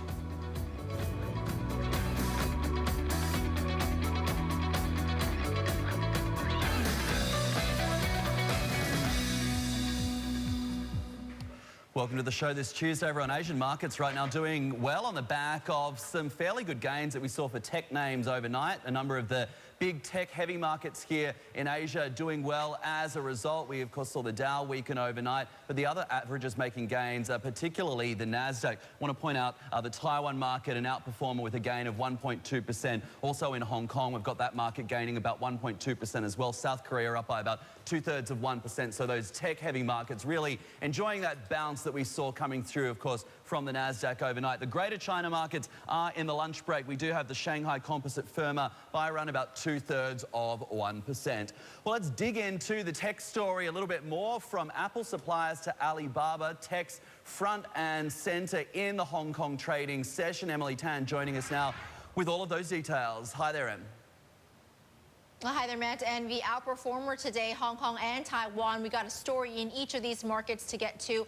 Looking at the Hang Seng Index, of course, one of our big heavyweights, Alibaba shares up 1.3%. This as the company launches a new server chip known as Yitian 710. It's going into new servers known as the Panjiu. It's not directly going to be sold to customers, but instead clients will buy services based on this technology. So this move follows in the footsteps of the likes of Huawei as well as Baidu, also making their own chips, and of course Google and Amazon as well. Alibaba Cloud saying that they're customizing their own server chips, which is consistent with ongoing efforts towards boosting computing capabilities with better performance and improved energy efficiency. They did not reveal who will manufacture these chips, only to say that they are designing them. Alibaba shares strong today, up 1.3% at 165. Flipping over to the Taiwan markets, we've got Apple supplier Hon-Hai Precision unveiling 3 EV concept cars at their technology day yesterday. This is under the Foxtron mark, and it's going to be built for automotive customers rather than for their own brand. If we have some video, we'll show you that they rolled out the Model C, which was a sedan, a Model E is an SUV, and a Model T, which is a commuter bus. One of the highlights yesterday was when they drove in the Model E, the company's founder, Terry Gou, stepping out of it, and he proclaimed that it was one of his best birthday gifts ever, as he turned 71 yesterday, and it indeed was his birthday. So this is built for automotive customers, and Yulon Motor becomes their first EV customer. But the questions remain as to whether or not we'll see them build the Apple car, because we know that Hon-Hai has a strong relationship with that of Apple, being its client. 50% of Foxconn sales coming through from that of Apple, but it could be still years away. And one point that we should make is that the head of the car project over at Apple leaving for Ford. So Hon-Hai setting some ambitious goals. They expect to have a 5% of the global EV market share by 2025, raking in something like $30 billion in EV sales. And to help them do that, Hon-Hai has signed up the likes, of course, with Yulon Motor, Fisker, Thailand's PTT, Stellantis, Zhejiang Geely as well. Dan, it's back to you. Emily, thanks for the update. We appreciate it. Meanwhile, the mainland market's also holding up today. Let's go live to Sam Vardas joining us with more on this. Sam, what are you watching? Hi there, Dan. Yeah, we have seen a nice comeback when it comes to mainland Chinese shares, certainly making up for some of those losses we saw yesterday after the Chinese economy grew slower than expected in Q3 at that one-year low. But we are seeing that CSI 300 index, for instance, up almost 1% at the lunch break. That does seem to be getting a nice lift from those liquor stocks today. The index that tracks those was up around 3% in the morning session, right now sitting up almost to 2%. Of course, we do know that index tracks some of the most heavily weighted stocks. We're also seeing some nice gains when it comes to the coal producers today. The index that tracks those was also up around 3% in the morning session, right now up 1.2%. And of course, that comes as those coal prices do remain elevated, lingering around those record highs. And of course, as the government is boosting local production of coal in order to address the power crunch worsening across the country. But we are seeing some weakness amid all these gains. The real estate stocks under some pressure today once again, an extension of those losses we saw yesterday, down 0.8%. It does come despite the PBOC governor saying that the Evergrande episode is controllable, but he did warn about the risks of potential more defaults because of what he called mismanagement. Now, one to put in the diary, just moving on, we have now seen Chinese state media saying that the Communist Party has set a date for this big key meeting next month. This will be from the 8th to the 11th. And according to Chinese state media, this one will be a big one because this is where officials will actually review a resolution on major achievements and historical experiences of the party the last 100 years. And of course, this will be significant because it does come ahead of that big 20th Party Congress. That is a big meeting, and also ahead of that leadership reshuffle next year. Matt, back to you. Stan, thank you very much for that. Let's turn our attention now to the US futures picture. Earnings season continues front and centre stateside tonight with J&J, P&G and Netflix all reporting numbers. You can see at this early hour, though, things are fairly muted when it comes to the futures picture. We did see a mixed session on Wall Street overnight as the Dow lagged behind the S&P 500 and the Nasdaq. That was thanks to a big drop in shares of Disney, which weighed on the Dow. We did see the big tech stocks outperforming, all making gains of over 1%. Facebook up by more than 3%. Let's give you a quick check on US Treasury yields as well, because we did see a bit of action to the upside. Things pulling back slightly now on the 10-year. We are yielding 157.57. Vasu Menon is the Executive Director, Investment Strategy Wealth Management Singapore at OCBC Bank, joining us from elsewhere in Singapore today. Great to see you. Tech's enjoying gains. Does the tech trade still have legs, given, of course, that we've got rising yields, inflation concerns, which have traditionally been a challenge or a headwind for some of the tech names? No doubt, Matt. I mean, rising interest rates have been a headwind for tech stocks because tech stocks are seen as very long duration investments, and typically long duration investments are more susceptible to rising interest rates. But 2 points that I want to make in favor of tech stocks. Number one, we don't see interest rates increasing phenomenally. Yes, they're going up because the economies are recovering, and also because inflation is picking up. So that should not be too bad news for tech stocks. And secondly, we think that, technology is a multi-year theme. It's going to be volatile, as we've seen in the last 12, 18 months, very volatile. But the medium-term picture over the next 3 to 5 years, even longer than that, is going to be positive because technology is going to change the way we live our lives dramatically. And so investors need to have money in the tech space. I mean, if you can withstand the volatility, I think you need to have money in the tech space. But it's not possible to keep monitoring it every day or every other day because, technology tends to be a volatile asset class. Right. Do you trade it through tech names, or do you look at some of the individual averages in this part of the world in particular, like Taiwan, like Korea, and even Hong Kong, despite the regulatory overhang? Well, it really boils down to what the investor wants, what his risk appetite is, and what his expectations are. There are various ways to invest in tech stocks, buying individual names, buying ETFs, buying funds. But the bottom line is really this, that you need to have some representation of your portfolio in the technology sector because technology is here to stay. No doubt, rising interest rates will be a headwind and will cause tech stocks to pull back from time to time. But if you take a medium-term view, I think technology stocks will still continue to do well because the world we live in the next 10, 15 years, Matt, is going to be very different from what it is right now. And that will be driven primarily by technology. So you need to have money in that space. You got it, Vasu. Hi, Dan here in Dubai. I wanted to ask you about the market outlook more broadly because earlier on in the month, you were asking, is the equity rally over? Obviously, we haven't seen that come to fruition. We've been asking the same question, to be honest. But what do you think is going to happen next? And what do you see as the single biggest theme driving equity markets into next year and beyond? What are you looking at specifically that determines your investment strategy? Okay, then we are not negative on the equity markets. We are moderately positive on equity markets at this juncture. Bear in mind that global equities have rallied 90% over the last 19 months. And so, you can't expect that sort of phenomenal returns to continue going forward. But the PE ratio for the world MSCI World Index is not extremely high. It's about 1 standard deviation above its 10-year average. So we don't have exorbitant pricing right now. We don't have irrational exuberance. In fact, we have a healthy level of skepticism in the markets because if you look at US money market funds, 4.5 trillion sitting on the sidelines, indicating healthy level of skepticism. So liquidity is going to be a supporting factor for the markets. The reopening of economies as vaccination rates go up is going to be a supporting factor for the markets.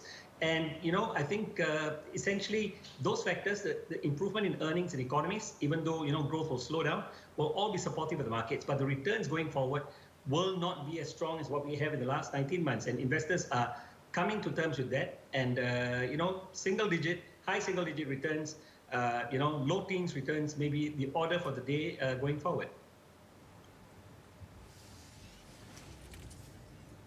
One of the other things we've been looking at over the past few weeks is soaring commodity prices for the likes of oil and natural gas, for example. What do you think that's going to mean for some of the key commodity importers? And are we going to see significant cost push inflation here, perhaps ultimately impacting the investment outlook for emerging markets and the like?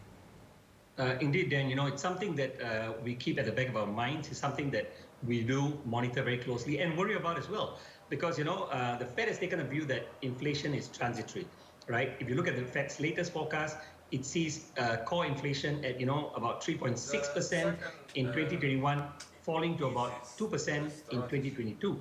So the Fed doesn't see inflation as a problem. And the same story with other central banks. They see it as transitory. So the sharp increase in commodity prices, coal, natural gas, oil, comes on the back of, environmental factors, global supply chain disruptions, and the sudden surge in demand with supply unable to keep up with demand. But, hopefully, as we approach the second half of 2022, supply will normalize.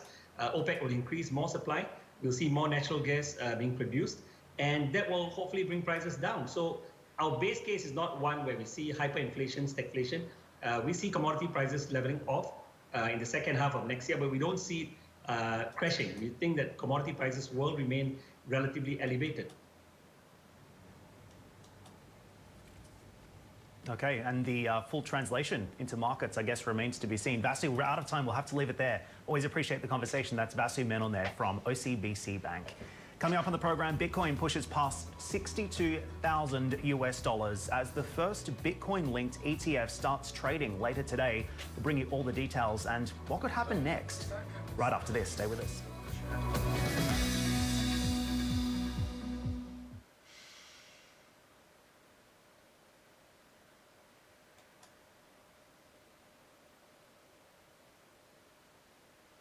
Now, most of the traders, they lose money because they trade phase one.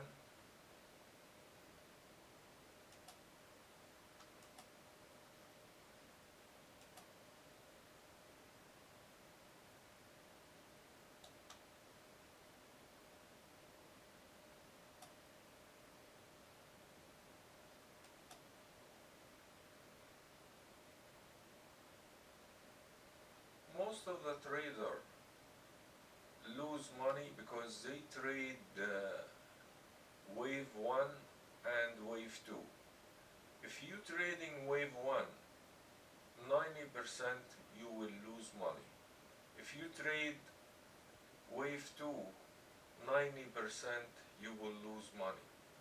The only way to make money, you need to catch wave 3 because the profit is big and the risk is very low. Let me show you why you're losing money.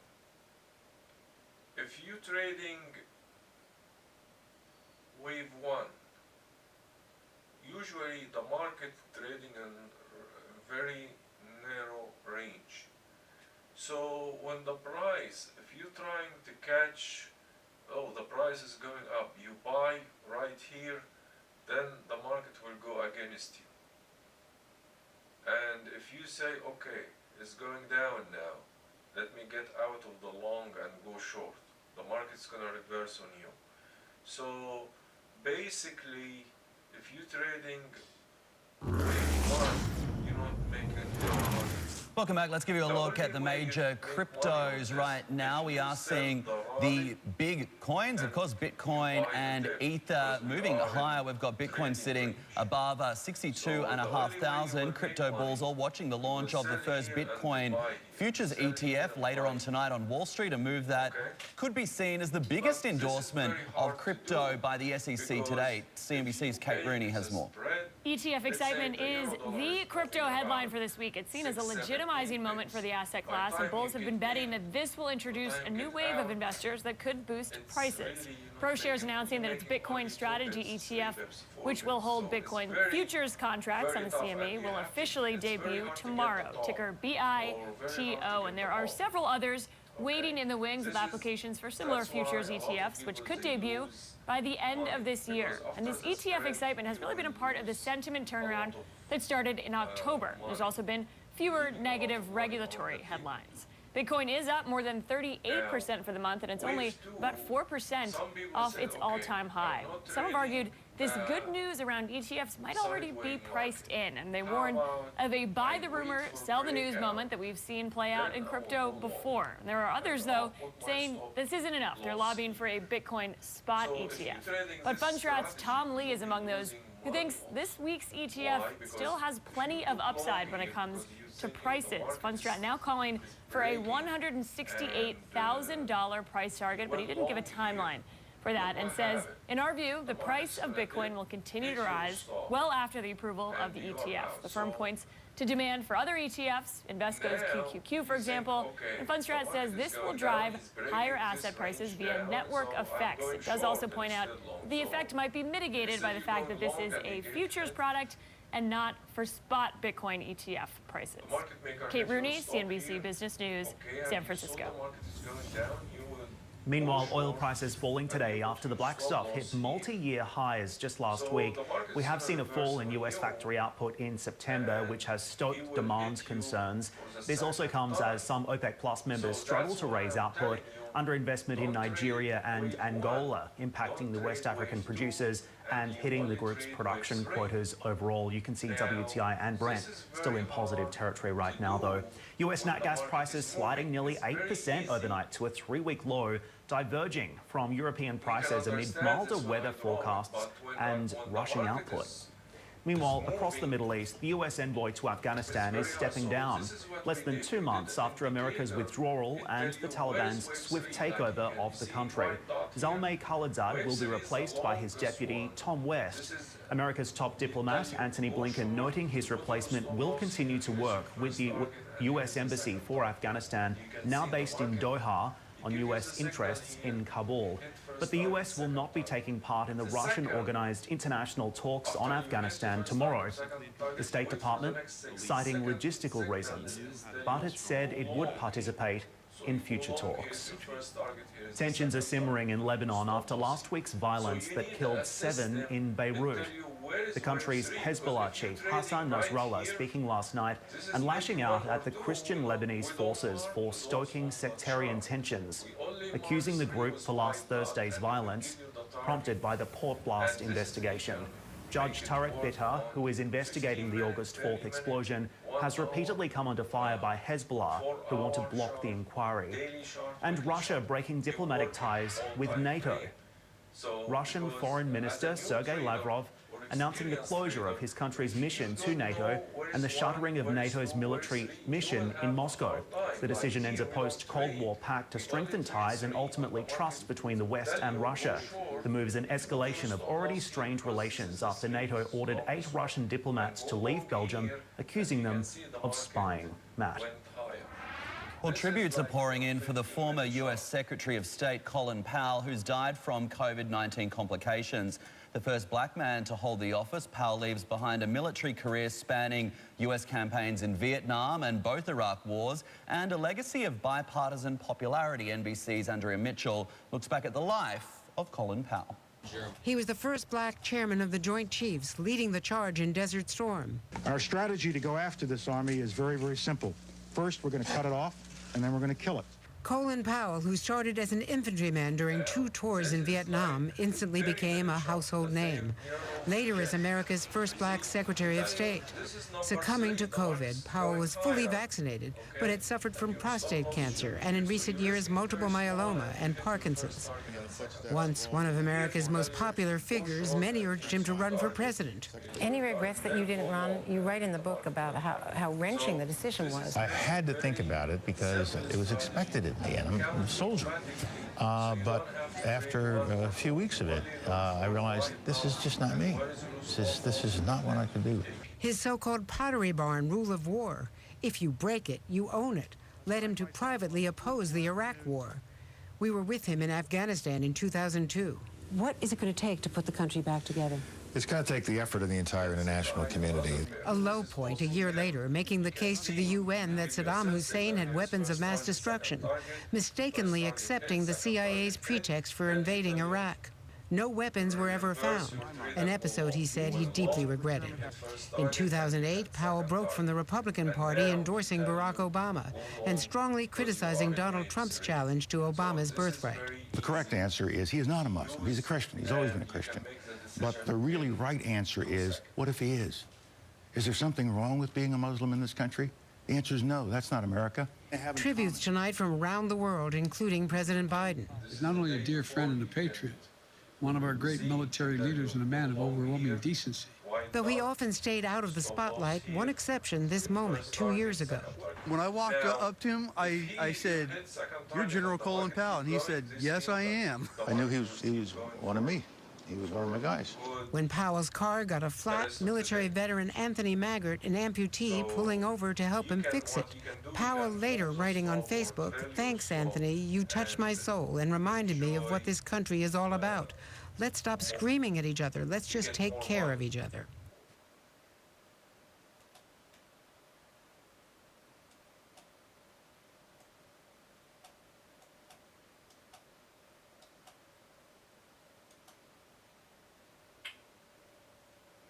Trading the oil market, you can see we have a sell signal here, you get first target and second target.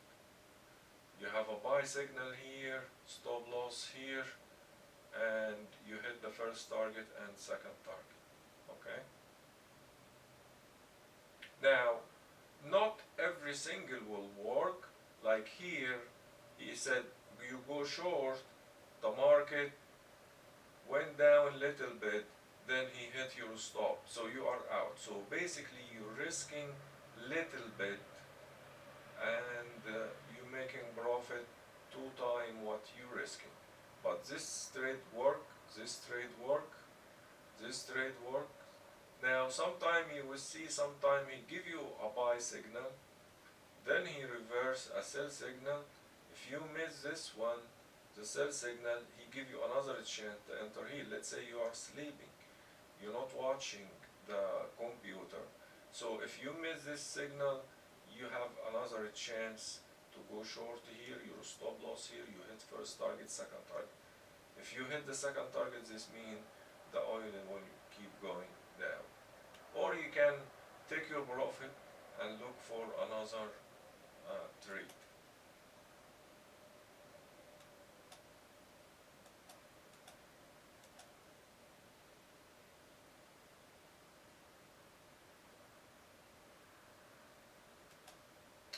Now, Bawnian, you have sell signal, you hit the first target, then it give you a buy signal. So let's say if you are here and the market told you going down, you didn't get Time for the European opening calls, now coming to a little bit earlier on in the show today. It looks as though we will see some positivity coming through, about 17 points higher on the German market, 10 on the French market, and just about 2 points higher coming through for the London market. Well, one of Britain's most fiercely contested takeover battles draws to a close today. Morrison shareholders expected to give their stamp of approval to the $9.6 billion takeover offer from CD&R today. The deal will end the British supermarket chain's 54-year run as a publicly listed company. Some other European stories we're watching.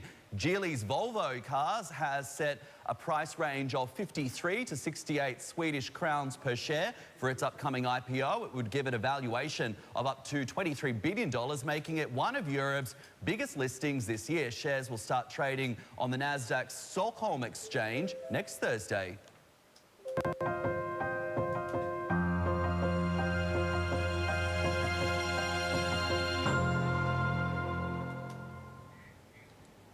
Well, France's government could be looking to capitalise on the current uncertainty in the energy markets and rebalance the country's energy mix. Le Figaro reporting that President Macron could soon announce 6 new nuclear reactors before Christmas. It's part of an early presidency promise to increase France's nuclear energy contribution to 75%. It comes as the country's troubled Flamanville nuclear power plant remains under construction, beset with around a decade of delays and runaway costs. While over in the UK, with just under 2 weeks to COP26, Britain is looking to get an edge over its European neighbours in the sustainable investment space as it tries to lure green deals at its latest investment summit taking place today. Ahead of that, it announced £10 billion in green investments, including £6 billion in offshore wind deals from the Spanish electricity firm Iberdrola. It marks the Spanish company's biggest investment in a project and adds to the £10 billion Iberdrola previously pledged to invest in the UK between 2020 and 2025. The new turbines are expected to generate enough electricity to power over 2.7 million homes. And on a programming note, stay tuned to our special Sustainable Future Forum later today for our conversation with the chairman and CEO of the company on the EMEA platform. And we have more big guests in store as CNBC's Sustainable Future Forum continues today with the theme of the global energy transition. Remember, you can set a reminder right now on youtube.com so you won't miss any of the conversation. Today, we'll speak with Indonesia's Finance Minister Sri Mulyani Indrawati about the country's new carbon tax. We'll also hear from the former Australian Prime Minister Malcolm Turnbull and the CEO of Hong Kong CLP Holdings, Richard Lancaster. The Asia platform will resume streaming on YouTube at 2 p.m. Singapore, Hong Kong time, and then our friends over in Europe will take over 11:30 a.m. British summertime. CNBC's Sustainable Future Forum every day this week, live on YouTube. In the meantime, though, Capital Connection will be right back after this break.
Welcome back to Capital Connection. Here are some of the top stories we are watching today.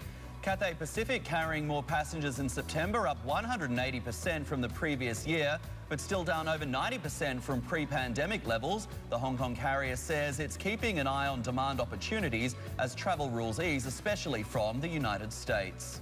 BHP's quarterly iron ore output slips, but the world's biggest miner keeps its annual production targets unchanged. And Apple moves further away from Intel launching new MacBook Pros with its own in-house chips.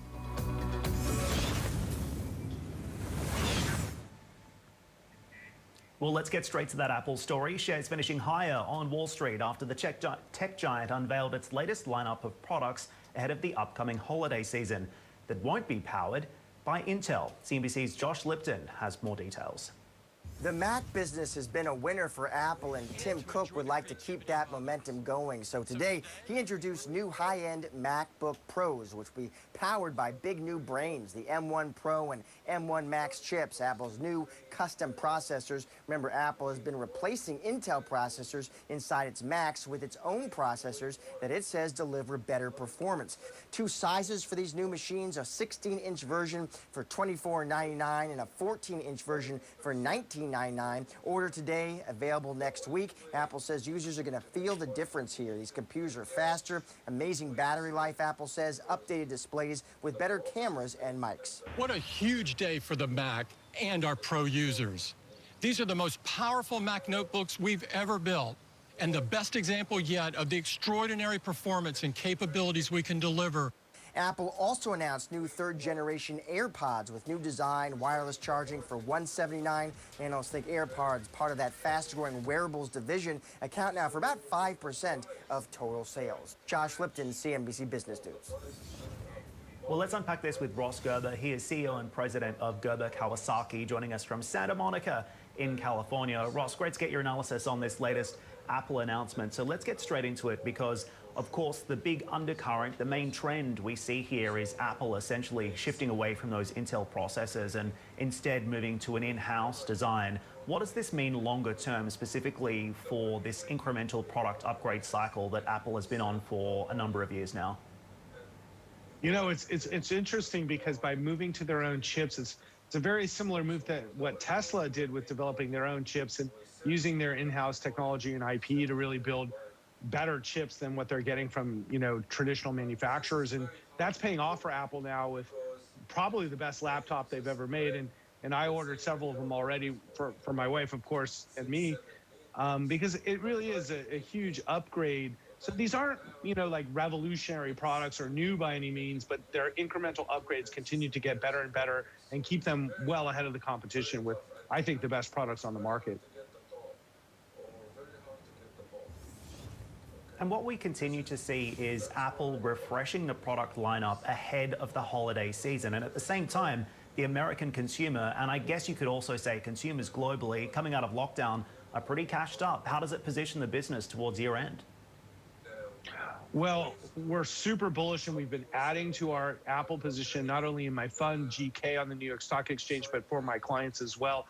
And we're long-term Apple shareholders. I've actually owned it my entire life as an adult. And, they continue to deliver. And I think as they refresh their products, we've all used our products tremendously over the last 2 years during COVID. And many of them are beat up, whether it's your iPhone or your MacBook or your iPad. And I just bought the new refreshed iPad, and it was, less than $400, and it's an amazing value. So what Apple's delivering is an amazing product, but also at an amazing value, and we expect them to have an enormous Christmas season. We expect records across the board for Apple in every division that they have, and we're super bullish on what they have in store over the next 6 months. Do you think, though, that it'll only be a one-quarter bounce? We've seen this before when, of course, Apple has come out with changes to products, and we have, of course, consumers come in and restock, whether or not it's phones, computers, iPads, and the like. And it tends to only be short-lived because once you have a number of consumers come in, buy the products, well, then they're done for a couple of years until they need to upgrade again. Do you think that we'll see that kind of scenario play out this time round? You know, it's funny you mentioned that, because that, I think, is the scenario that's causing such a huge upgrade cycle, because I'm one of those people where, you know, Apple devices we used to replace, let's say, every year or two. The devices got so good, we started replacing them every like 3 or 4 years instead of every 1 or 2. And that kind of slowed down their growth over the last couple of years. And now we got to a point, especially with COVID, where our devices became primary focus of our lives. So now the way we use technology has become a primary, communication and focus of business and basically every in entertainment, every element of our lives. So the use of these devices have become much more primary and important in our lives, and that's bodes very well for Apple. That this isn't just another sort of like super cycle over a 2-year period that then sort of winds down. I think we've moved to a new era in technology where technology plays such a primary role in the way we work and work from home and so many in mobility, that Apple is now in the best position they've ever been as a company.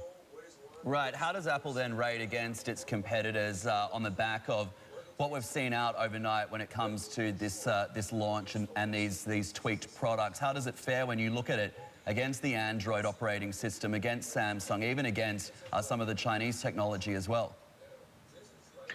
Well, I think it really depends what area of the world you live in, because I think people from, you know, Europe and the United States in South America tend to be, you know, iPhone users, and then we see much more adoption of Chinese technology, obviously in Asia, China, and other markets. So, but I think what really holds through is the ecosystem. So Apple's built an ecosystem, and they continue to invest in the ecosystem, like with Apple TV, in a way that makes their so they've combined incredible hardware, but with an ecosystem and incredible software and security and privacy. And I think that the privacy focus of Apple and making that a primary focus of Apple has built trust in consumers that the other companies don't have, like Android, Samsung, for example. So this angle that they've taken, that we're really the protector of your privacy, and the Apple device is really like your primary personal identifier of who you are, and soon to be your health information and driver's license and I, you know,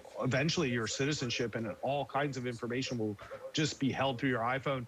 But we trust that, and that's what Apple has built that other companies don't have. That is an intrinsic value that is invaluable in an era where our information is stolen constantly from us, is that we feel that Apple protects us. And I think that's going to be incredibly important over time. Ross, appreciate you as always joining us. Ross Gerber there from Gerber Kawasaki on the Apple story. Coming up next on the show, BHP's iron ore production for the first quarter slips, but the mine is staying optimistic as it maintains full-year output targets. We'll dig into those numbers coming up right after the break.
You're live on CNBC. Welcome back. Let's check in on the commodities patch. BHP's iron ore shipment slumping in the quarter, but the giant still staying optimistic for the rest of the year. Let's get straight out to Will Caloris for all of the details. Will, why are they optimistic? Soaring commodity prices probably helping here.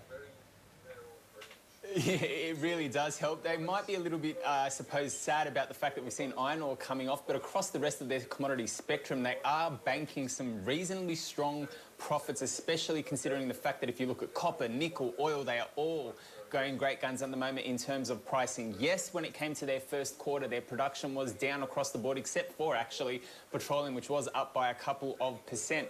But all of this is coming in this quarter because they've scheduled a lot of maintenance across a number of their divisions. You're talking about their iron ore divisions, you're talking about their copper divisions over there in Chile. So this is basically setting up them to be in a position to really hit their targets and really up their run rate over the course of the rest of the financial year for them, considering that this is the first quarter. But if you do want to take a look at the numbers, for example, when it came to their iron ore production for the period, it was sitting at just a shade over 70 million tonnes. That was off 5% year on year. But again, maintenance. If you look at some of their copper productions, Escondida was off by 14% year on year when it comes to the production there. Same goes for Olympic Dam. But again, both of those production sites actually had maintenance for the period. So it's a really interesting situation, Matt, when you do look at BHP at the moment. Obviously, all of the iron ore miners, including BHP, are seeing lower realised prices, but at the same time, they are getting better realised prices for a lot of the other commodities.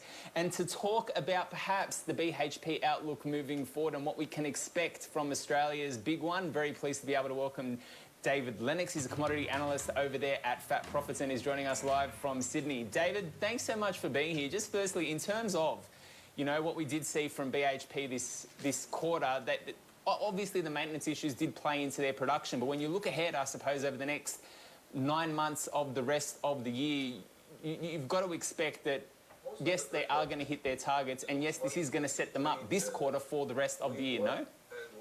Oh, look, certainly when you have a look at the September quarter result, the key takeaway is, yes, go through all their guidance numbers and not one of them was changed, even though, as you suggested, we did see softer production numbers across everything except for petroleum.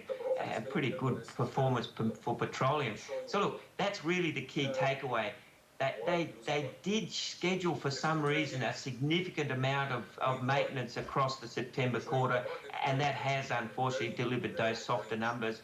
Just generally speaking, look, we reckon it was a fairly satisfactory result when you have a look at the headline numbers, primarily because, as you've talked about, Will, we've got high commodity prices, and here they are, unfortunately, delivering lower production numbers. So from our point of view, they just didn't get that sort of whammy leverage that one would expect to get if you had higher production going into higher commodity prices. And when you look at, obviously, the BHP share price as well, there are a number of things in play here. Yes, you can talk about the commodity prices, you can talk about the iron ore price coming off, but you've also got to address the fact that, especially when it comes to the Australian listing, that dual listing nature and the arbitrage that we saw when they did announce that they are bringing back everything to Australia hurt the share price of Australia here.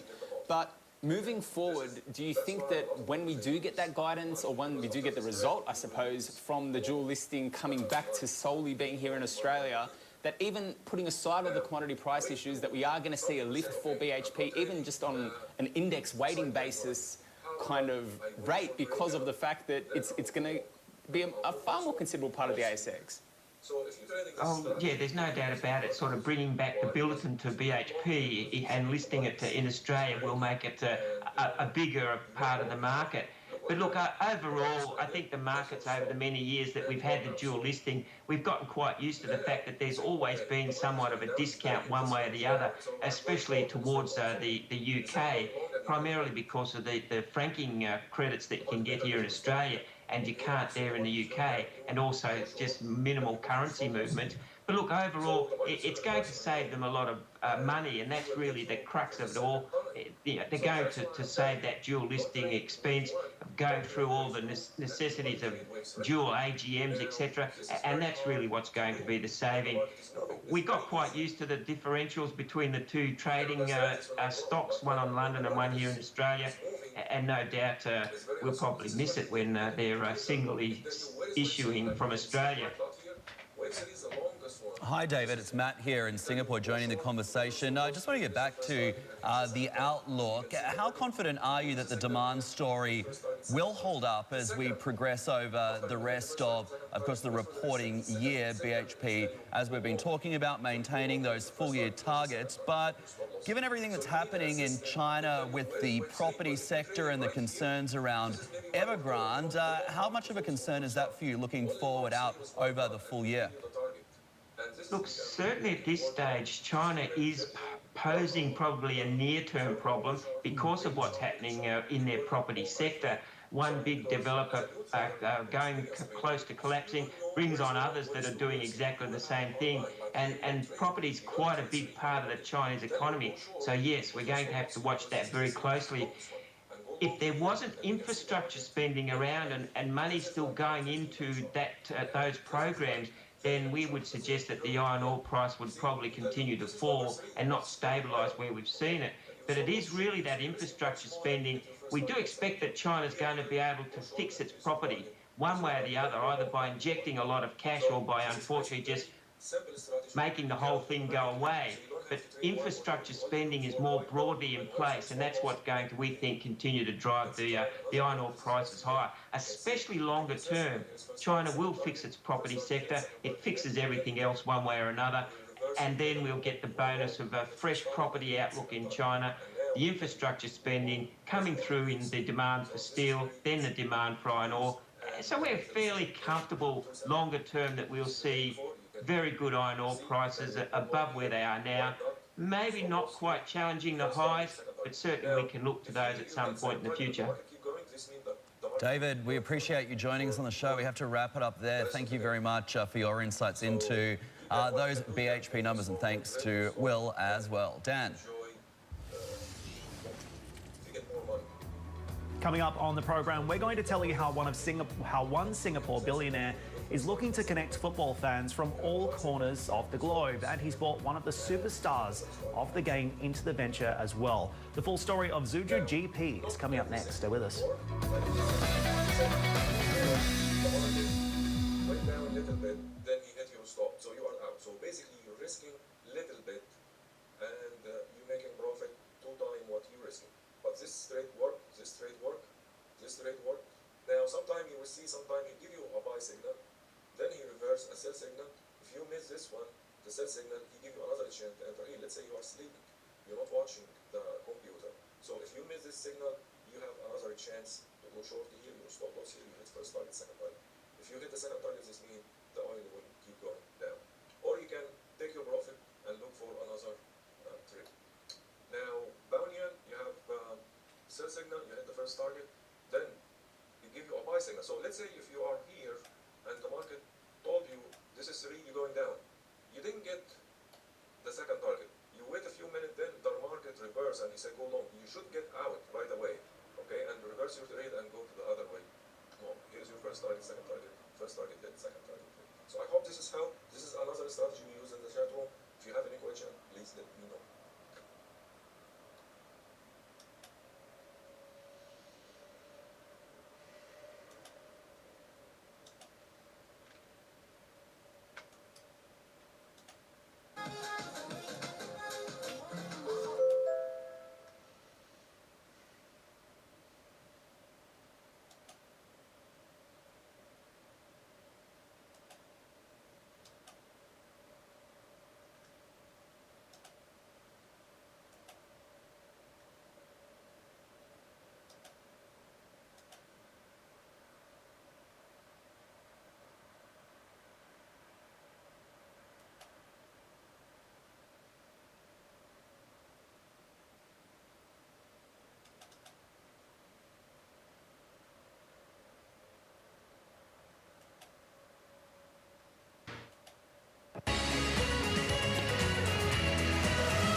Welcome back. Well, Peter Lim, Singapore's billionaire owner of Spanish top flight team Valencia, has launched a new online soccer platform.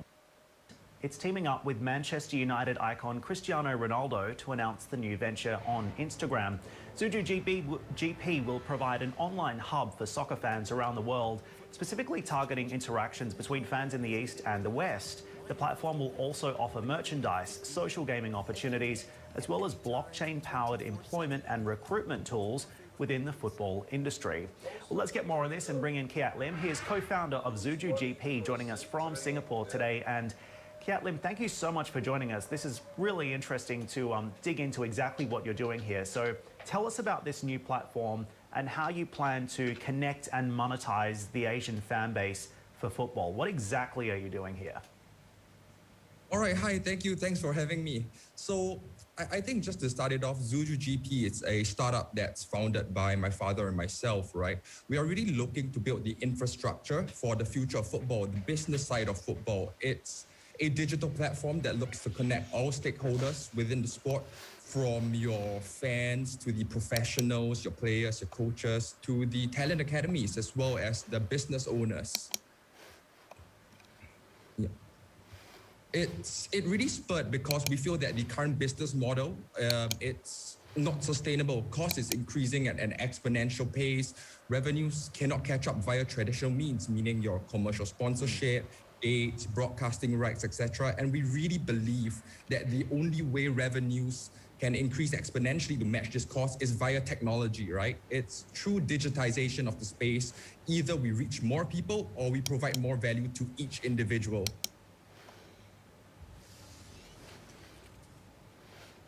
Indeed, and it seems like, as I mentioned before, there is a really big addressable market across Asia to tap into that football fan base. But it seems like the app has a really wide focus right now. So you're looking at entertainment, networking, e-commerce, merch, online gaming as well. How do you do all of this without having access to the broadcast rights? Or is that something that you could also perhaps be making a play for here?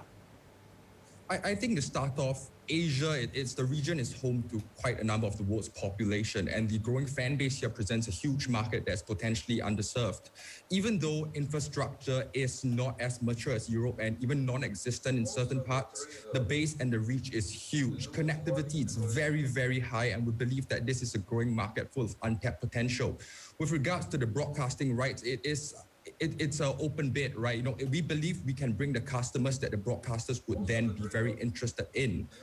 As to the actual business itself, it's all about prioritization. What do we want to do first? Like you mentioned, there's a wide array of services that we're looking to provide. We have gameplay, we have rank, we have exchange, and just to explain a little bit on it, gameplay, it's really our rendition on what a virtual stadium would look like. It's our take on pushing the boundaries of live football games. We feel that the way live football games is being consumed right now is extremely passive. You know, I sit back, get a couple of beers, I watch the game. It can be a bit boring. So what we're doing is to really add that interactive aspect to it, as well as the immersive aspect, to make live football games a game on its own. We have Exchange, which is our open sourced HR database. We're looking to we pride ourselves in the transparency of it, right? And with this transparency, we believe we can drive the business efficacies of it. You know, there is no middleman fees or lower middleman fees.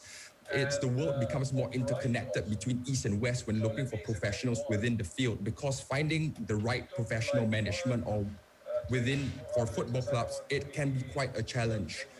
And Rank is really our answer to Digital Football Academy, right? It offers both PGC and UGC content, professional-generated content and user-generated content for performance trainings and drills that has a strong use case by both scouts and aspiring talents. How do you make money? Is it predicated on advertisers jumping on the app as well? And I note that Cristiano Ronaldo has, of course, teamed up with you for this. How important is his participation when it comes to growth, monetizing it, and what kind of aspirations do you have for user numbers actually engaging with this every weekend or every Friday or whichever day we do see games played? I think to answer your question on the market, football, it's a huge, huge market. There are 4 billion people watching every day. And the way that we intend to monetize it, it's almost similar to your traditional means of how broadcasting rights being sold. We charge a subscription, but with this subscription, we intend to provide greater value to each individual. As I mentioned previously, the only ways that revenue can catch up to this cost and grow exponentially is either you reach more or you provide more value to people. And I believe with Zuju, we can do both, especially delivering and upping the fan experience for each and every individual. Okay, just quickly, we're almost out of time, but then how will you make the money on it? If you're offering these services, whether or not it's blogs, discussion posts and the like, are you going to rely on advertising dollars then? I think subscription would be a core monetization aspect and a core revenue stream. However, there's also going to be marketplace fees introduced, transactional fees that we take off certain services that we facilitate. Like you mentioned, we do have social commerce, we do have social audio. We are really incorporating and embracing the whole Web 2.0 integration into this Zuju platform. Yes, up to a certain extent, there will be advertisers with specialized advertisers within football as well. So I think revenue streams really, when we do intend to monetize it, as long as we have the base, the growth story, and we are delivering superior value compared to other platforms out there, monetization, and it'll come naturally. Okay. Thank you very much for sharing your insights, and we wish you good luck with it. Kiet Lim from Zuju GP there. Thanks a lot. And that does wrap up this edition of Capital Connection. I'm Matthew Taylor in Singapore along with Dan Murphy in Dubai. Squawk Box Europe is coming up for you right after the break.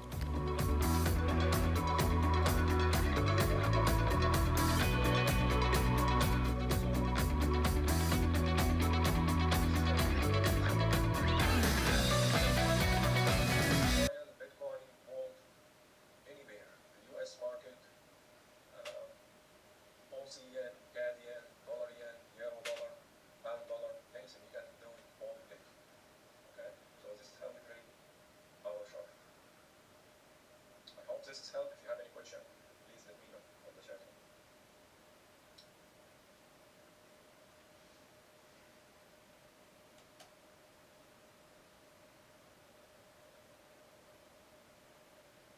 Key indicator features are typically a soft. The Kiwi New Zealand currency at 7.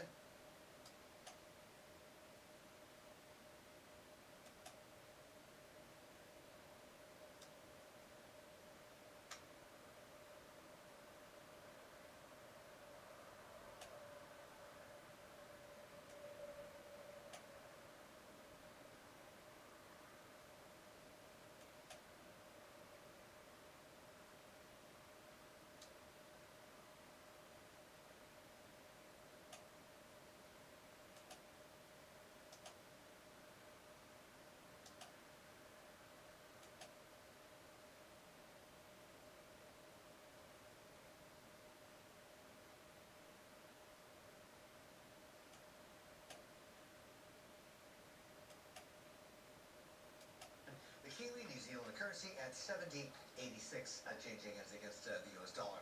The big fella Tokyo starts trading in less than 2 hours' time. CME Nikkei futures are tipping a softer start. Looks like a firmer start, steadier one. Dollar yen 114 and a third or thereabouts, Vance.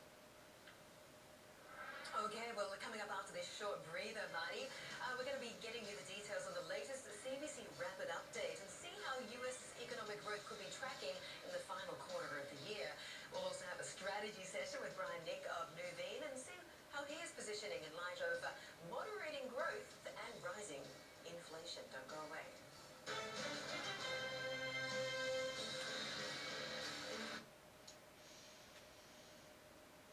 So, hey guys, now somebody asked why we took short on gold today and on Friday. Somebody asked why we took. So, hey guys, now somebody asked why we took short on gold. So, hey guys, now somebody asked why we took short on gold today and on Friday also. So let me explain why. We took like one trade was 200, the second one 288, third trade we lost 88. First trade we did 258 and number 5 trade 566 and we took one loss 208. But why? We've been selling all day. Let me show you something. Basically, if you have a red signal, you're looking for short.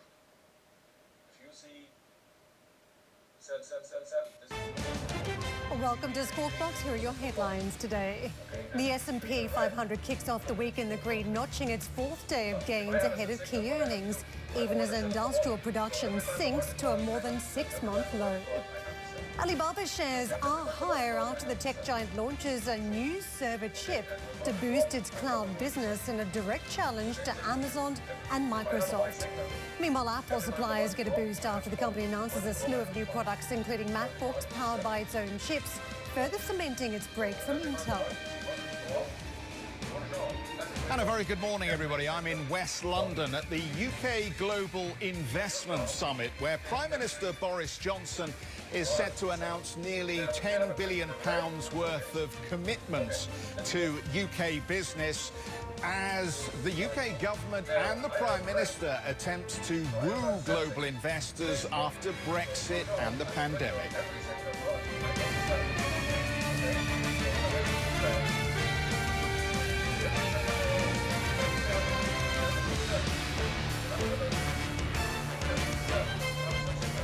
Good morning, everyone. We're going to start out the day taking a look at some earnings crossing, and it's a funny old market. We saw even stateside last week that earnings were somewhat instrumental to the direction of trade, but then the data came in and undermined confidence as we started out this week, both from the Chinese side from GDP, but also from the United States on factory numbers, and supply chain crunch was an overwhelming theme. Let's get into Ericsson here, heavyweight in the telecommunications sector, reporting numbers today. Stock has been up close to 9% so far this year.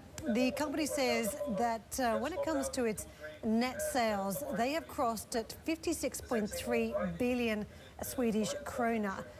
This is versus 57.5 same time a year ago. On this number print today, this 56.3, that looks to be a miss of expectations. I had a number penciled in of about 58.28 on that sales number. The description on sales, network sales, was stable year over year, despite considerably lower volumes from mainland China, reflecting share gains in other markets. So elsewhere compensating for problems in China. Don't forget the company was facing somewhat of a backlash from the Chinese vendor Huawei being shut out of the domestic Swedish market. The third quarter gross margin at 44% versus 43.1% same time a year ago. Digital services sales grew by 1% despite a stark sales reduction in mainland China.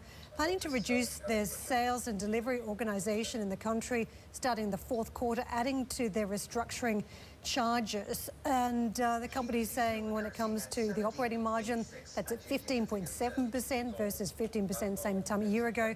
So we are hitting some targets on some of these margins. They will continue to invest in the enterprise business, aiming at enterprise becoming a sizable part of Ericsson's business. When it comes to the network sales, and this is key as we talk about the 5G journey, network sales have crossed at 40.6 billion Swedish krona versus 41.7 billion same time a year ago. In the third quarter, they saw some impacts on sales from disturbances in supply chain, and such issues will continue to pose a risk. So here's another company again talking about the slowdown on the sales, and don't forget a very instrumental part in its journey, and that is being impacted by supply chain. Through continuous measures for global supply chain resilience, they avoided customer impact during the first half of the year.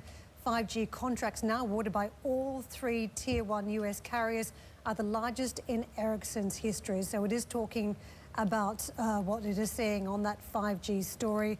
So just another quick line on what we've got on the operating income line. Adjusted operating income is at 8.8 billion versus what we're seeing in a poll at 6.51 billion.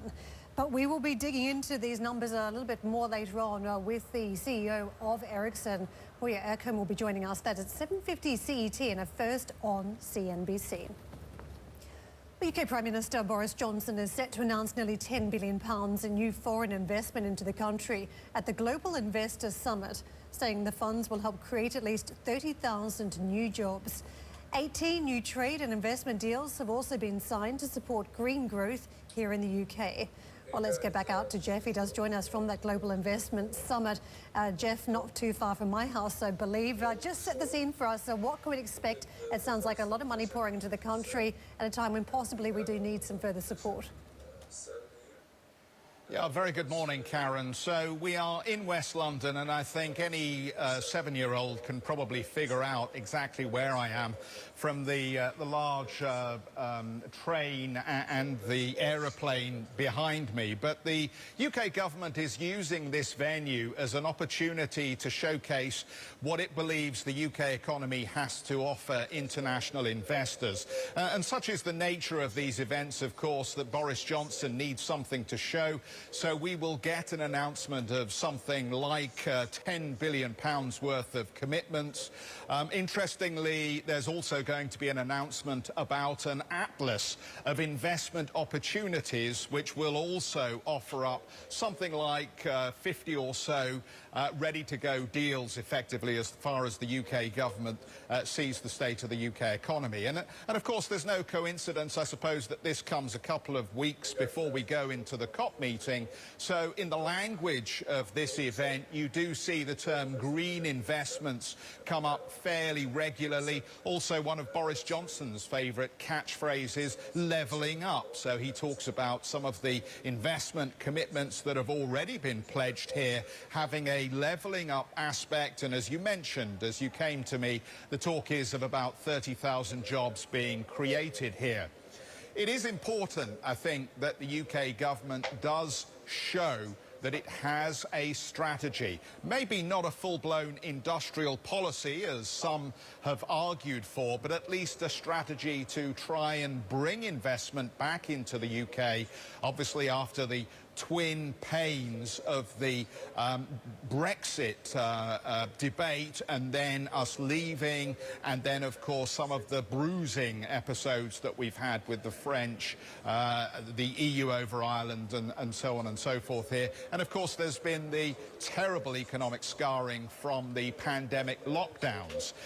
The IMF just a few days ago suggesting that the UK will be heavily scarred from its experience of the pandemic, and that it will, by 2024, still be 3% smaller than it was before the pandemic started. So it's one of the economies that the IMF is concerned about suffering more greatly from the pandemic experience. The IMF has also expressed some concerns about inflation. And of course, as we come into this summit, Andrew Bailey has set the bond markets a jitter by suggesting that we might get an earlier interest rate rise here in the UK than I think many economic commentators had previously anticipated. Thus, we saw that movement in the gilt curve overnight. So I'm going to be here all morning. We have a number of high-profile guests coming to talk to us about why they're here, what they're hoping to get from this,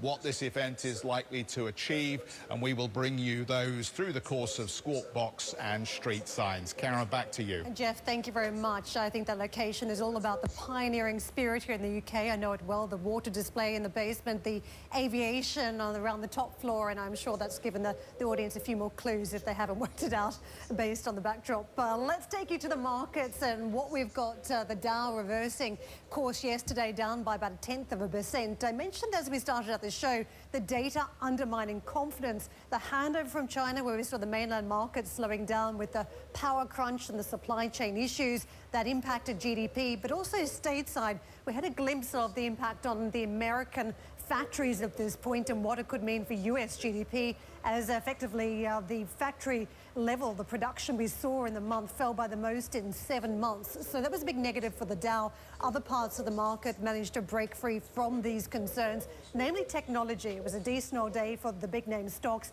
Apple, Facebook, Microsoft, some big gainers for the S&P 500 and also for the NASDAQ, 0.8 higher, triple-digit point gain of 124 points for the NASDAQ. Look at the Treasury markets. This is how it has been playing out. We're still holding firm on that US 10-year yield. We're just perched below the 1.6% handle. Asian markets picking up on some of that trend we did see on the NASDAQ. Some of the tech trade has been positive across the region. You can see from the Nikkei about 0.5% plus in the green. The Hong Kong market chasing close to 300 points to the upside, 0.7 on the Shanghai Composite. Solid day in Australia, a little bit left behind in that mix. The main themes, I think, though, investors still very much focused on inflation and what that could mean from here. Well, speaking to CNBC, Icahn Enterprises Chairman Carl Icahn warned that central banks' easy policy will contribute to a fresh crisis. Is achieved through in the long run, we're certainly going to hit the wall. And people may say to me, well, anybody can say that. No, but I really think there will be a crisis, the way we're going. The way we're printing up money, the way we're going into inflation. Well, let's get another voice on the channel now. Lothar Mentel joins us, the CIO and CEO of Tatton Investment Management. Lothar, it's been a long time since we last spoke, and I'm curious to hear your views on the market because we're seeing a lot of evidence that the supply chain issues and the energy crisis are starting to have an impact at company level. What's your view on just how damaging that could be in coming quarters? Morning, Karen. Yes, it's not great, but it's in a way, from an economist's point of view, in a way less of a problem than if there's a lack of demand. This is a lack of supply, which doesn't happen very often. Certainly hasn't happened very often during the last 10 years. And just like this dreadful word for inflation being transitory, we also expect this to be transitory because there are great incentives to get the supply chain going again. And therefore, yes, it's not going to be a great quarter ahead with the winter, energy prices high, supply chain issues holding back production. But we think this is all going to pass when the new year starts. Lothar, I think many of us can see our way through. Chip shortage is something that eventually gets corrected. We all understand how many extra items people were trying to purchase during a lockdown and why that may have caught a lot of manufacturers by surprise given the initial drop-off in demand. But when it comes to an energy crisis, the crunch we're seeing at the pump, when it comes to what's coming into the home, what's going into factories in terms of electricity, and we know we've got ESG around the corner with a big push for renewables. Doesn't that have a bigger potential? Because we know in the past that an energy shock can undermine markets and undermine economies. Price shocks are always a disrupting event. Whether they will hopefully have some impact in terms of the green revolution that we're about to experience, i.e. people perhaps looking a bit more carefully where they're using energy, what their cars use, how well their homes are insulated.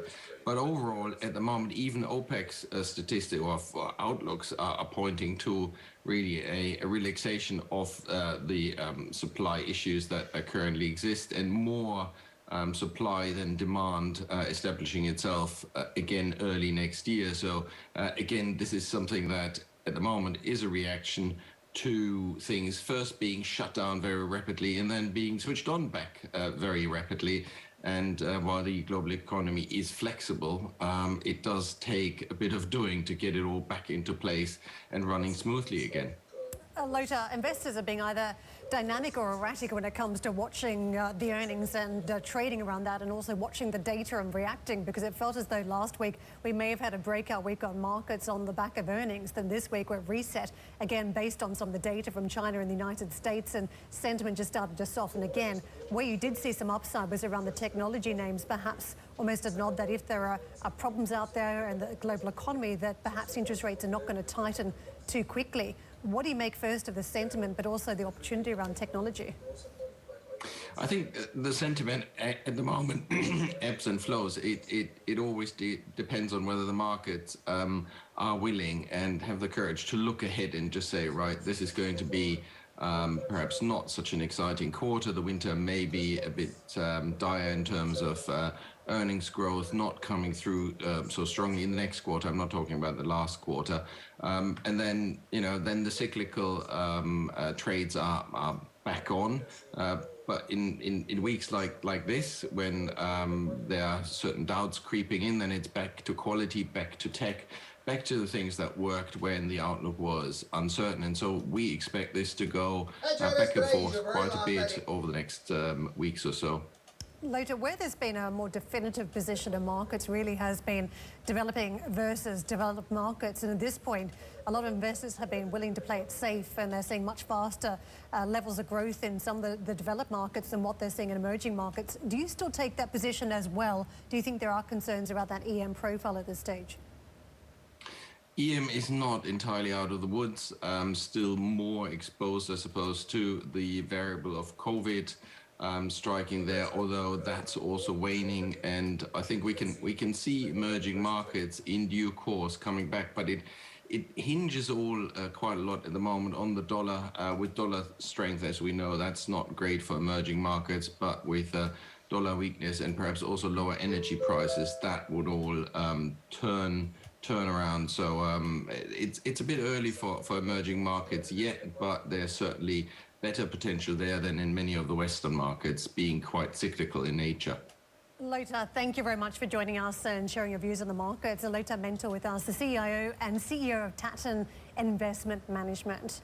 Now, after the break, we're going to be hearing from the former Unilever CEO and Imagine co-founder Paul Polman, who joined CNBC's first ever Sustainable Future Forum, where he called for better regulation towards the energy transition. That is coming up next. And as earnings season kicks off, and that is, of course, on both sides of the Atlantic, you can listen to our Squawk podcast for coverage and analysis of the latest corporate results.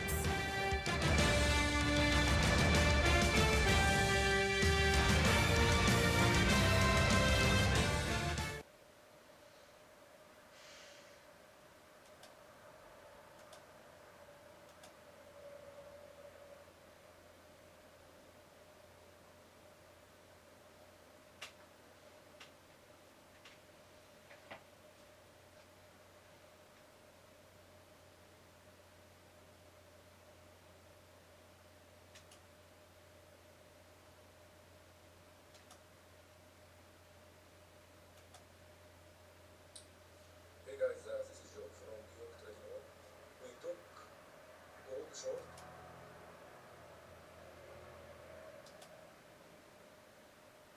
Hey guys, I took gold short again. You can see I opened the first trade right here and the second trade here.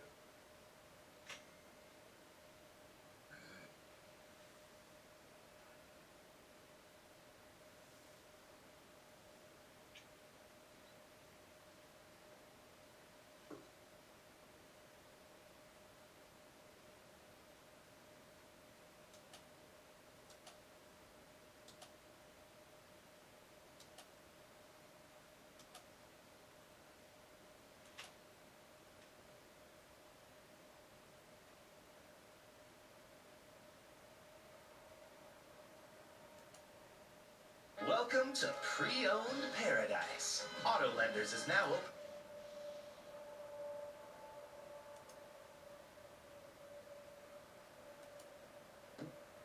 ممكن في أحيان 89, 92, 9.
Alibaba has launched a chip designed for servers as it looks to boost its cloud business and take on rivals like Microsoft and Amazon. The Chinese e-commerce giant will not manufacture the chip, but crucially, it will design it. Currently, cloud computing accounts for about only 8% of Alibaba's revenues, but the company sees it as a key part of its future growth.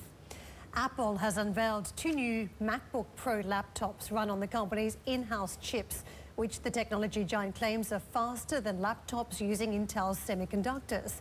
The laptops come in 16-inch and 14-inch sizes, starting at just under $2,000, up to more than $6,000. Now, the iPhone maker also announced a new version of its AirPods, The new products are expected to be available from next week, but Apple will hope that the supply chain issues experienced by other retailers will not impact holiday season sales. Shares in Apple closed higher after the announcements. Elsewhere, Volvo Cars has set a price range of 53 to 68 Swedish crowns per share for its initial public offering, which is set to be one of the biggest in Europe this year. This would value the Geely-owned company at up to $23 billion. The Chinese car giant acquired Volvo back in 2010. Shares are set to start trading on the Nasdaq Stockholm on the 28th of this month. Meantime, separately, Volvo Cars and Geely's luxury electric vehicle business Polestar is in the process of going public in the United States via a $20 billion SPAC deal.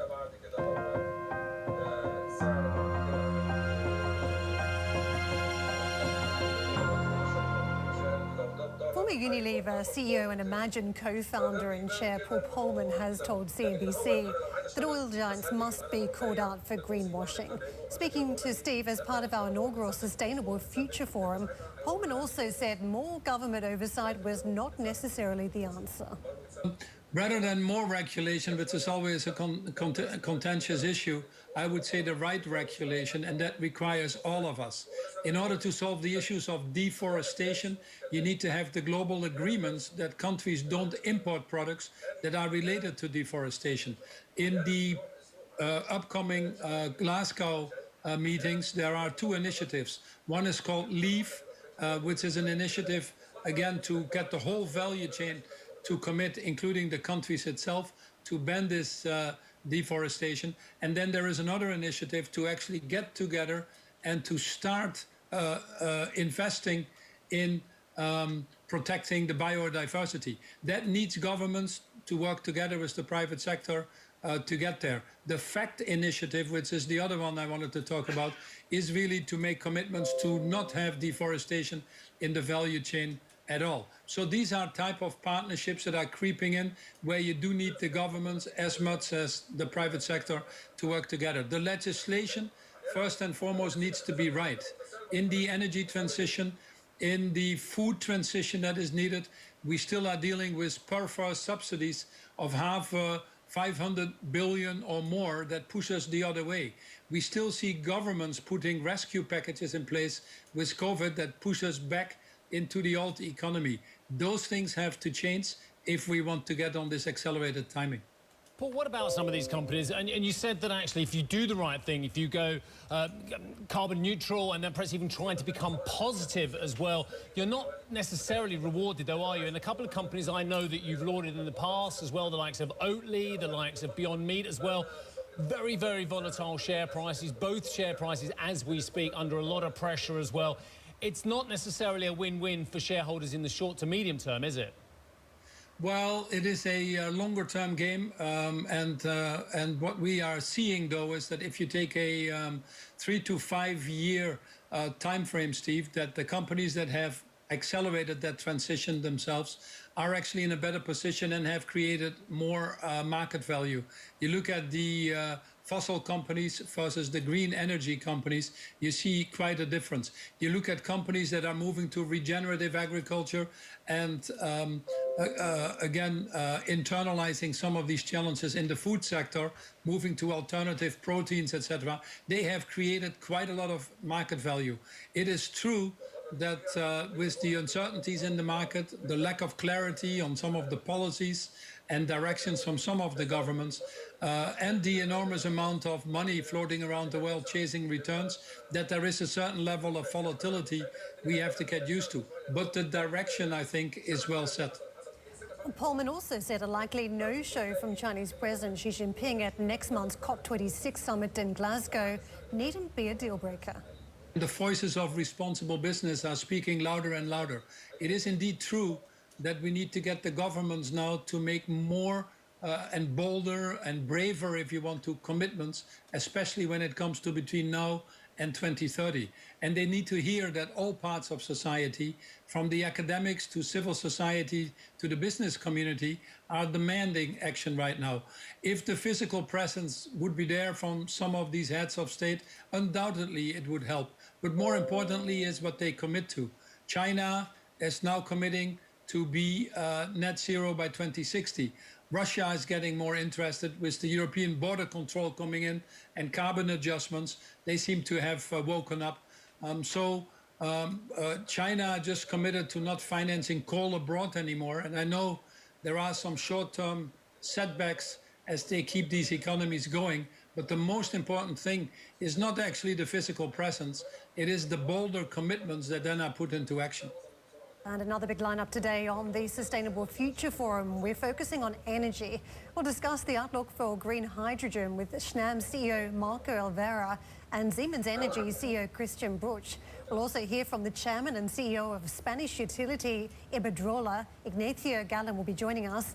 And get your second screens ready. Don't miss our colleagues on the APAC stage starting at 8 o'clock CET. Sri will discuss Asia's road to decarbonisation with the CEO of Hong Kong electricity firm CLP Holdings and also the former Australian Prime Minister Malcolm Turnbull. We'll also be hearing from the Finance Minister of Indonesia. You can catch the forum all week streaming live on YouTube and CNBC.com. Well, stay tuned. Plenty coming up on the show. It is earnings season. And we'll be picking up with some big names reporting in France this week. Just ahead, Danone reports its quarterly numbers.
Now, how to pick the best trade?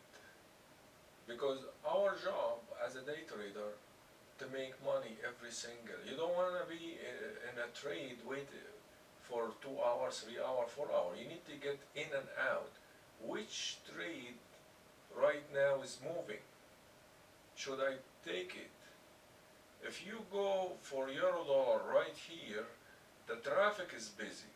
The price cannot go up or down because you can see the traffic is very busy. This is also Aussie dollar.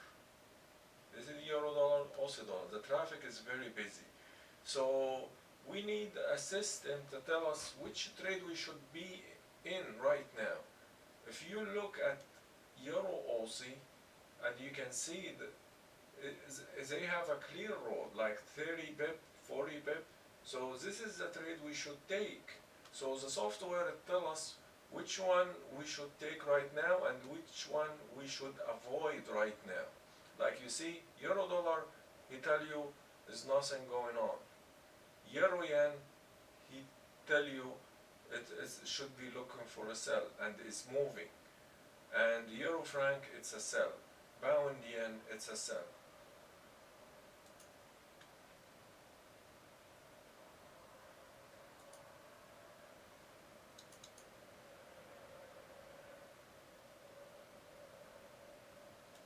Because sometimes when the price is like that, like a lot of traffic, the price is not moving much.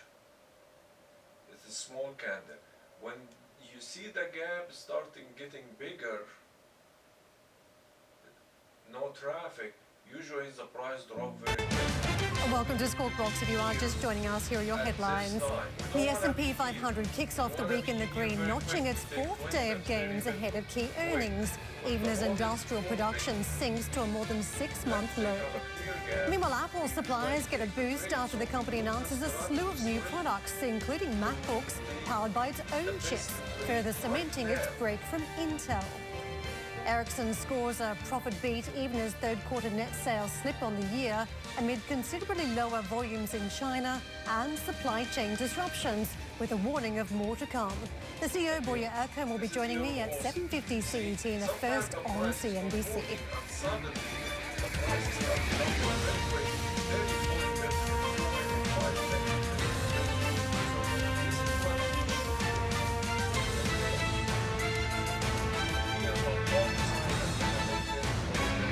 We are looking at a lot of earnings this morning. Ericsson already crossing first up this morning. Now Danone, the latest to hit the tape shortly. 6.6% move higher in the shares of late, well and truly off what we saw in recent years. But it's a company that has been battling a lot of corporate governance change at the helm is what we've witnessed in recent times as well. And I think the innovation worth looking at, and don't forget there have been huge trends trying to provide ESG in this company, and Danone is a company that has been moving aggressively towards some of the vegan trends and changing the business model. In fact, a company that thinks it can make a plant-based milk that is indistinguishable from dairy. That is the journey it is going down as we talk about more plant-based products for the business, and of course key markets that it serves. Don't forget the Chinese market has been a big one for Danone for a number of years, so that is something we're going to be looking out for in the numbers today. But at this point, not crossing the tape just yet, but I know someone who's been keeping a close eye over the detail on what we're expecting to hear today. Let's get out to Charlotte for a little bit more to set the scene for us. Charlotte, good morning. Very big, 20, 30, 40 big. Good morning, Karen. As I say, we're waiting for these numbers, and they are important because it's only Q3, but that's because they're the first numbers that we have with the new CEO, Antoine de Saint-Affrique. He joined the company on September 15, so this could be the first indications that analysts get of in what direction he wants to take the company. As you said, after we had this board battle and Emmanuel Faber leaving, there's been 5 reorganizations of the company in 7 years, and so analysts now are very keen to see some more success coming at Danone because it's very much underperforming in terms of share price, what we see at Unilever and Nestlé. So they're hoping to see a new revamp of where the strategy is going. As you said, the entreprise à mission that's been reconfirmed, so they want to look after the environment, to be a responsible company. So in what direction he will take this forward. We know that the company is in the middle of cost cutting, cutting some jobs as well, reviewing the portfolio of 124 brands. They're looking at maybe selling some of them, refocusing on some of their key brands like Activia and Actimel, and putting more investment. That was one of the criticism of Emmanuel Faber, that he didn't invest in marketing and innovation enough in some of their key brands there. What will be the future of the water business? They want Evian and Volvic. Of course, now we have consumers moving away from plastic and bottled water. That's also been a business that's been very much impacted during COVID, with people working from home more and hospitality being closed. So whether we see a rebound in this aspect, as I said, what they do in China, we know that the baby formula business in China with lower birth rates has been impacting the business. So all these aspects that we're waiting to hear from the new CEO, Antoine de Saint-Affrique. We know he's been very successful in the previous company where it was a Barry Callebaut. The shares more than double in his 6 years tenure there. So investors will very much watching what his plans are at Danone. Karen. Thank you very much for setting that up for us, Charlotte. We're still waiting for the numbers yet to cross, but I think it is compelling, the journey, as we talk again about another company that is trying to marry up profit and purpose, and it has been a real experiment, I think, for a lot of fund managers about where they should be investing at this point.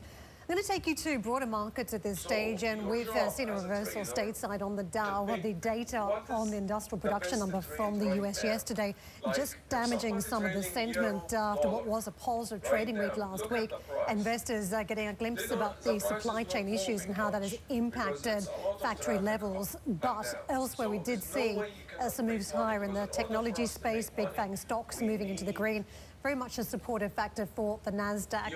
Asia markets also trading firm, and you can see that pop from the technology space. And a quick look at the opening calls as we get set up the day. Don't forget, we are chasing a lot of earnings reaction, and Danone just crossing at this stage. There's a look at the opening signals, and you can see looking somewhat positive after what was a weaker day yesterday. And just coming back to Danone, hitting the tape now, the Q3 net sales at 6.16 billion euros. Versus 5.82 billion same time a year ago. So they are improving. The company says another quarter focused on execution and delivery. 2021 guidance has been reiterated. On inflation, This is key. We're putting even greater focus on productivity and pricing actions to mitigate the impact on our performance. So they are taking action here. This, according to the CFO, they expect a broad-based acceleration of inflation in milk, ingredients, packaging and logistics. And again, we're talking about a lot of core elements here. So the company keeping its guidance despite inflationary pressures coming through in the numbers. A quick look at the stock, and there you can see it before the trade. It has been a positive trade, but just not keeping pace with rivals in the sector. Elsewhere, Chinese coal prices are moving higher today after hitting records yesterday. Data showed that domestic output fell in September, raising concerns that energy demand may not be met. September output was nearly 1% lower than a year before as the country grapples with an ongoing power crunch, which has forced some factories to suspend production and disrupted supply chains. Wen Yuyao joins us now, Senior Commodity Strategist at ING. Thank you very much for joining us. The messaging from Beijing is that factories, businesses, consumers may have to get used to the power outages in months to come. What does that mean in practice, given we're already seeing preemptive action from some of these factories to try and slow down production? Yes, we have seen industrial metals along with other commodities really picks up momentum due to the rising energy crisis and disrupting the supply chain, in particular in China and now in Europe. What's happening with the power crunch in China is that the state government has to mandate its industries such as energy-intensive industries such as aluminium and some other metals smelting business to cut back productions due to power rationing. What we've also seen, a little bit of a shift in the current government approach where there's not as much hand-holding around pricing pressures here. Some of those have been allowed to be passed on to consumers. What does it do in terms of revamping the energy market in China, and what global ramifications are there?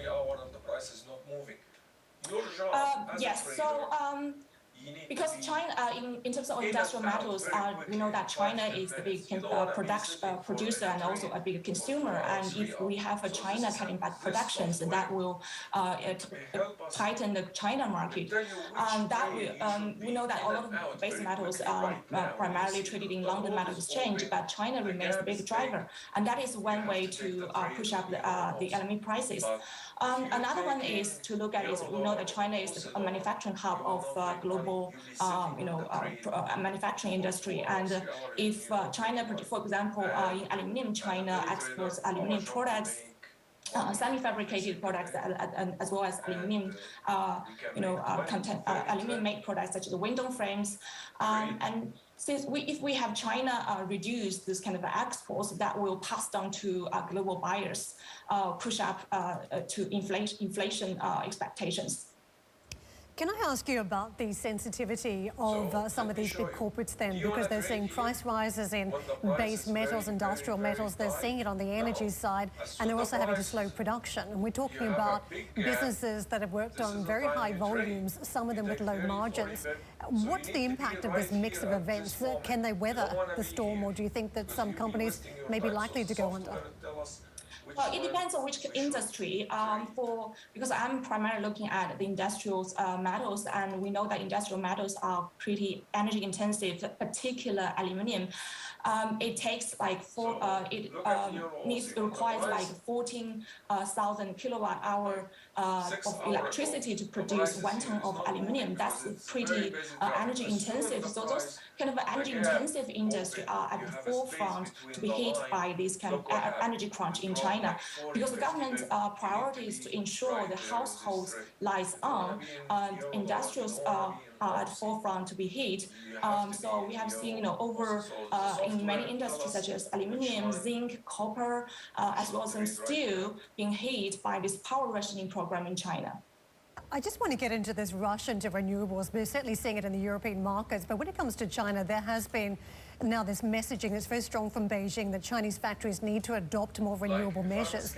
What does that mean for the commodity markets? We know that copper is a standout when it comes to a lot of those renewable changes. Do you see genuine momentum from those Chinese factories? And if so, what does it do to some of the commodities?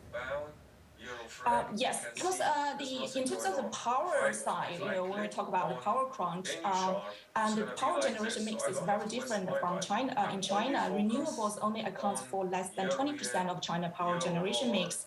But in terms of the renewable energy itself, those metals such as copper and zinc, they are as well as aluminium, they are used to build those renewable energy, such as aluminium is used in the frames to hold out the solar panels, and copper, of course, is used in the copper wire in those kind of wind turbines. But since China has been kind of boosting its renewable energy constructions, and the installation capacity has been growing phenomenally, but it's still the overall kind of percentage in overall power generation mix is still low compared to coal-fired power. Can I ask you about the future of some of the big copper producers? Because if you look at the mix of where these companies are produced, Chile obviously stands out, Australia, and even in the United States, you've got major producers. To what extent could we see tensions around the home countries of these particular producers? I mean, we saw it play out through the lens of iron ore, steelmakers in recent years. Do you think we get copper in the headlines at some point because of just how key it is to renewables? Yes, actually, copper is already in the headlines, so because it's already returned to $10K per ton. Obviously, in the supply side, there's a perennial question of copper supply tightness, particularly from the mine side. If you mention to South American countries, and over the last decade, there has been a lack of capex in copper mining, and that leads to reduce the supply from the copper mine sector, and that will continue to remain a problem, particularly in South America. We have this kind of more difficulties in the mining environment that will make future copper mining more difficult. What's the best trade that you see when it comes to the commodities space? Is it copper, or is there something else that hasn't moved as aggressively?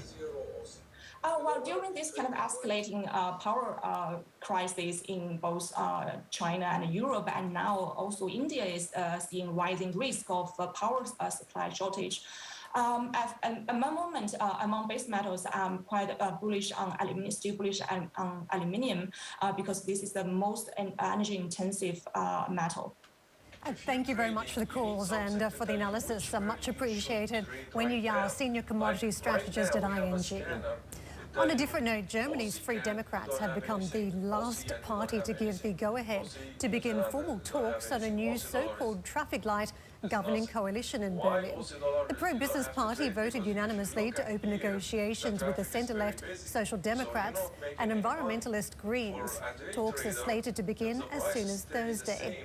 FDP chief Christian Lindner said, while the party voted overwhelmingly in favour of starting talks, differences will need to be overcome to form a ruling government. We see opportunities, but we also see challenges in the current political constellation. At the end of an intensive political consultation, however, we unanimously declared ourselves in favour of coalition talks with the SPD and the Greens to this very large body. There's no doubt that this coalition would be an alliance of convenience at its outset. Whether it can become more is up to all those involved. In any case, this coalition must be a gain for Germany. Coming up on the show, Ericsson posts third quarter earnings beat, but warns it's seeing a slowdown in China and signs of supply chain disruptions. We'll be discussing all that with the CEO, Boya Erko, that is coming up next and first on CNBC.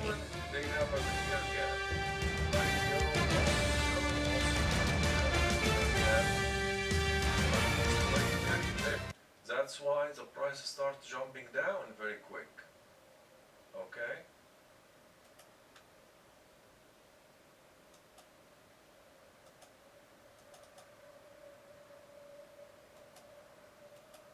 So we have a tool on the chat room. It tells us which one we should take right now, because I don't want to be here. I don't want to be sitting for a few hours, 3 hours, 4 hours, and the price is not moving. I need to be right here when the prices start moving up or down very quickly.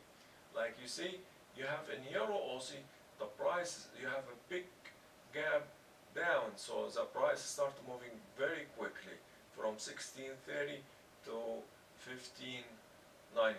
It moved 40 pip very quickly. Why? Because the road is clear to the downside. Okay?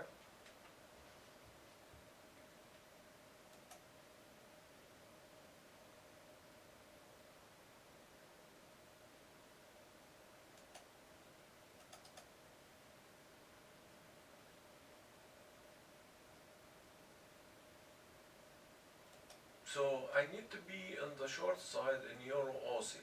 I don't have to trade Euro dollar or Aussie dollar. I have the best trade will be Euro Aussie sell. And of course, if I short right here, our target will be right here, 30 pips.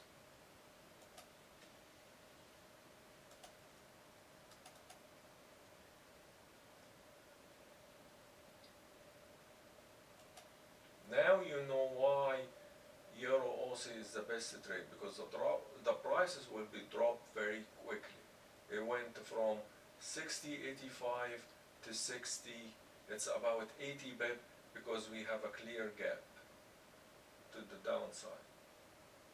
So I hope this is help, and if you guys have any question, please let me know.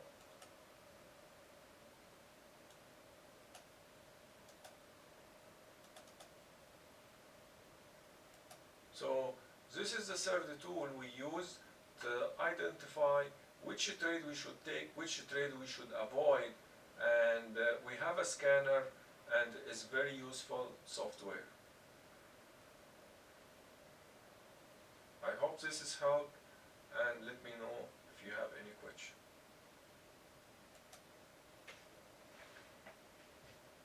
You trading, you need something to tell you which very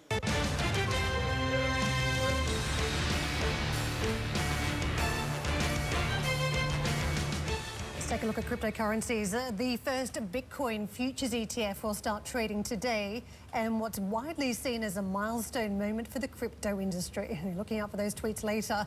Look at the price action, 62,428 on the ticket. That's up 1.8%. There has been a steady march higher on some of this news, but is it really linked to inflation? That's been the broader question. Have a lot of investors, traders been inflation hedging with Bitcoin, and was this ETF news just a little bit of the icing on the cake? But that's to be debated a little bit later on in the channel. In the meantime, Kate Rooney filed this report.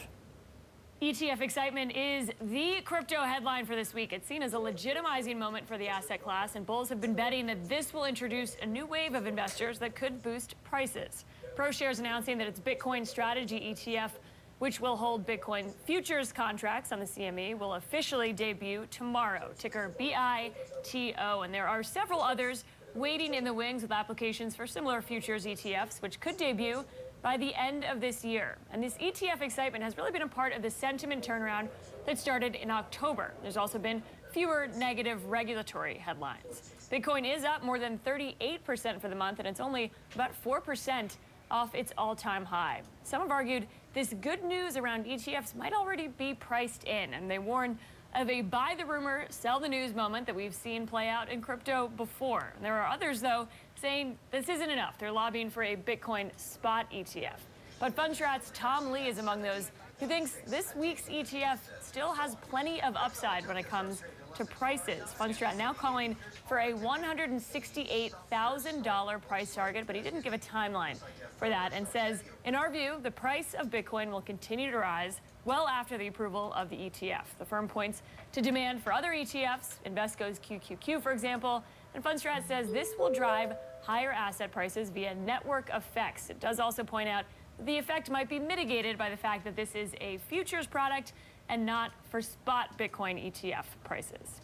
Kate Rooney, CNBC Business News, San Francisco. Taiwanese giant Foxconn has unveiled its first 3 electric vehicle prototypes as the company diversifies away from consumer electronics.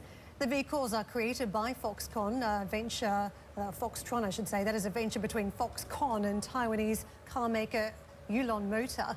Foxtron's vice chairman says he hopes the firm's EV arm will be worth around $35 billion in 5 years' time. And it's set to be a busy earnings week on both sides of the Atlantic as earnings season gets into full swing.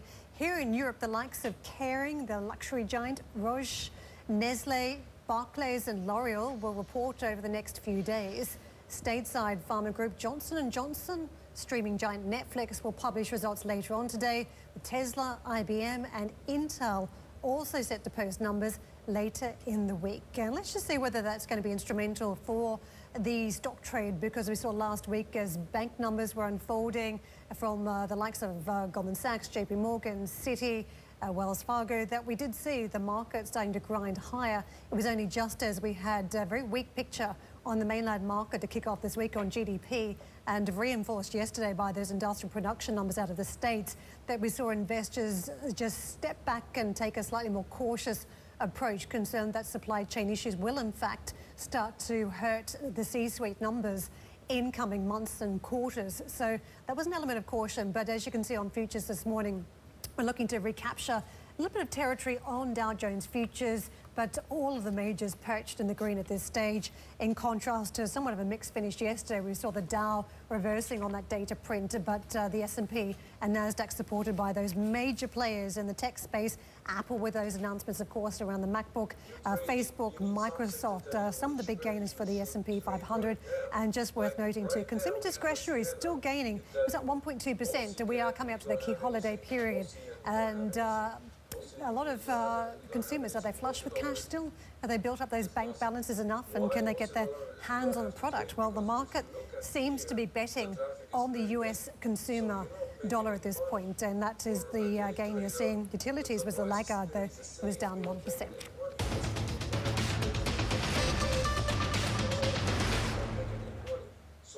Ericsson has posted third quarter operating earnings of 8.8 billion Swedish crowns, beating analyst forecasts and coming in modestly higher than last year.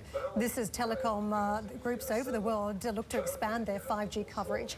However, the Swedish telco equipment provider said it saw sales slow in China and also reported signs of supply chain disruptions and warned of more to come. And joining us now is Boya Erkholm, who is the CEO of Ericsson. Boya, nice to see you again. Thank you very much for joining us. I want to go straight to the sales number because it was a miss on the headline. The market was shaping up for 58.14 billion Swedish krona, that in a Refinitiv poll, and you posted 56.3 billion. But I wonder whether the market is going to be too disappointed, given that you did have a fairly strong amount of heavy lifting from markets outside of China. Can you just get into that sales performance for us? Thank you for having me, first of all, Karen. Now, you know, if you look at the top line, it's like you said, we have a bit slower development in China, so we lost 3.6 billion in sales in China. That's a consequence of the Swedish PTS decision. So we see that happening, and we've almost been able to fully compensate that with growth outside of China. But what I think is most encouraging is that we're able to deliver a good gross margin. It's improving year over year as well as sequentially, and a good operating profit, resulting in a very strong cash flow as well. So the areas we can control, we actually see that we perform very, very well. Boy, I want to pick up on the supply chain issues, and just looking through the commentary so far, that you avoided customer impact during the first half through continuous measures for global supply chain resilience, but you do see some impact when it comes to the late part of this third quarter. It sounds a little bit like the swan gliding effortlessly across the lake, and she's furiously paddling underwater. What are you seeing now? Why are you starting to get trapped up by some of the other supply chain issues impacting other companies? Yeah, what we saw, we did a very good job on the supply for the first, I would say, even 8 months of the year, and we had very limited to no disruptions or implications on customers. But what we saw very late in the quarter was that we had shortages of individual components, difficulties to get site materials to site, difficulties to get acceptances at site. So we had disruptions in the end of the quarter. And what we're saying is we'll see those type of disruptions continue throughout Q4. But on the other hand, we are going to do what we can to manage that. But it is a very difficult supply situation globally right now. You've been critical in the past around some of the hurdles trying to get towards 5G rollout, including spectrum auctions here in Europe. Are you now saying that the global supply chain crunch could impact 5G rollout globally? There is a bit of impact, that's for sure. But we also see that it's not really the global supply chain that's determining the pace of rollout.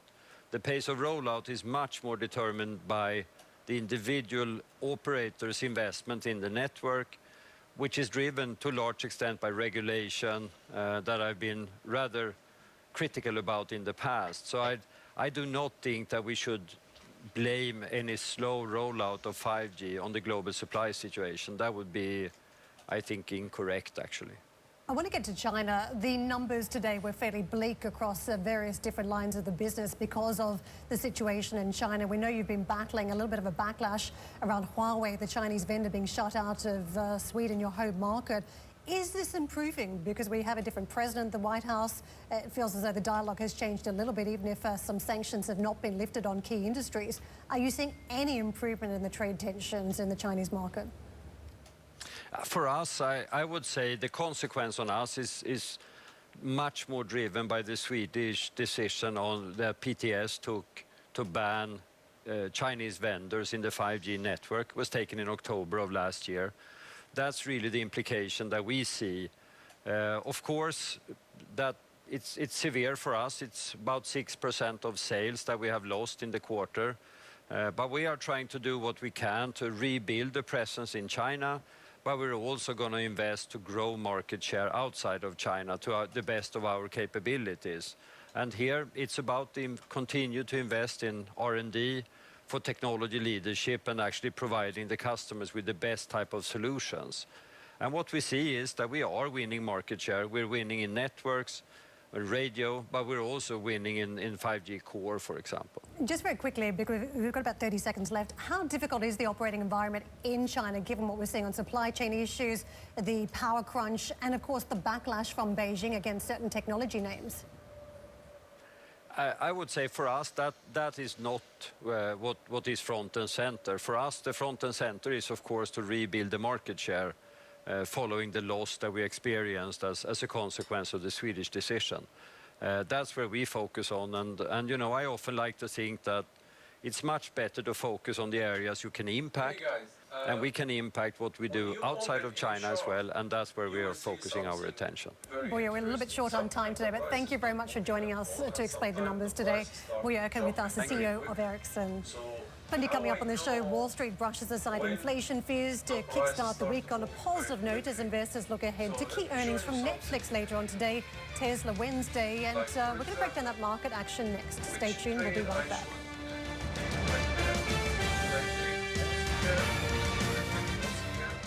Or should I take Frankian? Frankian is the best option because we have a clear road to the upside and the price is going to jump very quickly. You can see the price is going very quickly higher. Why? Because you have a clear road. When you have, let's put it, when the price was here, you see a lot of traffic. So if you open the chart 2 hours early, you can see the price is not moving much. As soon the grid starts showing a big space between the line, it's going very fast. You don't want to be trading when the traffic is very busy right here. Like, you don't want to be trading right here because you'll be sitting for half hour, 1 hour, 2 hours, 3 hours is not making any money because the price is not moving, you don't make any money. As a day trader, you need the price move very quickly. When the road start to open, like in Cadian, you can see the price start to going higher. Why? Because we have a clear road. You look, the price is going higher very quickly. Now, right here, early, the price is not doing much. Like you see, the price is going sideways. Why? Because the traffic here is very busy and the price go up and down. As soon as this get clear, you have to go long very quickly. The same thing with Frankian.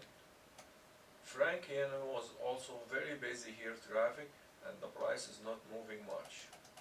See, you wait for hour two, the price is going up 10 pips, down 10 pips. But here, when we start getting right here and you see the road start clear, now the price jumped very quickly, 20, 30 pips. So this is another tool we use on the chat room to tell us which pair we trade right now. Like if you see the signal, if I am trading right now, I maybe take OCCAD. You see, OCCAD, the traffic was busy, now the start clear to the upside, I maybe go long. So franc yen, okay, dollar franc, you see, the road started going clear and it helped you. Welcome to Squawk Box. Here are your headlines today. The S&P 500 kicks off the week in the green, notching its fourth day of gains ahead of key earnings, even as industrial production sinks to a more than 6-month low. Asian Apple suppliers get a boost after the company announces a slew of new products, including MacBooks powered by its own chips, further cementing its break from Intel. Danone maintains its guidance despite inflationary pressures, saying that it will return to growth in the second half in spite of slowing sales in the third quarter. Ericsson scores a profit beat even as third quarter net sales slip on the year amid lower volumes in China and supply chain disruptions. The CEO Boya Erkan tells me he expects the supply chain to get even tighter. We had shortages of individual components, difficulties to get site materials to site, difficulties to get acceptances at site. So we had disruptions in the end of the quarter. A very good morning, everybody. Boris Johnson, the UK Prime Minister, is set to announce nearly £10 billion worth of deals here, foreign investment into the UK. This is the UK's Global Investment Summit in West London. It's another attempt by the UK government to woo investors back to the British economy after the combined hits of Brexit and the pandemic.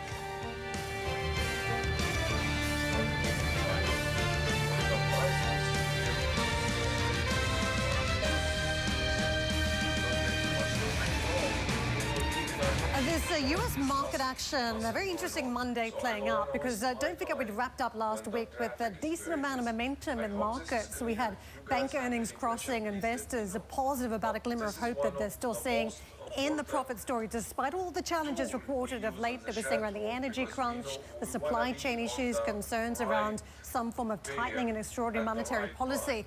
And what we had yesterday in the trade, investors are very much again fixated on the problems around industrial production. You could see that the slowdown that we witnessed at the factory level did have a bearing on the Dow, that index reversing about 0.1%. Elsewhere, investors still getting back on board the big tech stocks, and there was a very strong journey for the likes of Facebook, Apple, Microsoft. That was a big supportive factor for the S&P 500 and in particular the NASDAQ, 0.8% in the green. That performance in the big technology names really boosting some of those Asian markets where you've got tech-heavy indices. The Japanese stock market, the Nikkei, 190 points higher or 0.6 plus in positive territory, outpaced by Hong Kong stocks, a 1.1% gain. And you can see a very decent 0.75% for the Chinese market. In contrast to that has been Australia, perhaps picking up from that Dow performance. You can see moving south slightly at this stage. The opening calls, we had a little bit of a weak trading session yesterday in Europe, but not exactly a stellar performance. We were travelling weaker on the Stoxx Europe 600, down by 0.5%, and we broke a 3-day winning streak basically across all of these markets. So you can see this morning we're looking to claw back some of that territory at this stage. US futures, this is how we're setting up for that trade stateside. It's positive, not a huge amount of direction, but it does indicate a tilt into higher territory at this stage. Well, speaking to CNBC, ICANN Enterprises Chairman Carl Icahn warned that central banks' easy policy will contribute to a fresh crisis. In the long run, we're certainly going to hit the wall. And people may say to me, well, anybody can say that. No, but I really think there will be a crisis, the way we're going. The way we're printing up money, the way we're going into inflation. Icahn also said he's not going to invest in Bitcoin because he doesn't understand it. We do a lot of research, and we find companies that we could understand, and I can't understand it, I admit. And we can't. I mean, not just me, But we got a lot of bright guys working at Icon and Company. You know, it's tough to get a job there. Brett put a great team together, and we just don't understand it. So, and I'm not saying it's bad or good. It's just saying that we don't understand it. We're not going to invest in something we don't get. Let's get to Giles Keating, Director of Bitcoin Swiss. Giles, we just heard a very stark warning there from someone who's not a doomsdayer, Carl Icahn, calling out all the printing of money. And clearly we've seen lots of warning signals around an energy shock at this point. Are you concerned that we're hitting some sort of crisis level for economies and markets? Clearly the supply chain situation is very difficult. And although I think we could see one or two areas easing up, in fairly short term, others will become more difficult. The energy situation looks particularly grim. So I think there is a problem, but on the other hand, demand has rebounded extremely strongly, and central banks, although it does look as though there are going to be rate rises, you know, interest rates are still ultra low. I take your point about how low we are on rates, but any movement when you've got debt-induced economies here, where you've seen a huge amount of debt taken on by consumers, by businesses, it does set a slightly different scene this time around as we talk about rate hikes. Do you think central banks will be able to execute on interest rate hikes when you've got an energy crunch and you've got a lot of businesses still trying to get back on their feet from the pandemic? Well, I thought it was very interesting that Andrew Bailey at the Bank of England came out over the weekend absolutely decisively telling us that rates were going to go up. And of course, the market is now pricing that in. So I think certainly there is one major central bank that is absolutely clear that they feel that the risks of putting rates up are worth it. I mean, after all, you know, what the futures market is saying is 1%, give or take, in a year's time. You know, really, that is still a very, very low interest rate, especially in real terms. It's still way negative. Giles, I don't want to be too cynical here, but we know central banks have been jaw-burning in the past, and there can be a lot of weight through the messaging rather than the action itself. Do you think Bailey is ready to pull the trigger, or do you think he's trying to manage expectations around inflation? I think he is ready to pull the trigger. To the extent that there is a kind of jaw-boning element, then I guess he wants to see whether this, for example, creates ructions across the stock markets. Now, okay, it's only the UK, it's not the Fed, which of course is hinting at it, but not being quite as decisive as Bailey was. But, you know, stock markets did not kind of make a major negative reaction yesterday. US markets were actually up slightly. So I think, you know, there's a message back into the central banks. You can actually be pretty decisive. The world's not going to come to an end.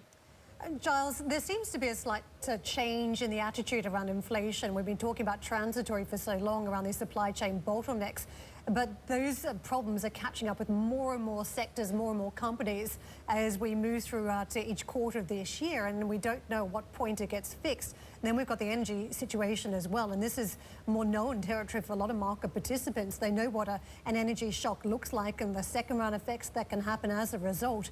How much concern do you think there is now around inflation that's shifted towards transitory to some form of an entrenched mentality down the track? Clearly, I think people reasonably expect that some of the very high rates of inflation we've just been seeing will be with us probably for many months, but then will ease back a bit.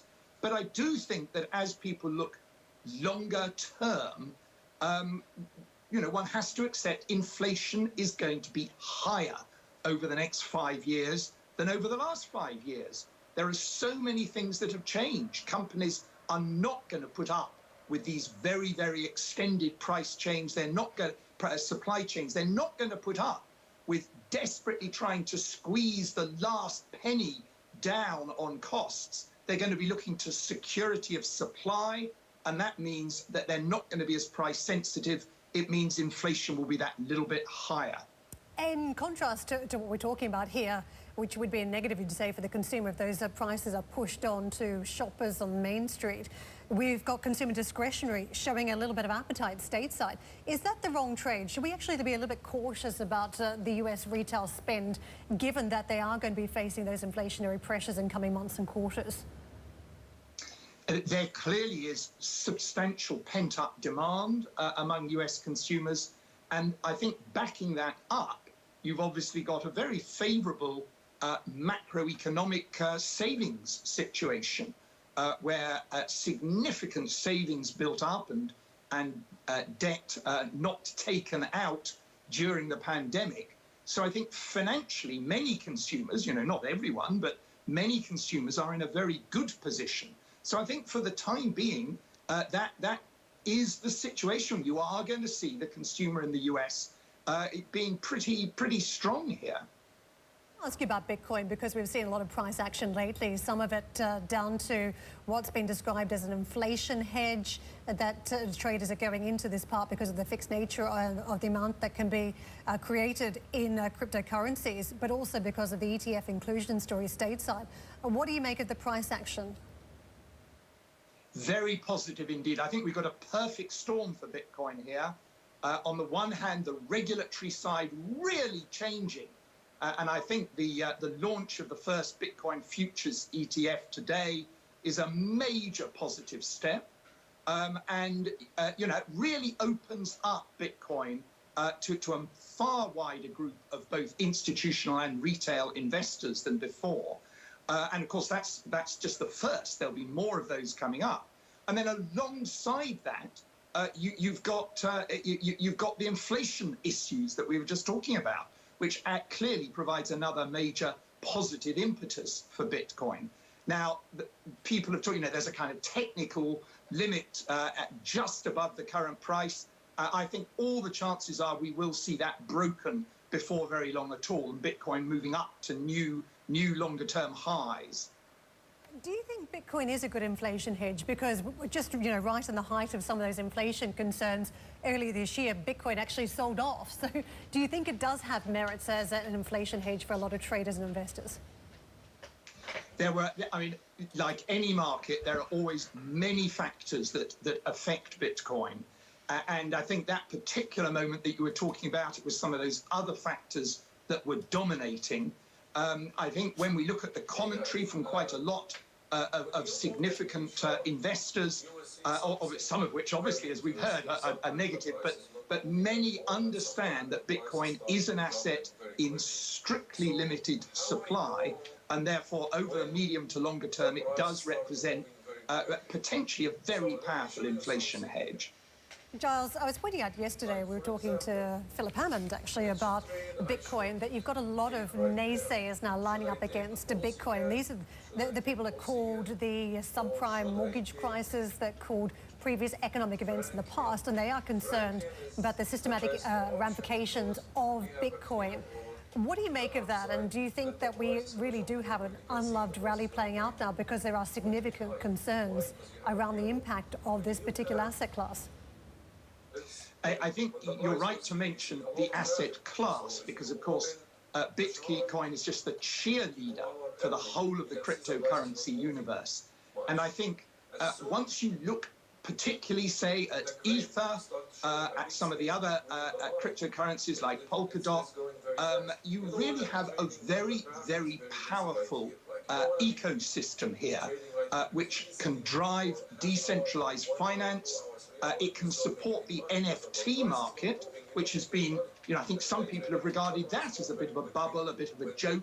But again, that actually has enormous potential for supporting, it's a kind of new way of having copyright on the internet. So I think there is so much that the broader cryptocurrency universe underpins that to dismiss it as just, having no substance really misses the point.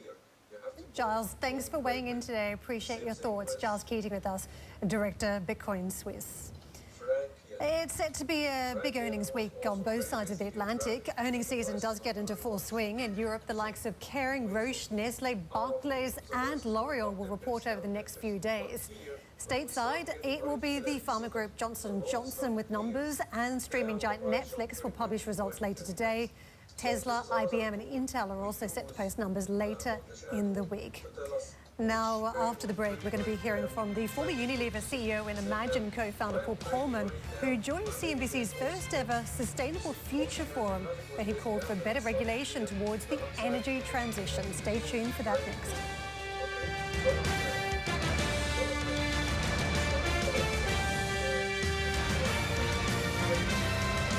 I should trade right now.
Hey guys, when you open any chart, you will see something very interesting. Sometimes the price is not moving at all, and sometimes the price start jumping very quickly.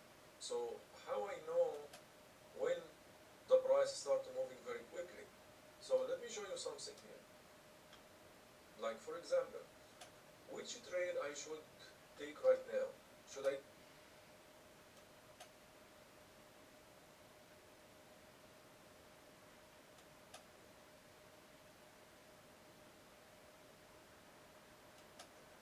Hey guys, when you open any chart, you will see something very interesting. Sometimes the price is not moving at all, and sometimes the price start jumping very quickly.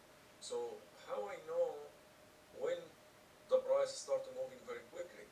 So let me show you something here. Like for example, which trade I should take right now? Should I take OCCAT? Should I take OCN? Or should I take Franklin?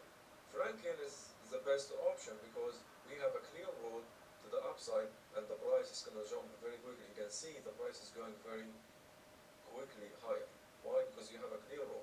When you have, let's put it, when the price was here, you see a lot of traffic. So if you open the chart 2 hours early, you can see the price is not moving much. As soon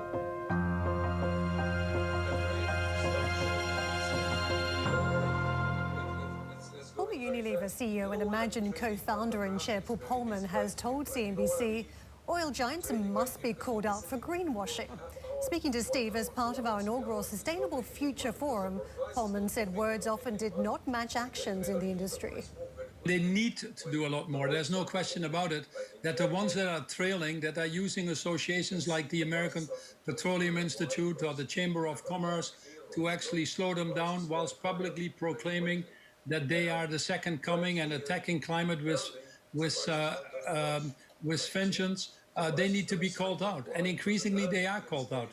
We see the financial community jumping on them in shareholder propositions. You saw Exxon with engine number 1 having to change 3 board members. But more importantly, we see these companies falling behind in the sector compared to the more progressive, forward-thinking companies in the same sector. So right now, for example, a good example in the US, where you have many companies making major commitments to be net zero and to decarbonize their whole value chain, that have been applauded, but some of them are using the funds via lobbying to stop the Biden infrastructure bill, which exactly tries to tackle these issues. Why? Because there's a small tax increase involved. So again, when push comes to shove, these companies put their shareholders, their short-term shareholder return, above the long-term future of humanity. And that is not acceptable anymore. It is outright not a smart move if you want to build trust and if you want to build your corporate reputation, if you want to attract the right people, and ultimately if you want to be successful in society. So what we talk about is when it comes to CEO salaries, corruption, money in politics, lobbying, and many of the other things, increasingly we have to put our word where our mouth is and behave consistently. Today on the Sustainable Future Forum, we're focusing on energy. We'll discuss the outlook for green hydrogen with SNAM CEO Marco Olivera and Siemens Energy CEO Christian Bruch. We'll also hear from the chairman and CEO of Spanish utility Iberdrola, Ignacio Galán, will be joining us. You can catch the forum all week, streaming live on YouTube and cnbc.com. Elsewhere, Apple has unveiled 2 new MacBook Pro laptops run on the company's in-house chips, which the tech giant claims are faster than laptops using Intel semiconductors. The laptops come in both 16-inch and 14-inch sizes, starting at close to $2,000 and rise all the way up to more than $6,000. The iPhone maker also announced a new version of its AirPods. The new products are expected to be available from next week. But Apple, along with everyone else, I think, have their fingers crossed that supply chain issues experienced by other retailers will not impact holiday season sales. Shares in Apple closed higher after the announcements. You can see rallying up more than 1% in trade. Well, Josh Lipton filed this report. The Mac business has been a winner for Apple, and Tim Cook would like to keep that momentum going. So today, he introduced new high-end MacBook Pros, which will be powered by big new brains, the M1 Pro and M1 Max chips, Apple's new custom processors. Remember, Apple has been replacing Intel processors inside its Macs with its own processors that it says deliver better performance. 2 sizes for these new machines, a 16-inch version for $24.99 and a 14-inch version for $19.99. Order today, available next week. Apple says users are going to feel the difference here. These computers are faster, amazing battery life, Apple says, updated displays with better cameras and mics. What a huge day for the Mac and our Pro users. These are the most powerful Mac notebooks we've ever built, and the best example yet of the extraordinary performance and capabilities we can deliver. Apple also announced new 3rd-generation AirPods with new design, wireless charging for $179. Analysts think AirPods, part of that fast-growing wearables division, account now for about 5% of total sales. Josh Lipton, CNBC Business News. Volvo Cars has set a price range of 53 to 68 Swedish crowns per share for its initial public offering, which is set to be one of the biggest in Europe this year. This would value the Geely-owned company at up to $23 billion. The Chinese car giant acquired Volvo back in 2010. Shares are set to start trading on Nasdaq Stockholm on the 28th of October. Well, separately, Volvo Cars and Geely's luxury electric vehicle business, Polestar, is in the process of going public in the United States via a $20 billion SPAC deal. Taiwanese giant Foxconn has unveiled its first 3 electric vehicle prototypes as the company diversifies away from consumer electronics. The vehicles are created by Foxtron, a venture between Foxconn and Taiwanese carmaker Yulon Motor. Foxtron's vice chairman says he hopes the firm's EV arm will be worth around $35 billion in 5 years' time. Alibaba's also innovating. It's launched a chip design for servers as it looks to boost its cloud business and take on rivals like Microsoft and Amazon. The Chinese e-commerce giant will not manufacture the chip, but will design it. Currently, cloud computing accounts for about only 8% of Alibaba's revenues, but the company sees it as a key part of its future growth. Spotify is set to hire hundreds of new employees to boost advertising sales in Europe, Canada, and Australia. It plans to grow the marketing workforce by over 70% in those regions as it seeks to increase revenue from customers who don't pay a monthly fee. UK Prime Minister Boris Johnson is set to announce nearly £10 billion in new foreign investment into the country at the Global Investor Summit, saying the funds will help create at least 30,000 new jobs. 18 new trade and investment deals have also been signed to support green growth here in the UK. Well, let's get out to Jeff, who joins us from that conference. Now, Jeff, you're in West London, a very famous landmark that also just showcases the pioneering spirit here in the UK with very physical technology behind you. But the future seems to be less tangible because all of the innovation is really around the internet and technology.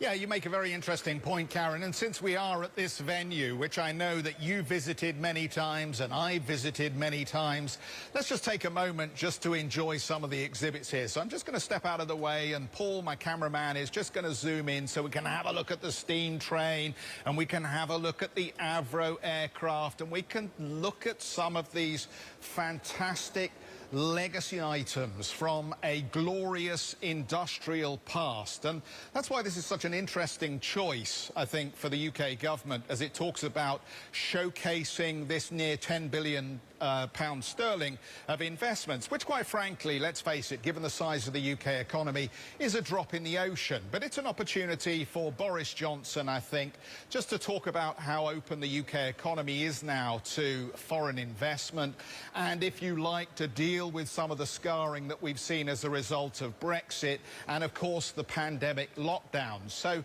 the headline announcement, potentially 30,000 new jobs, 18 deals, nearly £10 billion worth of foreign investments, and we've got a whole list of the great and the good of British business here at this event to support the government. And Boris Johnson himself, I think, will be on a panel with Bill Gates, one of many foreign business people who are also involved in this event, Karen. But let's be very frank, we understand the challenge here. We still don't have that oven-ready trade deal with the United States. It was flagged up as one of the most important things that should happen post-Brexit, and now we just don't know when that is going to take place. It's been somewhat kicked into the long grass, it seems. And, of course, the IMF is talking about the UK economy being one of the most damaged over the medium term here, and by the time we get to 2024, the economy will still be 3% smaller than it was before the pandemic struck. I guess one positive, which the Chancellor Rishi Sunak was keen to grab onto as the IMF made those new forecasts over the last few days, the UK economy still looks like it will grow the fastest this year among the G7. So here's an opportunity for the Prime Minister then to rebut the critics who argue that this government doesn't have a joined-up economic or industrial policy, a way of trying to flag the fact that 2 weeks before the major COP26 climate change event, the UK is thinking about investment, and it's thinking about green investment, and it's still thinking about, to borrow Boris Johnson's favourite term, that whole idea of levelling up through business. Now, we've got a number of guests we're going to talk to here at this event, ask them why they're here, what they hope to get out of this, and we'll be starting a conversation in about 10 minutes' time with Dr. Dambisa Moyo, who joins us from Vasaka Investments, who will be moderating a lot of the event here. We'll find out exactly what the feeling is about the benefits of a major event like this, Karen, for the UK government. Fascinating. Jeff, thank you very much. I think it's quite interesting that we're talking about a rate hike here in the UK, because I know a lot of the big technology companies and the CFOs have been racing to raise money before we get some tightening. So I wonder whether that damages the direction for some of these big tech firms that are based here in the UK. And of course, we've been trying to secure the lion's share of listings on the London Stock Exchange for big tech names. But we will continue that conversation shortly. Let me show you the market action as we count down to the trade. We are in the green at this point. Not a huge amount on the FTSE or the DAX, just cautiously higher, but slightly stronger signal just coming through on the French market, the CAC, more than 1% to the upside.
70.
Open any shop.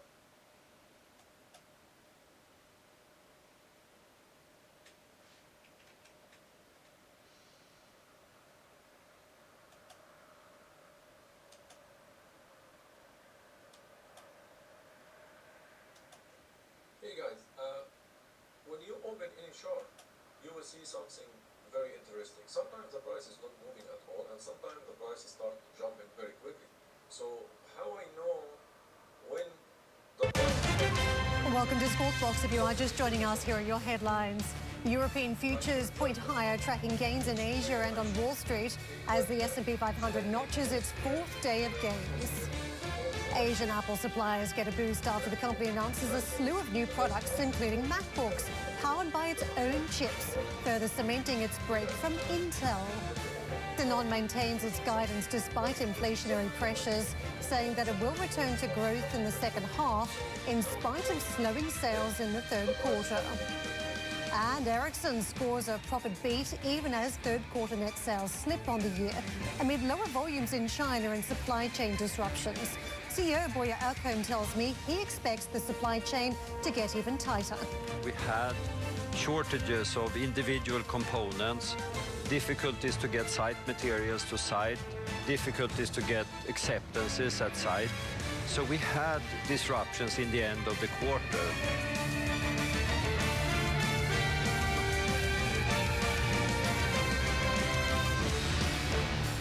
Comments crossing out of China this morning that may have some bearing on supply chain concerns. And don't forget, out of all the big companies reporting so far, from Ericsson today to where we started out the week as we're reporting on some of the numbers crossing, we did have concerns around the supply chain problems. And the Chinese Industry Ministry now says they expect auto chip shortage to ease in the fourth quarter. So it does signal that perhaps we might be getting through some of the broader concerns around at least the chip shortage in the auto sector, not necessarily more broadly than that, but at least that is a glimmer of hope. And don't forget, the sector has been trapped by some of the woes around the supply chain outage. Let's take a look at the Asian markets. Don't forget, technology well and truly in favour today on the back of some of the action on Wall Street that supported the Nasdaq. And you can see higher trade for Japanese stocks. Hong Kong has been the standout performer, a rally of more than 1%, but still holding firm the Chinese market, 0.7 plus. Australia, the laggard in trade today. Europe, we are setting up for a slightly positive session. Futures 0.2 plus now on DAX and FTSE futures, a little bit more on the French market. It is in contrast to some of the selling pressure that we wrapped up with the trade with yesterday. And stateside, where we had that mixed finish, the Dow undermined by weak data and industrial production stateside, but technology gains elsewhere. You can see in lockstep this morning, these major markets now chasing some decent gains as we count down to that market open. Well, let's get into the earnings here in Europe, as Danone has kept its full-year guidance, saying it will return to profitable growth in the second half, but not without problems. So let's get out to Charlotte for more. Charlotte, they're talking about inflation, concerns around margins. Just spell it out for us. How difficult is it going to be for Danone to hit some of its targets?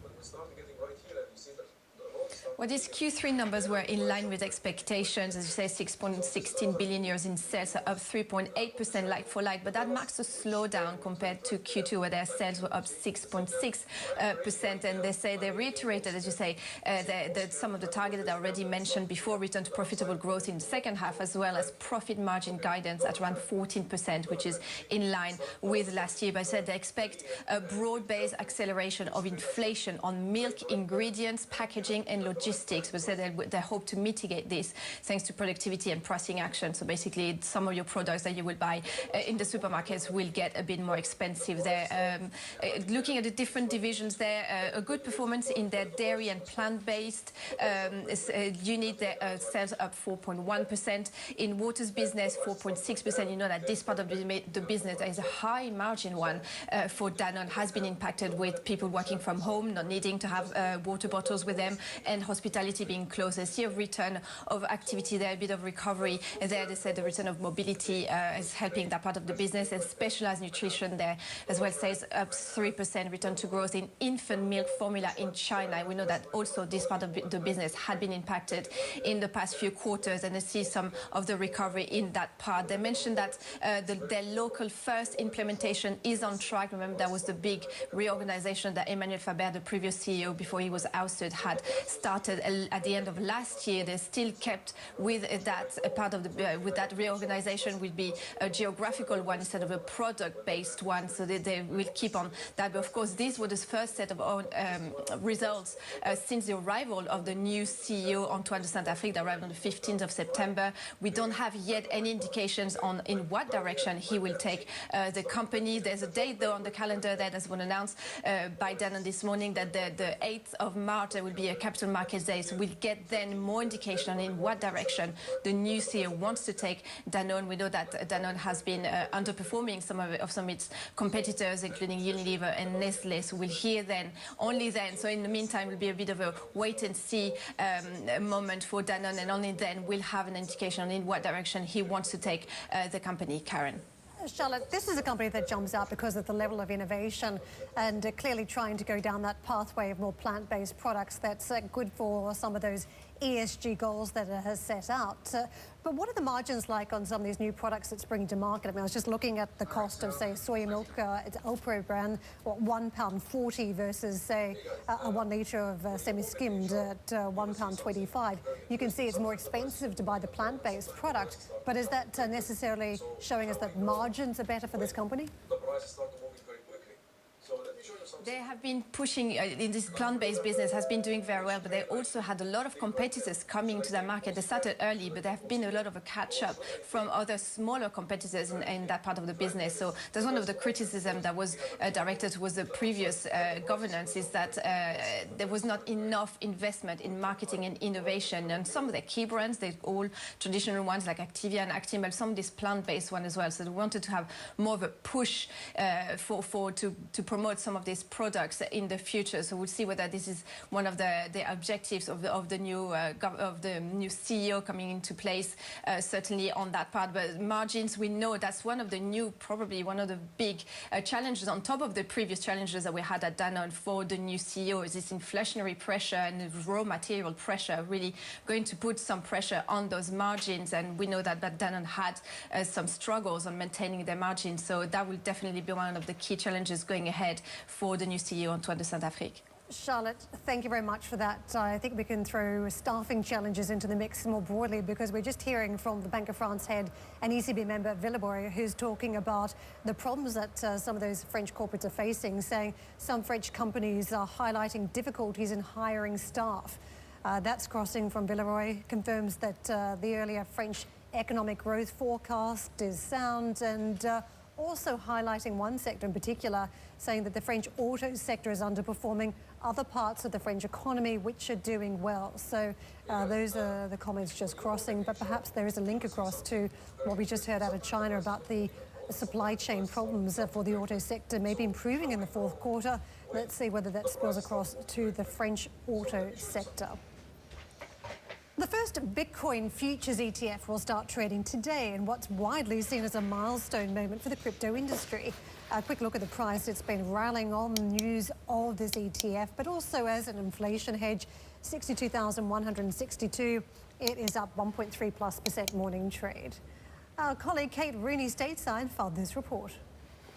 ETF excitement is the crypto headline for this week. It's seen as a legitimizing moment for the asset class, and bulls have been betting that this will introduce a new wave of investors that could boost prices.